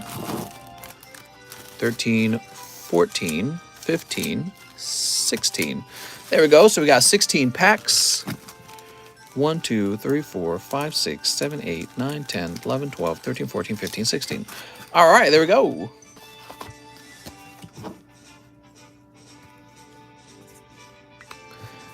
If you pull this card, I'll trade my Celebi VMAX for it. So that's what you want to pull out of your booster. Every booster contains a holographic card, which is yours when you pull it. Okay. What a beautiful day for a wonderful medium. Did I make the medium? Batosh. It looks like you might have missed it, Mr. Batosh. Let me see. Daniel Batosh. I'll take Clefable and 2 poker cards. So did you make a later order? Daniel Batosh, medium custom booster. The remainder of the Topps pack. Wow, there were like various orders that were missed. Daniel Batosh. So, Mr. Daniel Batosh, you did miss it. I apologize. Your order comes in after Evan Staker's order, okay? And it looks like we had a Mike side order too. Did we do that one? What did Mike side order? One in the sub list. Wow, we didn't do that one either. So we're having an issue where in PayPal, if the line is really short, you run into a problem where some people's transactions actually register in the account faster. And this causes an issue because when the correct order does come in, your order might show up underneath other people's orders. So I can see that this has happened. Can I get a number from the audience? Let's finish the medium and then we'll fix these orders real fast. Ooh. 1, 2, 3, 4, 5, 6, 7. All right, there we go. Now let's see who pulls a Celebi. Not Peter. Patrick Strader, Patrick Strader, Patrick Strader, Brooks Bellinger, Joshua Quintana, it's Joshua Quintana on 7. 1, 2, 3, 4, 5, 6, 7. Congratulations to Joshua Quintana. He walks away with the Celebi. How about that? So that's how a medium works, by the way. We don't always host them. And in fact, we won't be hosting anymore for a little while. Oops. Come on now. Get this box out of the way. All right. Wait, who was that? That was Joshua Quintana? Yes, Joshua Quintana. Got to hold on to his name. There's a lot of names.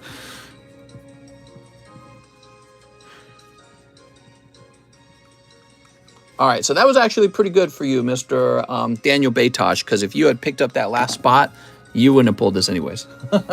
You'd have gotten the cold one. So, Evan Staker, here's your $10.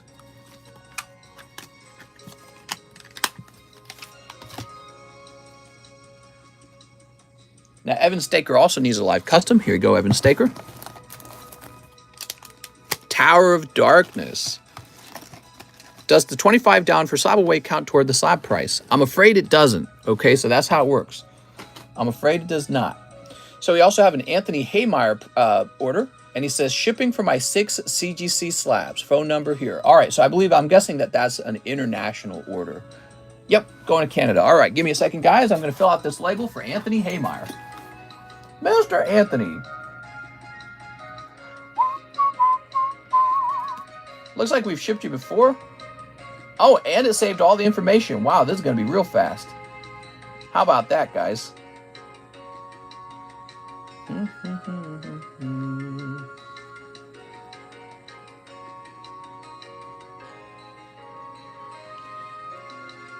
All right. That is much faster.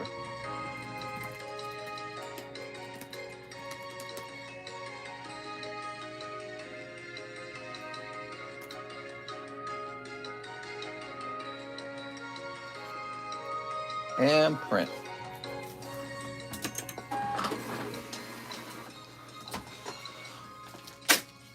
So we'll say returns on this.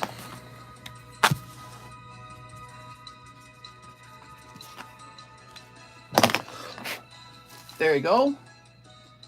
So we'll be sure to get you all your CGC slabs, Mr. Anthony Haymeyer, if I can talk. All right. After Anthony Haymeyer, let's see who we have. Colt Hicks, $50 for slab away, huh? Did we do that? Yes. So, so he paid off his Alakazam right away. Well, you paid it off in the same day, Colt. Can I just give you back your original, your $15? So Colt Hicks, I'm giving you back $15, man. So I already applied $10 from the initial 25. Here's the other 15, okay? What's up, Nick?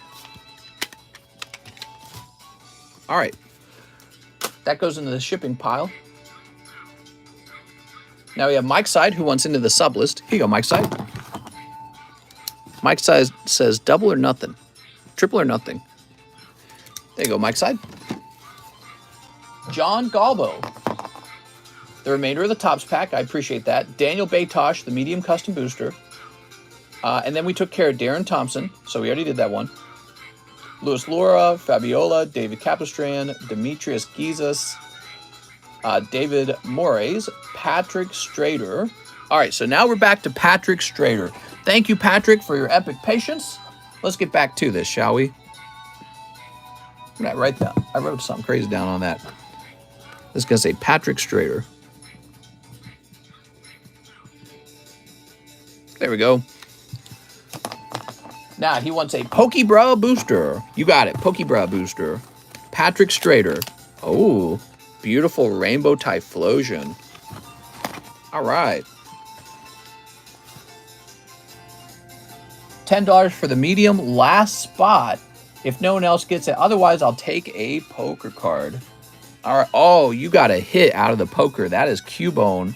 That's definitely one of the chase cards in the poker set. Very good, man. All right. So that's for Patrick Strader, and you've got a... You used to have a box a long time ago. I think you're actually just over here now, right? Let's see. Ugh. Patrick Strader just has a large bag. Yes, here we are. All right, not bad, man. Typhlosion and Cubone. And similar to the other guy, it's actually good you didn't make it into that medium because the winning spot was 7. So you'd have just been buying $10 or nothing. Next up, we got Demetrius Gizas. He says for the PSA 8 Charmeleon, you got it. Do you know if that Japanese Scyther is still available? No, that one's been taken. That one got taken quickly. David Ma, who says 4 packs of Fusion. You got it, Mr. David Ma. What's up, David? 1, 2, 3, 4. All right, perfect. So we fixed the line.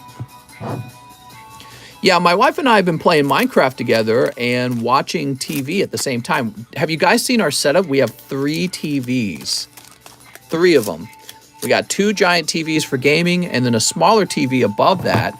And so we can turn on a show and play something like Minecraft and actually enjoy like watching a show while we're playing. It's like perfect for a game like Minecraft where there's a lot of repetition. You know what I mean? I waited like 8 minutes, says David Ma. Yeah, the line's pretty much empty. We're at 234 minutes. We could end early again today. What time is it? 6:21. It's a Wednesday, though. So I could probably just sit here and talk to you guys. And I think an order or 2 will come in if I did that. Actually, yesterday I ended too soon because somebody actually sent in an 18-pack order just as I shut down. But yeah, I wanted off yesterday because I had a bad headache coming in, and I figured getting off the stream would help me. Do you play Bedrock? I play whatever's on my Xbox. Mister, you should see Mary play Minecraft. Bitch can build. Really? I love building stuff in Minecraft as well. I'm a big fan.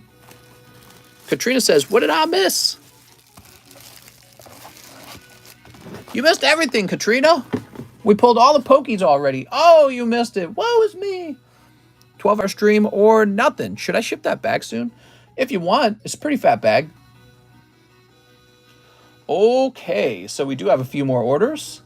We got a big order from Andres Ramirez coming up. But first, we have Giovanni Mendoza. 1 Pokebra booster and 2 space jugglers. You got it. 1 Pokebra. Hey, that's Dark Gyarados. Japanese Dark Gyarados. And 2 space jugglers. Let's see what we got here. You ready?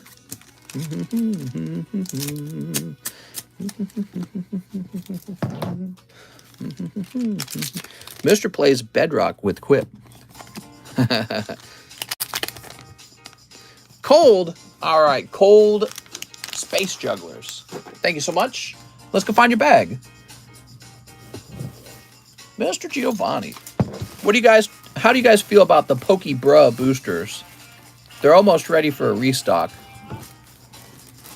Liking them, not liking them, good, bad. How would you improve them? They seem to be decently popular.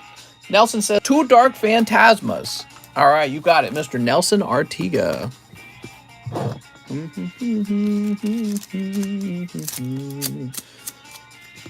You ready? Oh, perfect, man. What a beautiful snipe. Full art Zoroark.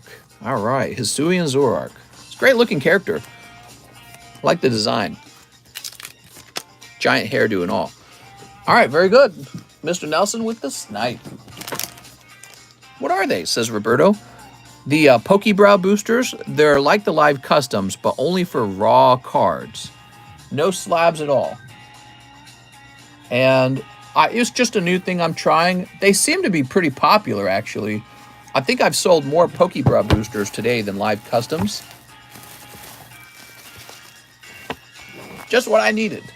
Let's see. We've sold a lot of live customs, actually, so it's hard to say. Oh, no. Let's see. You know, if I can get the Pokebra boosters to balance out to $20 a pack, I guess what I could always do is just mix them in. So I believe this is you, Nelson Atiga. I think I had a typo there. I better write your correct name down.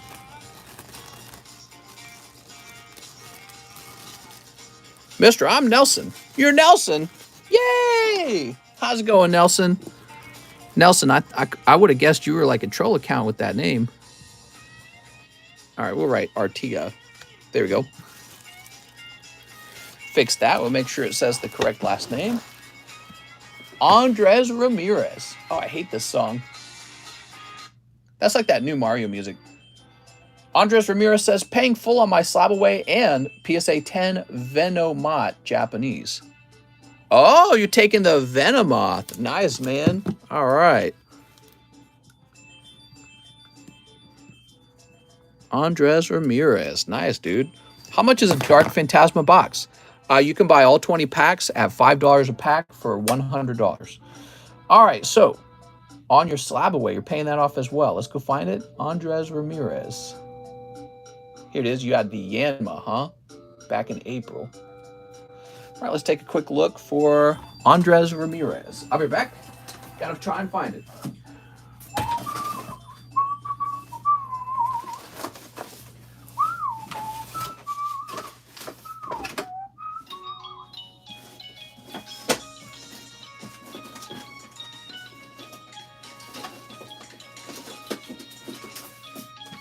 This always takes way too long.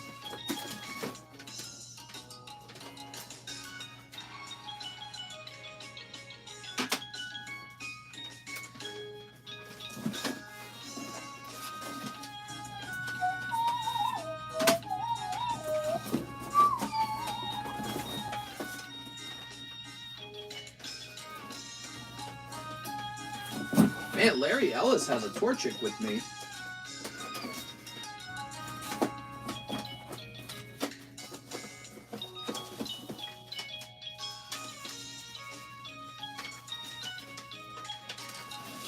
Alright, so I didn't find it, which means it's probably still sitting over here unsorted.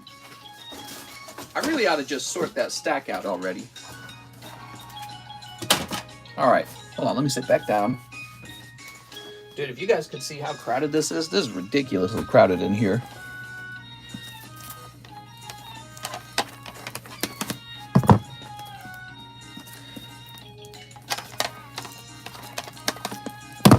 This is definitely a suffering from success kind of thing.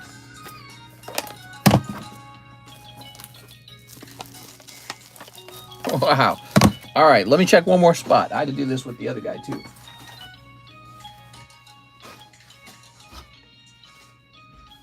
Whew.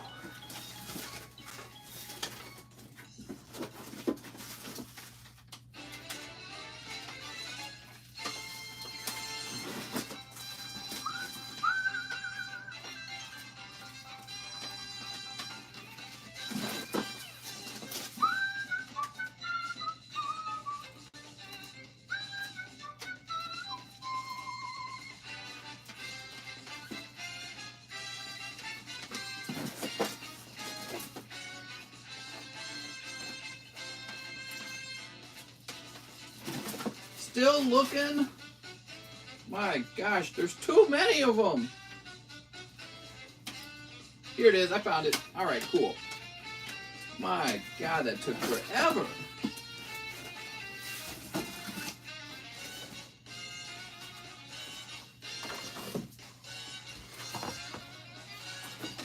I think I need to start changing how I organize the slab away slabs, because the problem is there's too many of them, and so they get really hard to find. They need to be alphabetized the way the shipping slabs are alphabetized. Whew. Here it is. Andres Ramirez. Beautiful, man. Why did you grade a reverse Phantom? I actually have a reason. There was a guy asking for a Phantom 10 back then, and so I found a pretty looking Phantom with breakpoint. And they decided this is not even a 9.5. I guess it's because of the odd corner. Actually, you know, with PSA, they don't care about those odd corners at PSA. But they care a lot at CGC. That's too bad. All right, let's go ahead and refresh. Yeah, so if you have like a misshaped corner, PSA can still pass that through as a 10. CGC won't do that, though. All right, now we have an order from Daniel Baytosh. An extra 40 for one Pokemon movie Topps. All right, sounds good, man.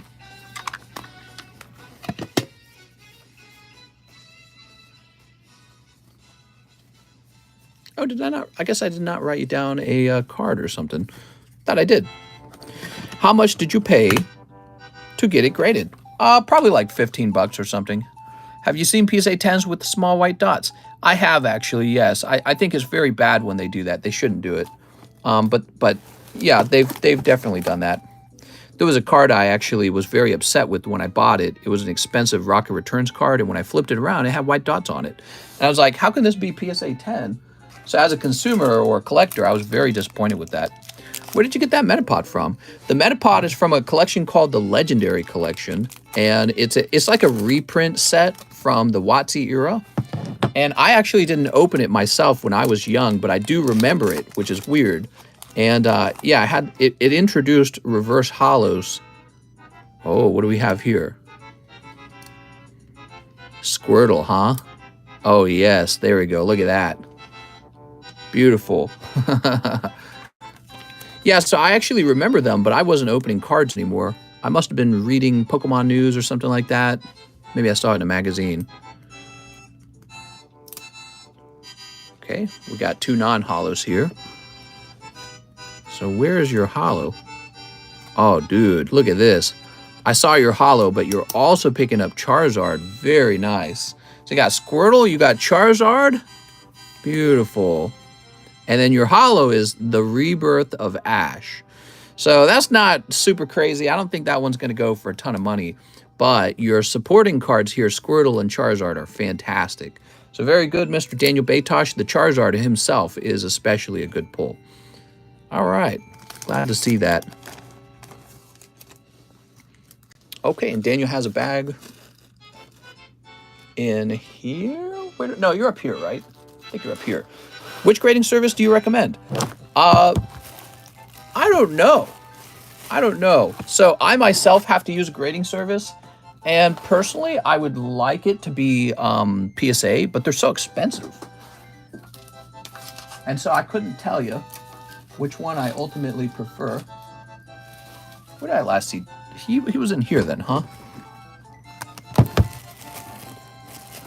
I'm trying out SGC. Did you guys know the most expensive card ever sold was actually SGC?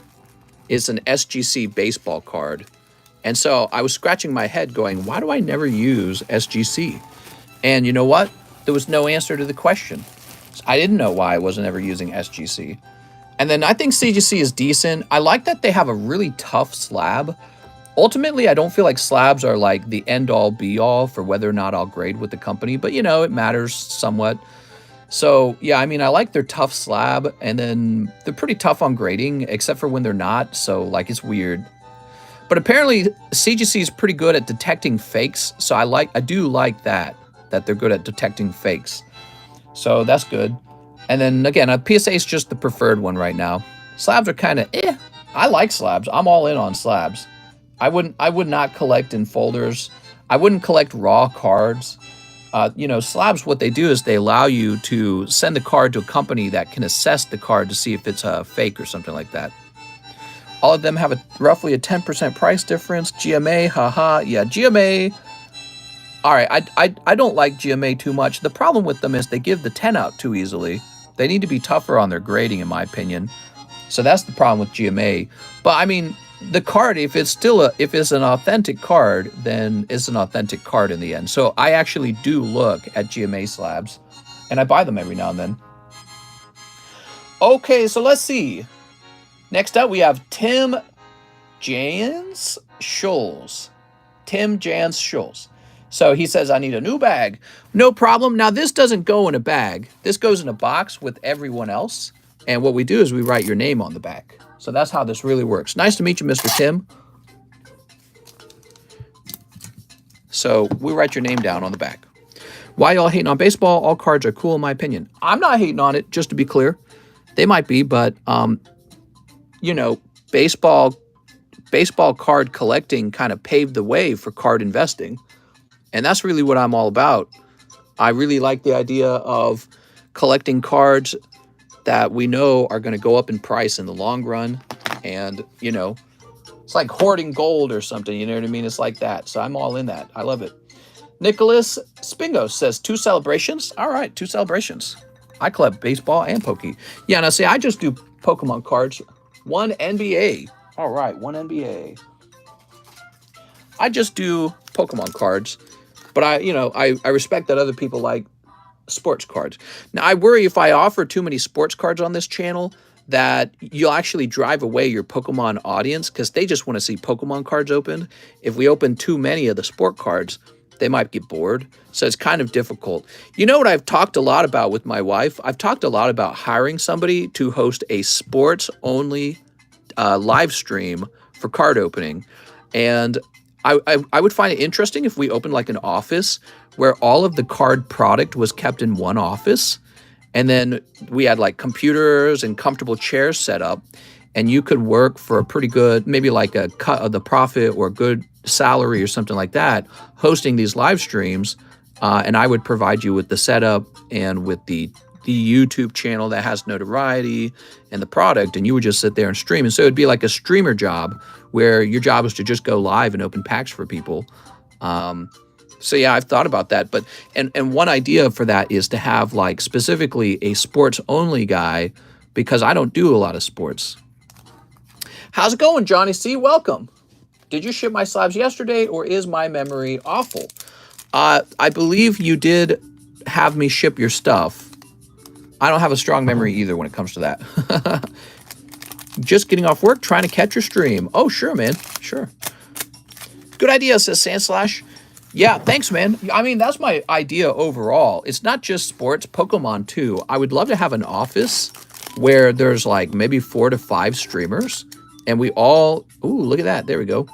We all share the same product and then we sit in this, we use the same office with all the product in that office and take turns running the live stream. I think that for this channel to survive for a long period of time, it has to expand to multiple streamers. I'll do the sports, says Aaron. Oh, head right on over. All right, so any Celtics player is a hit for me. You actually pull Aaron Nesmith, and he's from the Celtics. Is it Celtics or Celtics? There we go. How about your celebrations? Oh, there you go. You're picking up Mewtwo EX. Nice, man. And then in your second pack, you pull Hollows. I'm not really a fan of the sport ones myself, but that'd be cool if it had its own stream. Yeah, I mean, I almost see it as lost opportunity because there could be 2 separate streams but running under the same sort of like logistical chain, right? Like I've become sort of an expert in card acquisition. I'm very good at it over time, and I could be using that to source cards for somebody who wants to sell sport cards all day. Did you pull that Japanese Suicune GX full art on the left? I did. I pulled this in a TikTok. So I took a whole box of Super Burst Impact and I opened it on TikTok and I pulled this guy. So I pulled this myself. All right, Nicholas. Let's find your bag. I don't think it performed very well. I might have taken it down at some point. Did we create a new bag for you? Is that what we did, Nicholas? I'm trying to remember. How long until no more orders? We're almost done.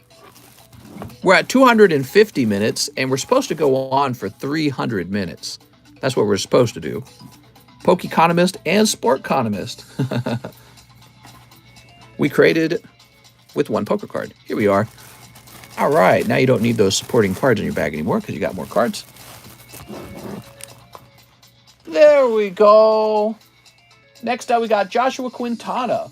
1 Pokebra booster and shipping. I have a small bag and 1 slab. All right, you got it, man. 1 Pokebra. I'm about to get into Dragon Ball because that antique shop has booster boxes for 60. What? Hey, look at this. Typhlosion Rainbow Rare. That's hyper rare Typhlosion. It's crazy that you could open a $20 pack and pull a hyper rare with me, but you could open up a whole box of this actual set and not pull anything like that Typhlosion. It could just be a dud box. All right, so Joshua Quintana. Here we are. And there's some cool hits in that box, like the VMAX Pikachu. Okay, PN way home from work. What? Joshua Quintana wants some shipping. Let's do it, Joshua. So tomorrow I'm going to struggle to get the grading done because so much shipping was ordered today. A lot of shipping was ordered. Some days are just like heavy shipping days for some reason. I'm out of stickers now. Oh man, I got to be so close to being out of stickers. It's wild. Most hits want them gone because I looked them up and they go for double that. There we go. Oh, you mean the antique guy? Yeah. Ivan Ramirez is back. He says, pay off my slab. Wow, that was easy. All right, you got it, Mr. Ivan. Ivan Ramirez. Let's see. Here it is from May, the Kabutops. All right, you got it, Mr. Ivan. Let's jump in here because you are possibly in this pile right next to me, which I need to sort into the boxes.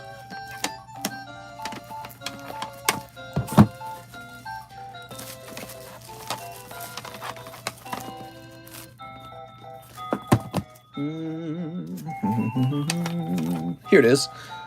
So, in fact, it was sitting right next to me. All right. Ivan Ramirez Kabutops. I've almost acquired every Charmeleon ever. Ever? Ooh. Okay, we put that in the shipping pile. And then we refresh. There's a very short line right now. Wow, we actually had a pretty busy day. You guys went pretty deep, even though there's like no line right now. So now we have Nelson Artigo, Electrode Slab. Also, please ship with my bag. No problem, Nelson.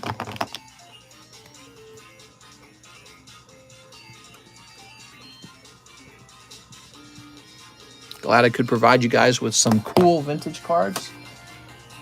Dude, that Electrode actually does look really cool, right? Like legit. Here's another card. Put this up on the table right now.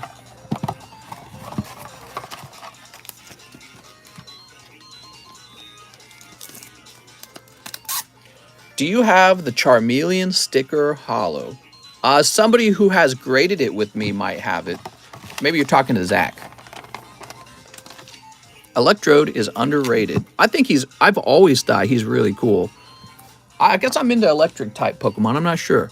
Well, I like Tyranitar, so this is going to be 40. I like Magneton, and I like Electrode. I like Magnezone. He's new, though. I have to, like, get used to Magnezone. But I've also always really liked Tyranitar, too. He's just cool. What's your best fake card? I don't have any fake cards that I know of. Electivire is cool, too. Yeah, definitely.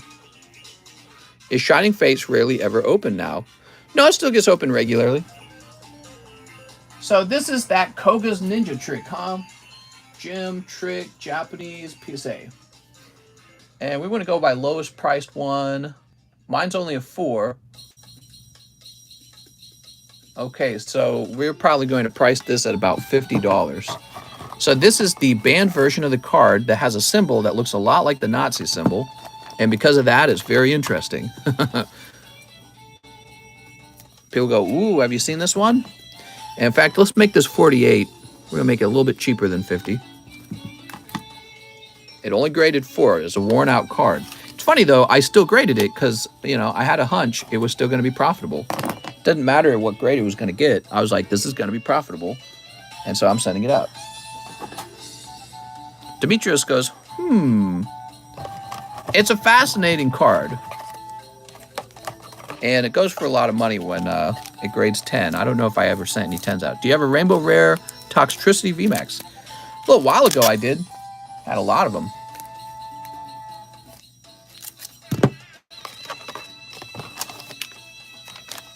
All right.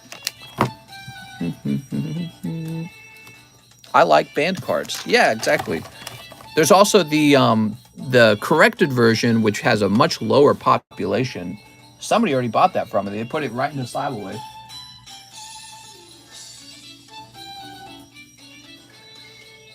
All right, Fossil Japanese.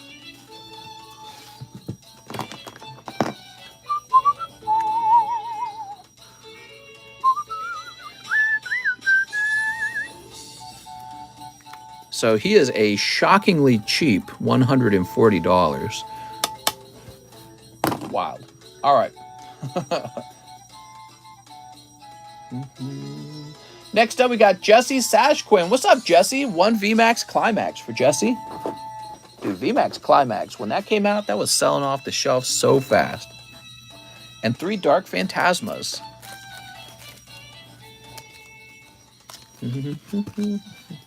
That would be a good card to smash, wouldn't it? With a hammer? If we did a group funding for smashing that up with the hammer, yeah, that would be a good one to destroy. Dude, I ought to get... You guys need to send me a link to a machine that will destroy slabs, and we'll destroy slabs for fun, guys. Like, doing it with a hammer, that's such peasantry, you know? There's nothing impressive about it. Mister, you didn't ship out my bag in slab. Oh, I'm so sorry. I might have gotten distracted. Hold on. Let me make sure I get your whole order done. Okay, so this is for Jesse Sajquim. Jesse Sajquim, not a wild order. It's a pretty straightforward order with just 2 V cards. But it was just a few packs. Destroy low pop slabs. Do Japanese sets usually die down? You know what's weird? Actually, people continue to buy the Japanese packs even after the English version comes out. And I think there's 2 reasons for that. is because the Japanese sets are smaller, so people are able to focus on the cards they actually want by going after a particular Japanese set. But the other reason is a lot of the times the Japanese cards actually just look better than the English cards. But you know, the English cards sell too. But it's not like the Japanese cards stop selling. All right, so Nelson, please ship my bag. You got it, Nelson.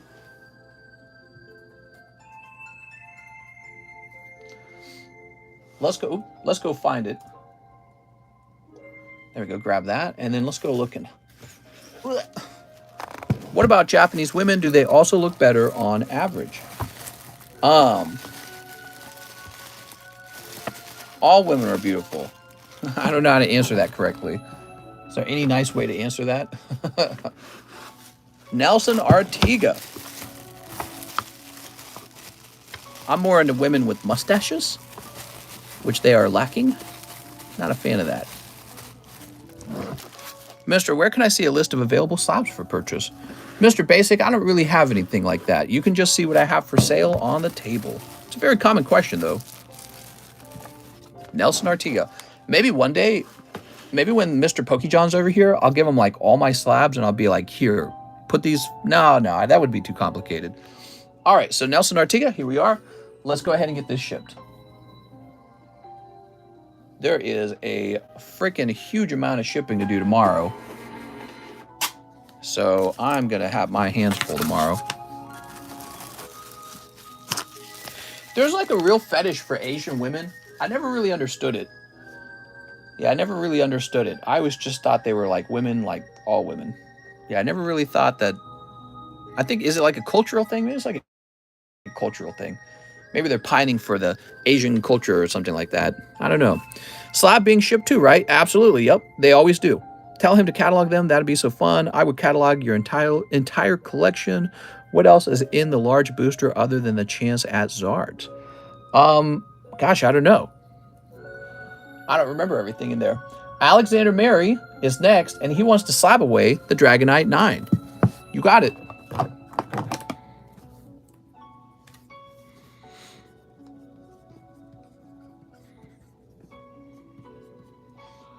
Mary. There we go. Let's go update slab away. Shall we? You would be right here. And this was Dragonite. And he was 140. Whew.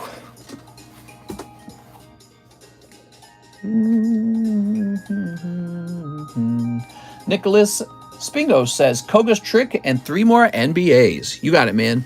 Well, we certainly can't smash this one up now, can we?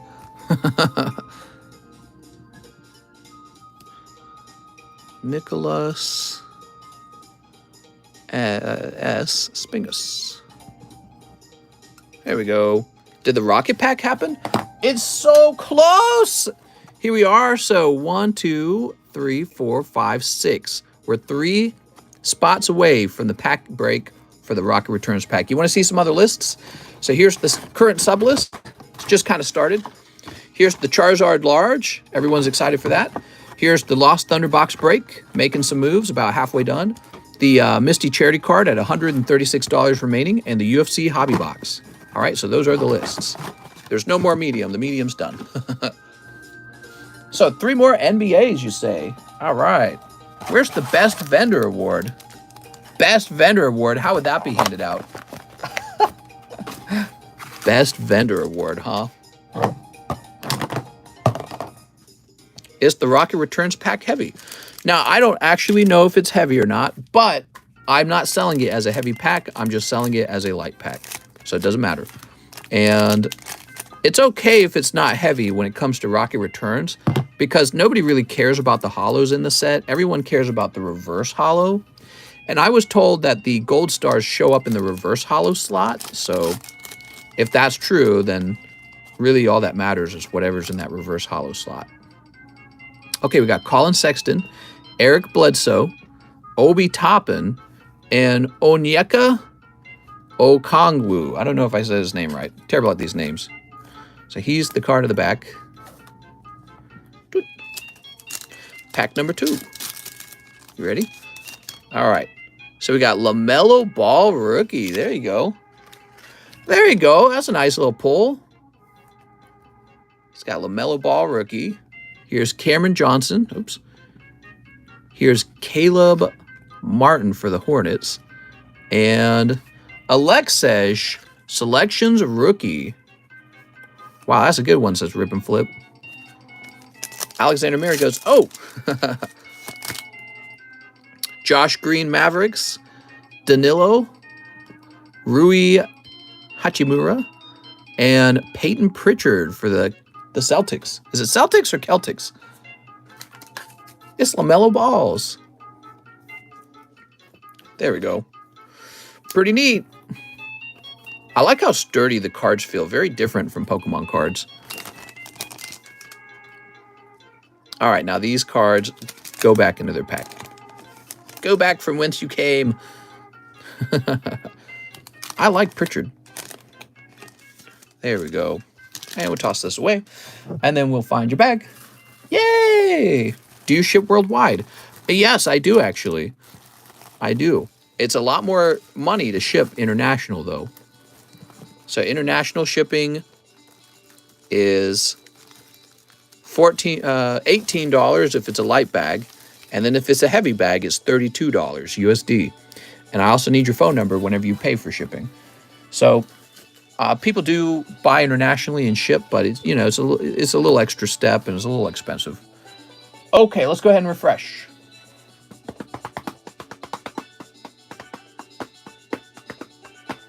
Gold stars in Rocket Returns are in the rare slot.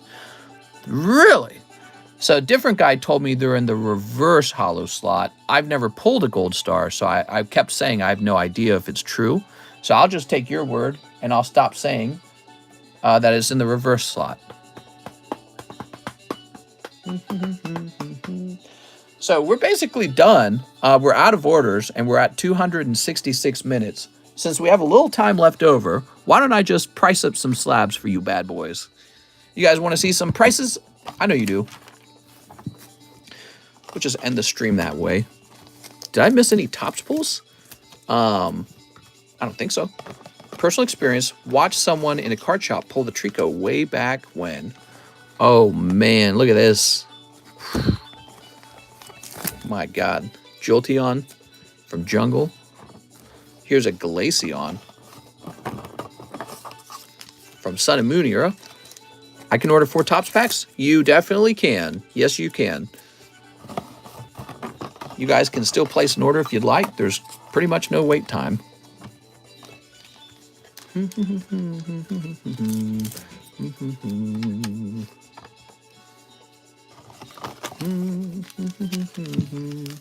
This is probably like Pop 1, some of these cards I'm about to show you, from Mysterious Mountains, because nobody has stopped and bothered to grade them, but I did. And Mysterious Mountain booster packs are really expensive. I think the pack I bought was like $800. Just the one pack. Look at that hoot hoot. How much did it cost you to grade those slabs before the increase? I don't remember. I know there was a time period where I was sending off just every single card because there was for a small period where it was like $8 per card. And I don't think these were from that time period. I think these were later and the price had jumped a whole bunch of times. What holo did you pull from that pack? The Nidoqueen. Somebody already bought the Nidoqueen and put it into slab away. So the Nidoqueen only graded 9, unfortunately. But these common and commons graded 10, which is really cool. I don't think anyone bothered grading Mysterious Mountains, so it feels nice contributing to the population count on them.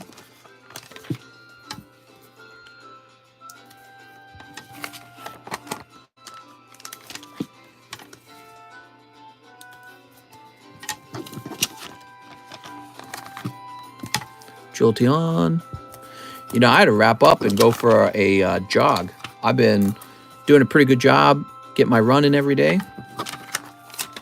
I gotta do one today too. Who won the medium?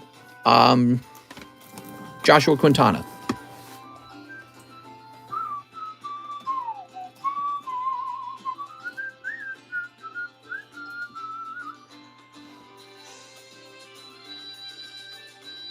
So this should say Japanese.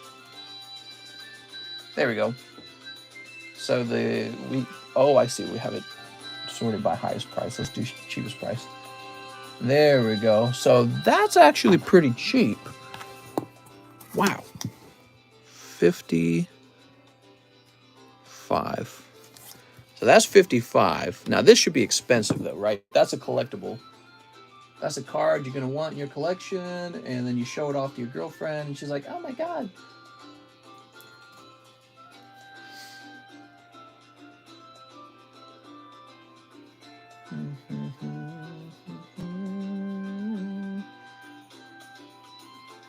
Okay, so this would be $430. Is that an older label? No. So $430. Wow. Beautiful card. Glaceon.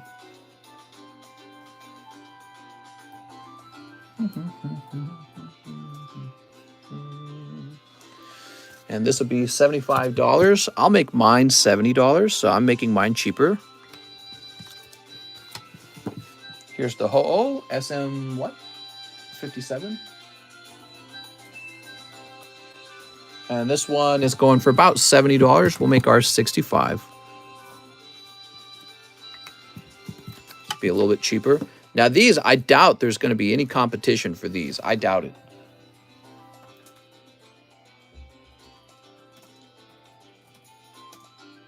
Ghastly. There could be. There's no Ghastly for sale. How about Hoot Hoot? And there's no Hoot Hoot for sale. Neither of those are for sale anywhere. Not anywhere. I'm sorry. Shouldn't say anywhere. But let me look up their population.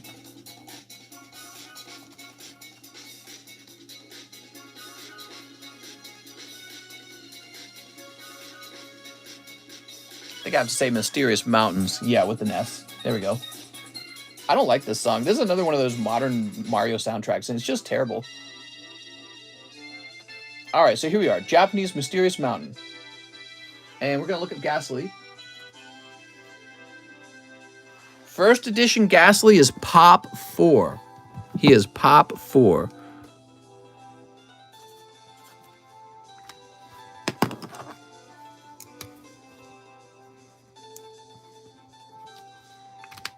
Order's still open. You know what? We're at 270 minutes. Why don't we call no more orders?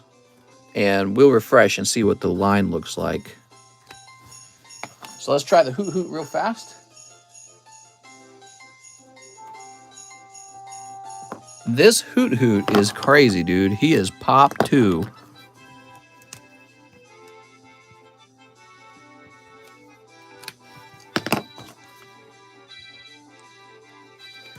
So those are a little more pricey just because of the fact that they are actually really old and there's hardly any of them graded. Mister, I bought the Ghastly. Oh, okay, I'm going to remove the Ghastly. All right, I'm going to go ahead and refresh. Yeah, Ghastly makes sense because he's Ghastly Haunter Gengar. Looks like some orders did come in. Ah, dang, I sent decent-sized order, just tops. Oh, you're good. We're refreshing right now. It's not over. Okay, so Tim Reeser, 3 tops packs and $50 toward my Slabaway. New bag just shipped. Wow, thank you. Thank you for letting me know. So let's get $50 toward your Slabaway, Mr. Tim. Tim Reeser, you have $399. So let's make it $349. All right, there we go. We've updated that. And let's get you 3 tops packs. The good ones, right? The ones with the Charizard in it. Z-Dog says, still going, mister? Am I still going? Well, I call no more orders because I think I should wrap up soon and go for a good run. And the temptation is to keep going and to keep selling, but it is more important that I take this run, guys.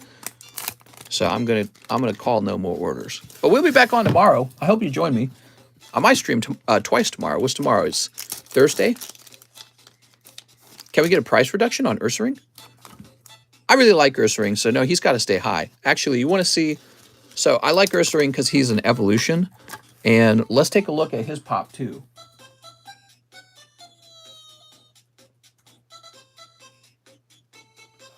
All right, so Ursaring is going to be pop 5. So he's real low as well.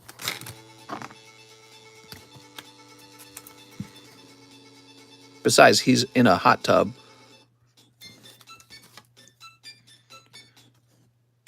I'm doing some grading tomorrow, says Smoked Out Turtle.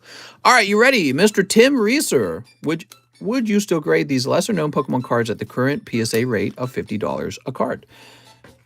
I don't know. It's pretty pricey, isn't it? 50 is just kind of high. I feel like PSA could get cheaper than 50. All right.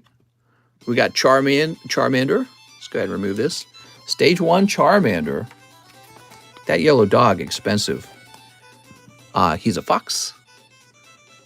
Oh, look at that. Your hollow peeled off with no stickiness at all. Beautiful, man. But you got Reunited. It's kind of a goofy card. Did you hear that? There wasn't any stickiness at all on Reunited. And then it's funny, the non-hollows are kind of sticky right now. Yeah, the non-hollows are showing some stickiness, and the holographic card is not sticking. Usually it's the other way around. Usually the stickiest card in the pack is actually the hollow. All right, that was pack 1. We need a better pull than that. Can I add to those to my ship bag? Did you request shipping today? Everything is a little bit buried. I might be able to unbury you.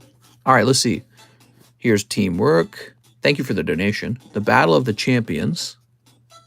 All right, let's just jump to the fun part, huh? Let's get to the middle.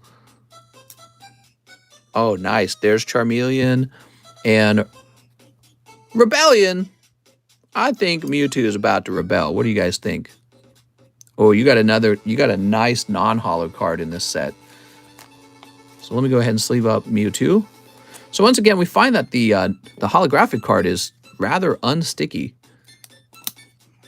And look at that. You got Dragonite. Stage 3 Dragonite. That's the first Jolteon Vaporeon artwork, correct? Beautiful. Yep, that's the first time. I think. No, actually, it might not be the first time. There might have been some older cards like Cardos and stuff like that. So there's Charmeleon. You got me saying Vaporeon. All right. So Dragonite's cool. And one last pack for a big hit. Come on, Holo Charizard.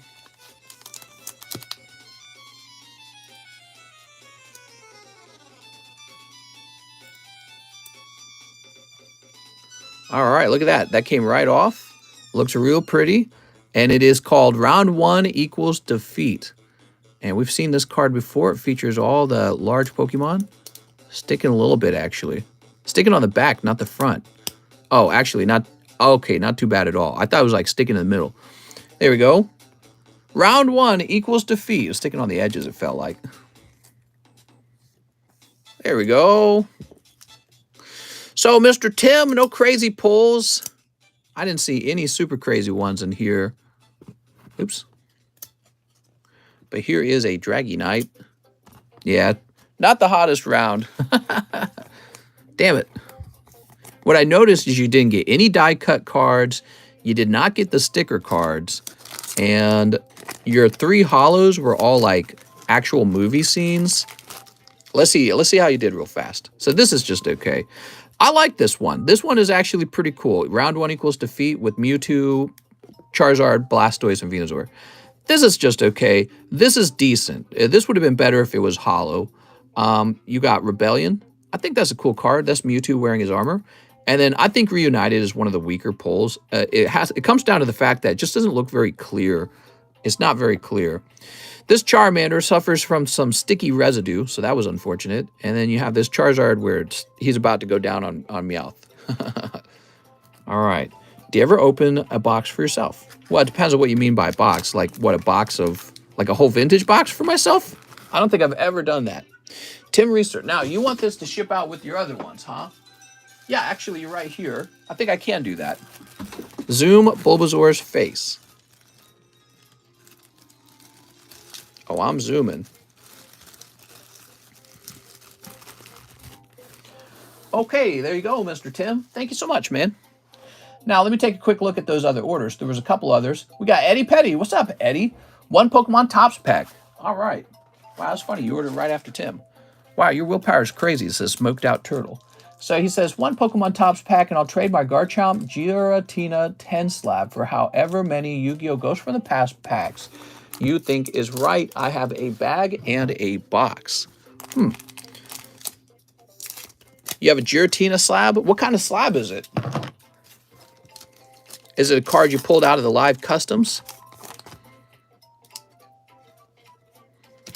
All right, let's see what we got going on. We got Tears of Pokemon, Ash and Company. A Great Day. Sticking a little bit. There we go. Okay, another movie scene. There's War Turtle. Wow, so far nothing crazy coming out of this box. I wonder if the good ones are hidden further down the box. Here's The Future Looks Bright with Mew. You can almost see me. Hey, that's me! Hi, everyone. It's like a mirror. All right. It's a GX that came back from grading. Oh, it's a good thing you mentioned that, because now I know where to go looking for it. So it's just a regular GX, huh? All right, there we go. So Eddie Petty, huh? Let me just see if I can find it very quickly. You're in luck. It seems like I would be able to find it very quickly.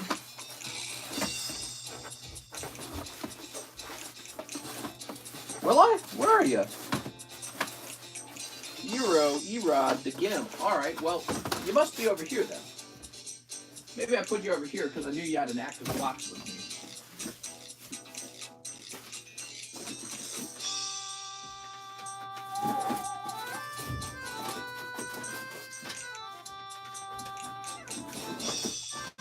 Were you trying to trade it to me earlier? Oh, here it is. Found it. All right.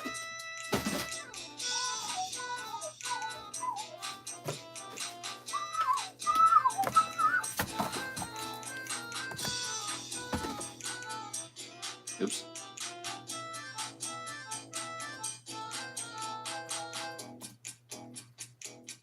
All right, give me a minute. So it's saying here he has a price of just $55. Damn, dude. That's pretty low. It's crazy how much that card would have gone for in the past. It's because it turned out that there wasn't enough of them graded, and they actually were pretty common. So Ghost of the Past is $9. 5 Ghosts of the Past then? Let me grab you 5 of them. All right, 5 ghosts. Good luck. Hey, maybe you pull a ghost rare out of here. Probably not, but maybe. Yo, mama, says Kyle.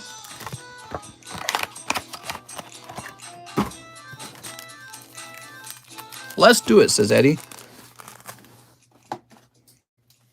Mister, you still open to orders? How's it going, Devin? It's Devin Morales.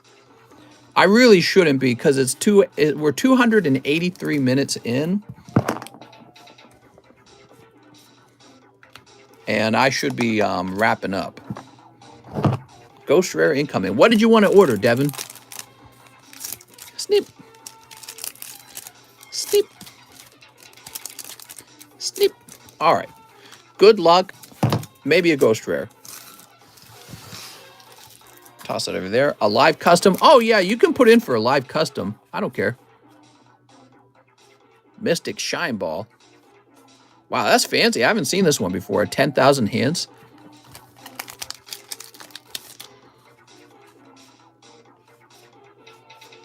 Okay, Ghost Trick Mummy.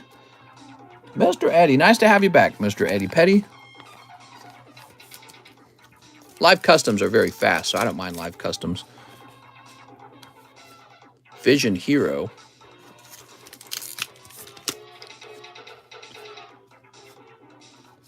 Okay, still no Ghost Rare. We kind of expected that. One more chance. And Puppet Queen.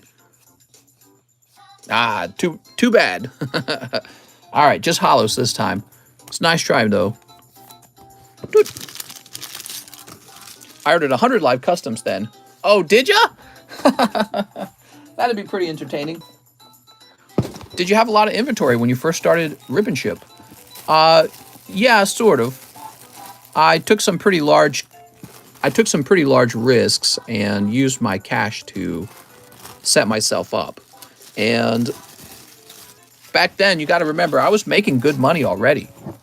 So I was making good money because my other YouTube channel called The Game Economist was doing very well. The reason I got into Pokemon cards is because I was looking for something to invest in. So I reached a point in life where I had leftover money. And I'm like, all right, what do I do with all this leftover money now? So I was preparing to invest in the stock market. They don't teach financing in school. It's so true, Aaron. And I think there's a good reason for it. I think that there's no incentive to teach people how to actually get rich. There's very low incentive for that. Ivan Ramirez with a really large purchase. He says, I'll take the Jolteon. Wow. So that was fast. You got it, man.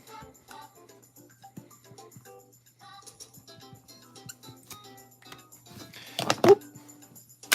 Demetrius Giza says the Ghastly. Okay. Pop 4 Ghastly. But doing a nickname for you, Dimmy G. And Mr. Nicholas says 5 more of the NBAs. All right, so I think that's a sealed box of them.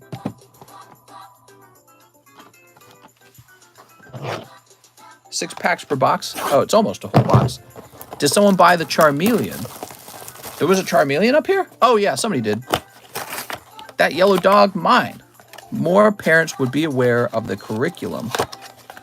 Oh, should be aware of the curriculum.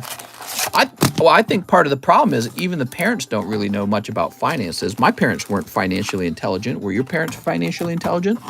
I think the average person doesn't really understand what's going on in the world. They don't read the news like obsessively when it comes to the economy and finance. They're just not that interested. And then, surprise, later they're like just not doing very well because people who do sit around reading about finance all day know where to put their money and how to outmaneuver everyone else. All right, here we are. So my parents, they were broke. My wife's parents are broke. My wife's parents are so broke right now that they're asking us to help them buy a car, which is just terrible. I really wish it was the other way around. I wish that her parents were saying, hey, we're leaving you guys a trust fund. And obviously, I'm not getting a penny from my parents. My parents are totally broke. So, yeah, it looks like we'll have to take some of our money to take care of, our parents instead of the other way around, which is meant to be the other way around. It's meant to be, hey, we've been here for 60, 70 years. We're here to take care of you, not, please have lots of grandchildren. That's how it's meant to be. They're meant to come to you and say, please take our money and have lots of grandchildren. Here's Theo Maledon, LeBron James, and Tyrese Halliburton. There we go. And here is Tyrese Halliburton. We asked them if we could look through their finances a little bit, if we made them like a car loan, and they agreed. And we're looking through, and one of the things we noticed right away is they tend to overdraft and lose a lot of money to overdraft fees. And we're like, oh my gosh, dude. You don't want to do that, guys. You don't want to. And that's true for everyone. Those overdraft fees, they add up. There we go. Don't buy it for them, mister. Teach them how to fish and feed them for a lifetime. Hire them to help you grade. No. I wouldn't want to be in business with family that way. It would just make our relationship more difficult. You know what I mean? I'd be like, hey, this has got to be done this way. I don't want to be the boss of my family. That would be bad. It's a bad relationship. Another LeBron James. Okay. LeBron James. There we go. Stepsis and mom only. Overdraft fees is one of the biggest scams from the banking system. Yeah. Seriously. Brandon Ingram. Yeah, but so I noticed her dad had overdrafted 3 times in one day. And I don't even think he was aware of it. And it added up to it was like $140 in overdraft fees as a result. And I'm like, oh my God. I'm like, you guys just, I'm thinking to myself, because I haven't spoken to them about it yet, but I will. And I'm just thinking to myself, it's like, you guys just don't have the income to be overdrafting. It aims at people that live paycheck to paycheck. Exactly. You're saying exactly what I'm thinking. So I never overdraft because I never have that much trouble with finance. So I'm just not at risk of ever overdrafting. They are at risk of overdrafting, so they have to try harder not to overdraft. And yet they're also not capable of dealing with overdraft fees because they don't have the money for it. So it's like it particularly hurts people who are living paycheck to paycheck more than anyone else. All right, what do we got? We got Tyrell Terry, LaMarcus, Aaron Baines, and Isaac Okoro. All right, beautiful, man. Yeah, so I wanted to talk to them and be like, okay, so here's how much you've lost in overdraft fees in 1 month. Look at all that money. And I'd be like, that should have just been money in your pocket. But we're looking into their finance, and we can see right now they actually can afford their own car. And they're having troubles with making financial decisions. They all are. They're buying things that they shouldn't be buying. And it's causing, you know, when you add it all up, it turns into like $400 a month easily. Here's LeBron. Bryn Forbes, Tyrese Halliburton, and another LeBron. LeBron for the Lakers and LeBron for the Lakers. There are banking options that do not include overdraft fees. It's smart that you ask for the transparency, mister. Yeah, well, we're going to help them if we can talk to them and everyone can agree, here are some changes that should be made, so. But take the bus. Well, it's not that easy because their jobs, so he's doing Uber and the mom is doing Instacart. Okay, so they both actually rely on a vehicle to do their work. And I always told them, I said, the secret thing about Uber and Instacart is that you're not making as much as you think you're making because of depreciation on your vehicle. So once your vehicle breaks, your profits dry up instantly. You know what I mean? So I've told them that. But that's the whole gig economy thing, right? So that's the job that they can get. And I don't really know if they're trying very hard to get other jobs, but I can tell them, like, hey, can you get a better job maybe? But you can't force people to get better jobs. You know what I mean? That's just how it is. And it could be difficult anyways, but they should try. But I don't know if they would listen if I told them to. Write off everything, says Peter. All right, let's see. No, they're not very good at like taxes either. So they should do garage sale and eBay. Oh, yeah, definitely. Well, they could. I don't think you make a lot of money on eBay, though, just selling things from your house. And it's the same with garage sale. Like, maybe they make $70, $80 in a garage sale. But, I mean, a new vehicle is going to be like $18,000. So they need a stable job. Yeah, I got a lot of stories about that subject. There was one year where they both quit their stable jobs to go to India. And I got into a fight with them over that. And, yeah, it was pretty bad for a little while. I was like, what are you doing? I asked them, I was like, do you have any savings? They're like, no, we have no savings. And I'm like, so you're both quitting your jobs to go to India with no savings and no backup plan. And that turned into a fight really fast. Now with the mom, the dad was not happy with talking about money. I was like, oh my God. All right, here we go. So Gudra, your parents are hers. Those are her parents. And it's not really my business, but it's like, it is sort of. Because I'm married to her, and now she's like, hey, so my parents want a car. Mister, I also bought the ho slab. I think you missed that. Oh, I'm so sorry. So sorry. A little distracted. Here you are. But you were watching, so here we are. And, yes, the ho-oh.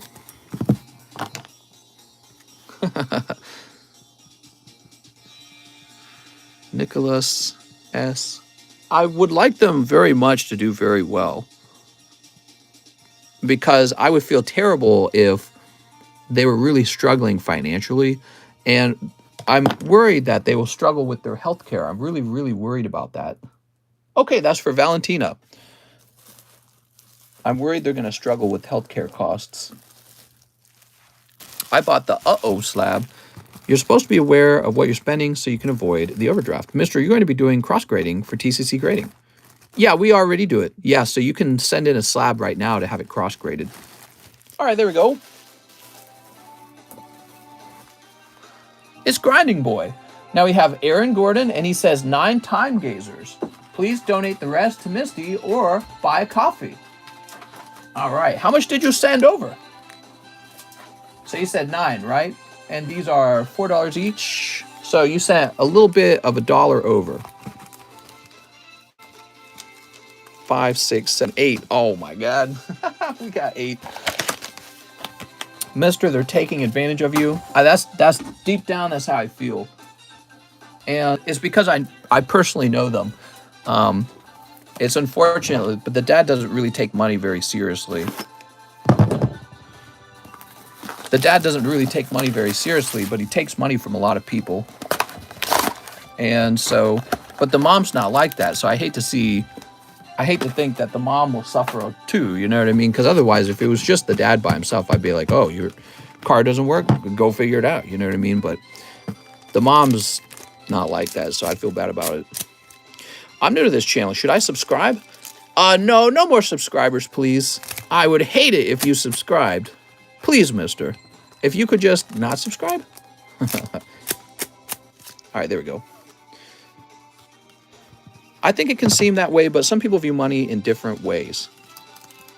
You cannot choose your family. Sometimes you have to realize that it's a sucky situation. Well, in this case, they're not really my family, not by blood. You know what I mean? They're my wife's family, but, you know. Unsub says Shiny Sand Slash. Here's Oogsy. Okay, says Grinding Boy.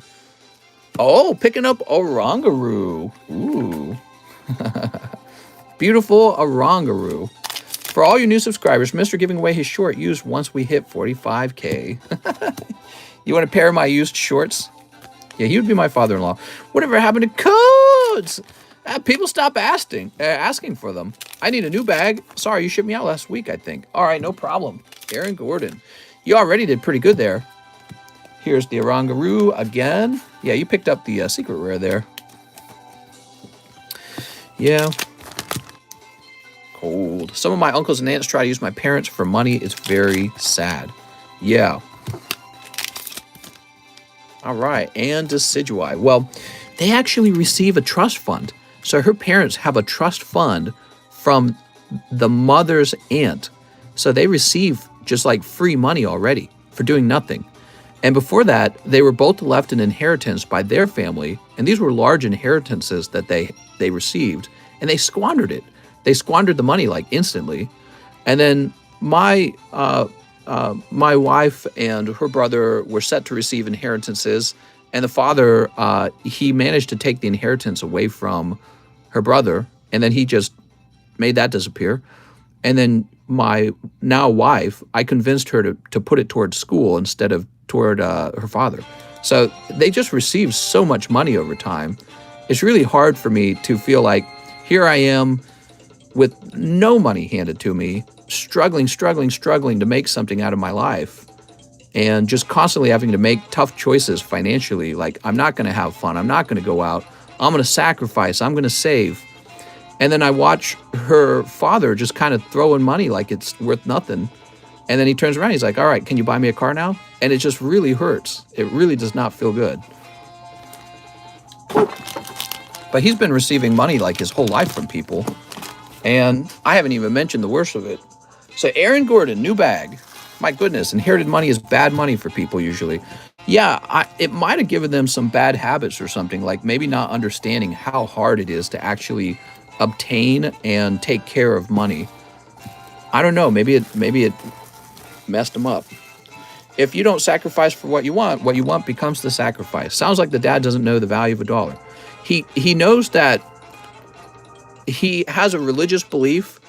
So this is really weird, right? So he has like a religious belief that basically the money should be coming to him from God, basically.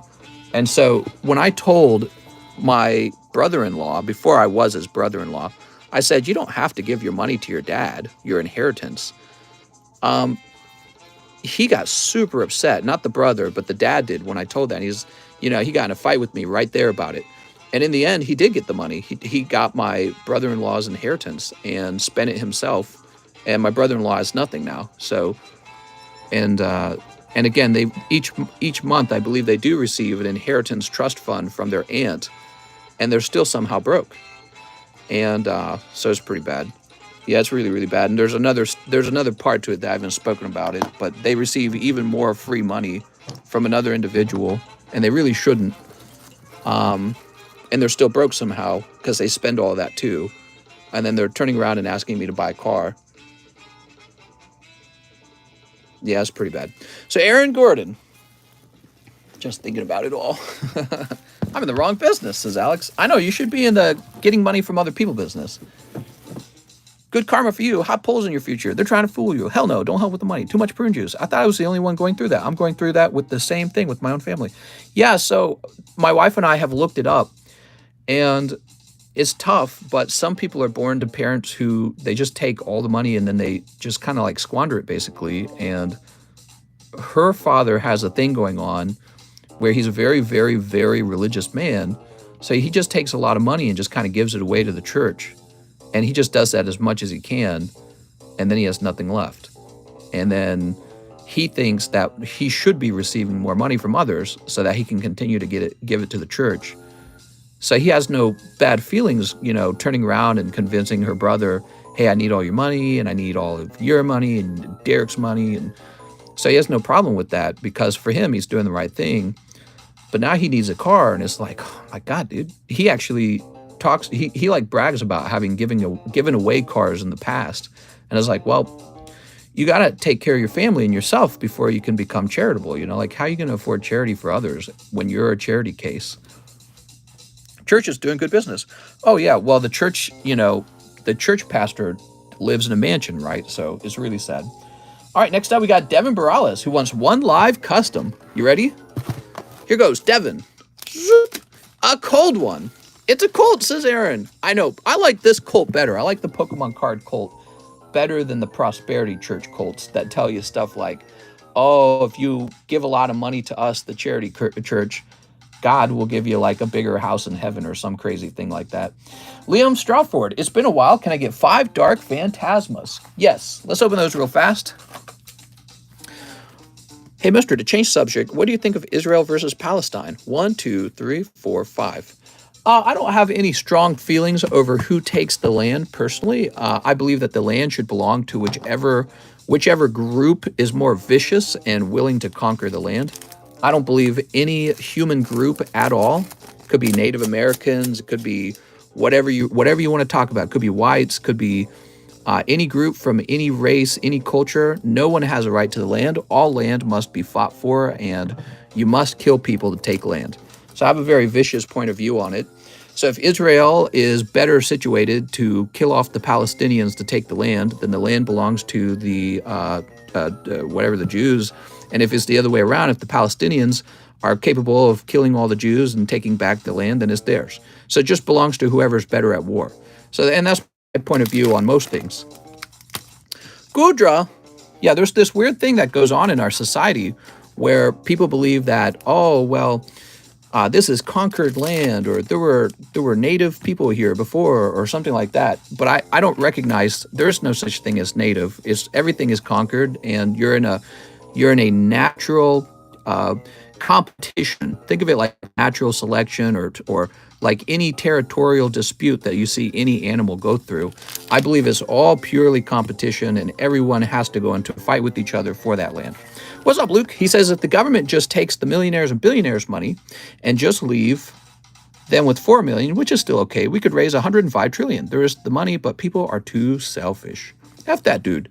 I mean, what if there's a group of people that's only focused on military, like the Spartans? Yeah, and when you're overly focused on your military, sometimes you collapse as a result of lacking in another area. So obviously you can't only focus in military, but that wasn't really, that's more about that's on the subject of whether or not you can regulate your society in such a way that your society survives. But the subject I was talking about is who owns the land. I strongly believe no one owns the land. The Americans, people of the United States, do not own the United States. Mexicans don't own Mexico. Canadians don't own Canada.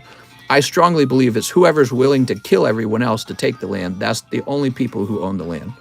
So it's purely based on territory and violent disputes.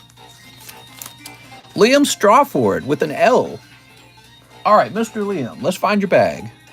So I hate it when you get people who are like college educated or they're in high school or something like that, and they talk about this isn't our land, that's not your land, or this land was taken, or blah blah blah. It's like that's the only way you obtain land. You have to take it from somebody because somebody always wants it. I mean, we're all so uniquely selfish. If we could have it our way, we'd have most of the land, and that selfishness is your sort of like your genetic code pushing you toward, spreading yourself more than the person next to you. And it's a very natural thing. It's what runs all of, the food chain, and is what runs a natural selection and biology, the cells, everything is all ran on that selfish idea. Next up, we have Andres Ramirez. He would like the Swinub. There was a Swinub? Oh, here it is. And 4 Dark Phantasmas. You got it, man. Mister, you're still on. No, I'm wrapping up, though. Andres Ramirez. Does your wife want to get him the car? She does not. Fun fact, I'm Greek, and I can confirm that the movie about Sparta is really inaccurate. All right, 4 Dark Phantasmas. But yeah, I don't believe that land belongs to anyone. I don't believe the Irish, I don't think that they own Ireland. I don't think the British own Britain. It just belongs to whoever's most violent and capable of taking the land. And so you always have to be working very hard as a society to protect what you have, or it goes to someone else. And that's really how reality is. That's just really how it works. I don't think it's a good thing or a bad thing. Like, I don't see it as good or bad or moral. I just see it as that's really how it works. You know what I mean? The view you have, I find more interesting. Yeah, so like Russia's running in there trying to take Ukraine right now. Well, that land's either going to be Ukrainian or it's going to be Russian, and it's up to whoever wins. And it's not right to think of it as, oh, this belongs to Russia, or because that's what Russia will say if it wins, by the way. Or, oh, this belongs to Ukraine. It's just whoever wins the war, and that's it. And that's just, you can't stop somebody from attacking you. That's what it is. You can't stop somebody from attacking you. And you have to be mentally prepared to see the world that way, because that's how the world really is. So that's what I mean by that. The world really is that way. All right, Andres Ramirez. Somebody will want to attack you and take what you got. Especially if you got something good. Yeah, if you got something good, they're especially interested in attacking you. They go, oh, I like what you got there. What's that, access to the ocean? That's pretty good. I think you're going to need some freedom or something. You can stop someone from attacking, just strike first. Yeah, well, exactly. Yes, you have to yourself become violent in order to stop the violence coming onto you. And that's, unfortunately, that is the way of the world. So one thing you can't control about another person is whether they decide to get violent. You can't stop it. It actually goes back to like the school shooters, or this guy in New York who is a white supremacist. You can't literally stop him from killing people. And that's sort of the dangerous aspect of living in society, I guess. What you could do is you give the government a lot more authority, I suppose. Maybe that would work. I don't know. Mister, you forgot the hoot hoot slab. Oh, let me get that hoot hoot slab for you, mister. Sorry about that. I'm over here talking blah, blah, blah, blah, blah. All right, here you go. Andres, that is a very cute hoot hoot. Hi, mister, is your ma there from Hawaii? What? If a country has evidence that another country is about to attack them, they can strike first, and that's legal. Oh, yeah, but, you never know if that evidence is made up, though. That's the other thing. All right, I think we're all done. We're at 308 minutes. Mister, you spent so long sorting Alex's bag this morning. I feel like we shouldn't have to sacrifice lives in order to have land, but I guess in order to better... Here, let me pause this. The Mario music. In order to have land, but I guess in order to better a community, it has to be done, but that's in society. Unfortunately, that's what we live in. So everyone kind of has their deeper religious or philosophical beliefs about the world. And my deeper beliefs is that we are living in a strictly like biological world. So I don't really believe in like Jesus and all that. I don't really believe in governments or nations. I see the whole world through like the lens of the wild or something, like the jungle. We're in the jungle. So everything I look at, I try to think of it from like a biological point of view, like one dog eating a dog eat dog's world kind of situation. So and that's where most of my points of views about everything come from. Like abortion, we talked about abortion, and it's like abortion shouldn't be outlawed. If somebody wants to kill their own offspring, it's not my job to stop them from killing their own offspring, and then they leave the gene pool. So that's kind of crazy that they would choose to do that on purpose. But if they want to do it, I'm not supposed to stop them. In fact, it's almost the other way around. The most powerful group is supposed to stop other parties from having their own children. I think that does kind of happen. I think that happens in a financial way. So people who can't afford to have children are less likely to have children, and then you just put abortion next to them and they say, here, you can't afford children, abort all your children. So it's almost like a type of eugenics that occurs with finances being the vehicle. And by keeping a lot of people poor, they don't have children, but the group of wealthy people continue to afford to have children. So yeah, but in China, they directly control you. They say, well, you can only have one child, and then eventually it becomes two child, right? But they actually control reproduction over there. We don't do that over here. We sort of do it, and that's why I'm talking about. We do it financially and through abortion. And again, it's not really in my interest to help others have children. It's almost, in a society, it's almost in your interest to have a ruling group that controls who is allowed to have any children. So in a powerful society, you would probably have a ruling group telling you that you can't have kids. And I think that's where we're headed. And I don't think I'm pretty sure that's where we're headed. Am I pro-life? No, I'm not pro-life, but I definitely do believe abortion is the killing of a baby. So, and a lot of Democrats won't admit that, and I wouldn't myself have an abortion because I'm pretty sure it's baby murder. I hear all the ridiculous arguments about how it's not baby murder, but it's definitely baby murder, right? So, but I'm not like a good person where it's like, oh, we need to save all the children. I'm almost the other way around. It's like, I hope all your children die, So deep down, I sort of have this, I want to call it sort of like it's like a starvation feeling. Like, I'm not here to feed your children. I'm not here to take care of them. I'm not here to help them or you. We're in starvation mode. You have to fend for yourself. And I'm actually here to compete with you.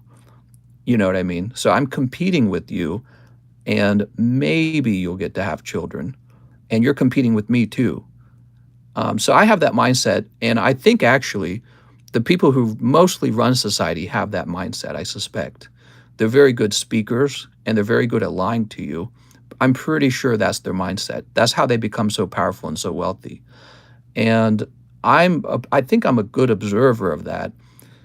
And when I was younger, I was more pro-life. I was like, we got to save the babies because that's the moral thing to do. I don't really have as many morals anymore. And I don't think other people do either. Today, it's more observation and thinking about biology. 5/31/2021, it's 3 children in China. Oh, nice. They should just be honest. Yes, you're killing them, but it's your choice. I'm not having children. Mister, every time you bust a diglet, you kill millions of children. I know. I'm a mass murderer. I've killed many, what could we call them in a Pokemon term? Isn't there like a Runiclus or something like that? Legalize abortion so less kids to take our pokies. Why is TCC speaking to so eerily? Mister, you got to do the run. Yeah, I got to do the run. So we're all done for today. And yeah, on the subject of abortion, it's a fascinating subject. I've definitely spent plenty of time pro-life, and I'm like on the other side now. I'm sort of like, it's funny because I don't see it as a women's rights issue. I see it as a social stratification issue, and really it's not in your interest to help people have children at all, actually. It would be better for you to make sure that your competition does not have children, and I think it would also be better for you to simply import the workers that you need from other countries. So those would actually be my positions. Pokemon Party and Mister's Lake. You guys have a nice day. I'm going to go lay down because my back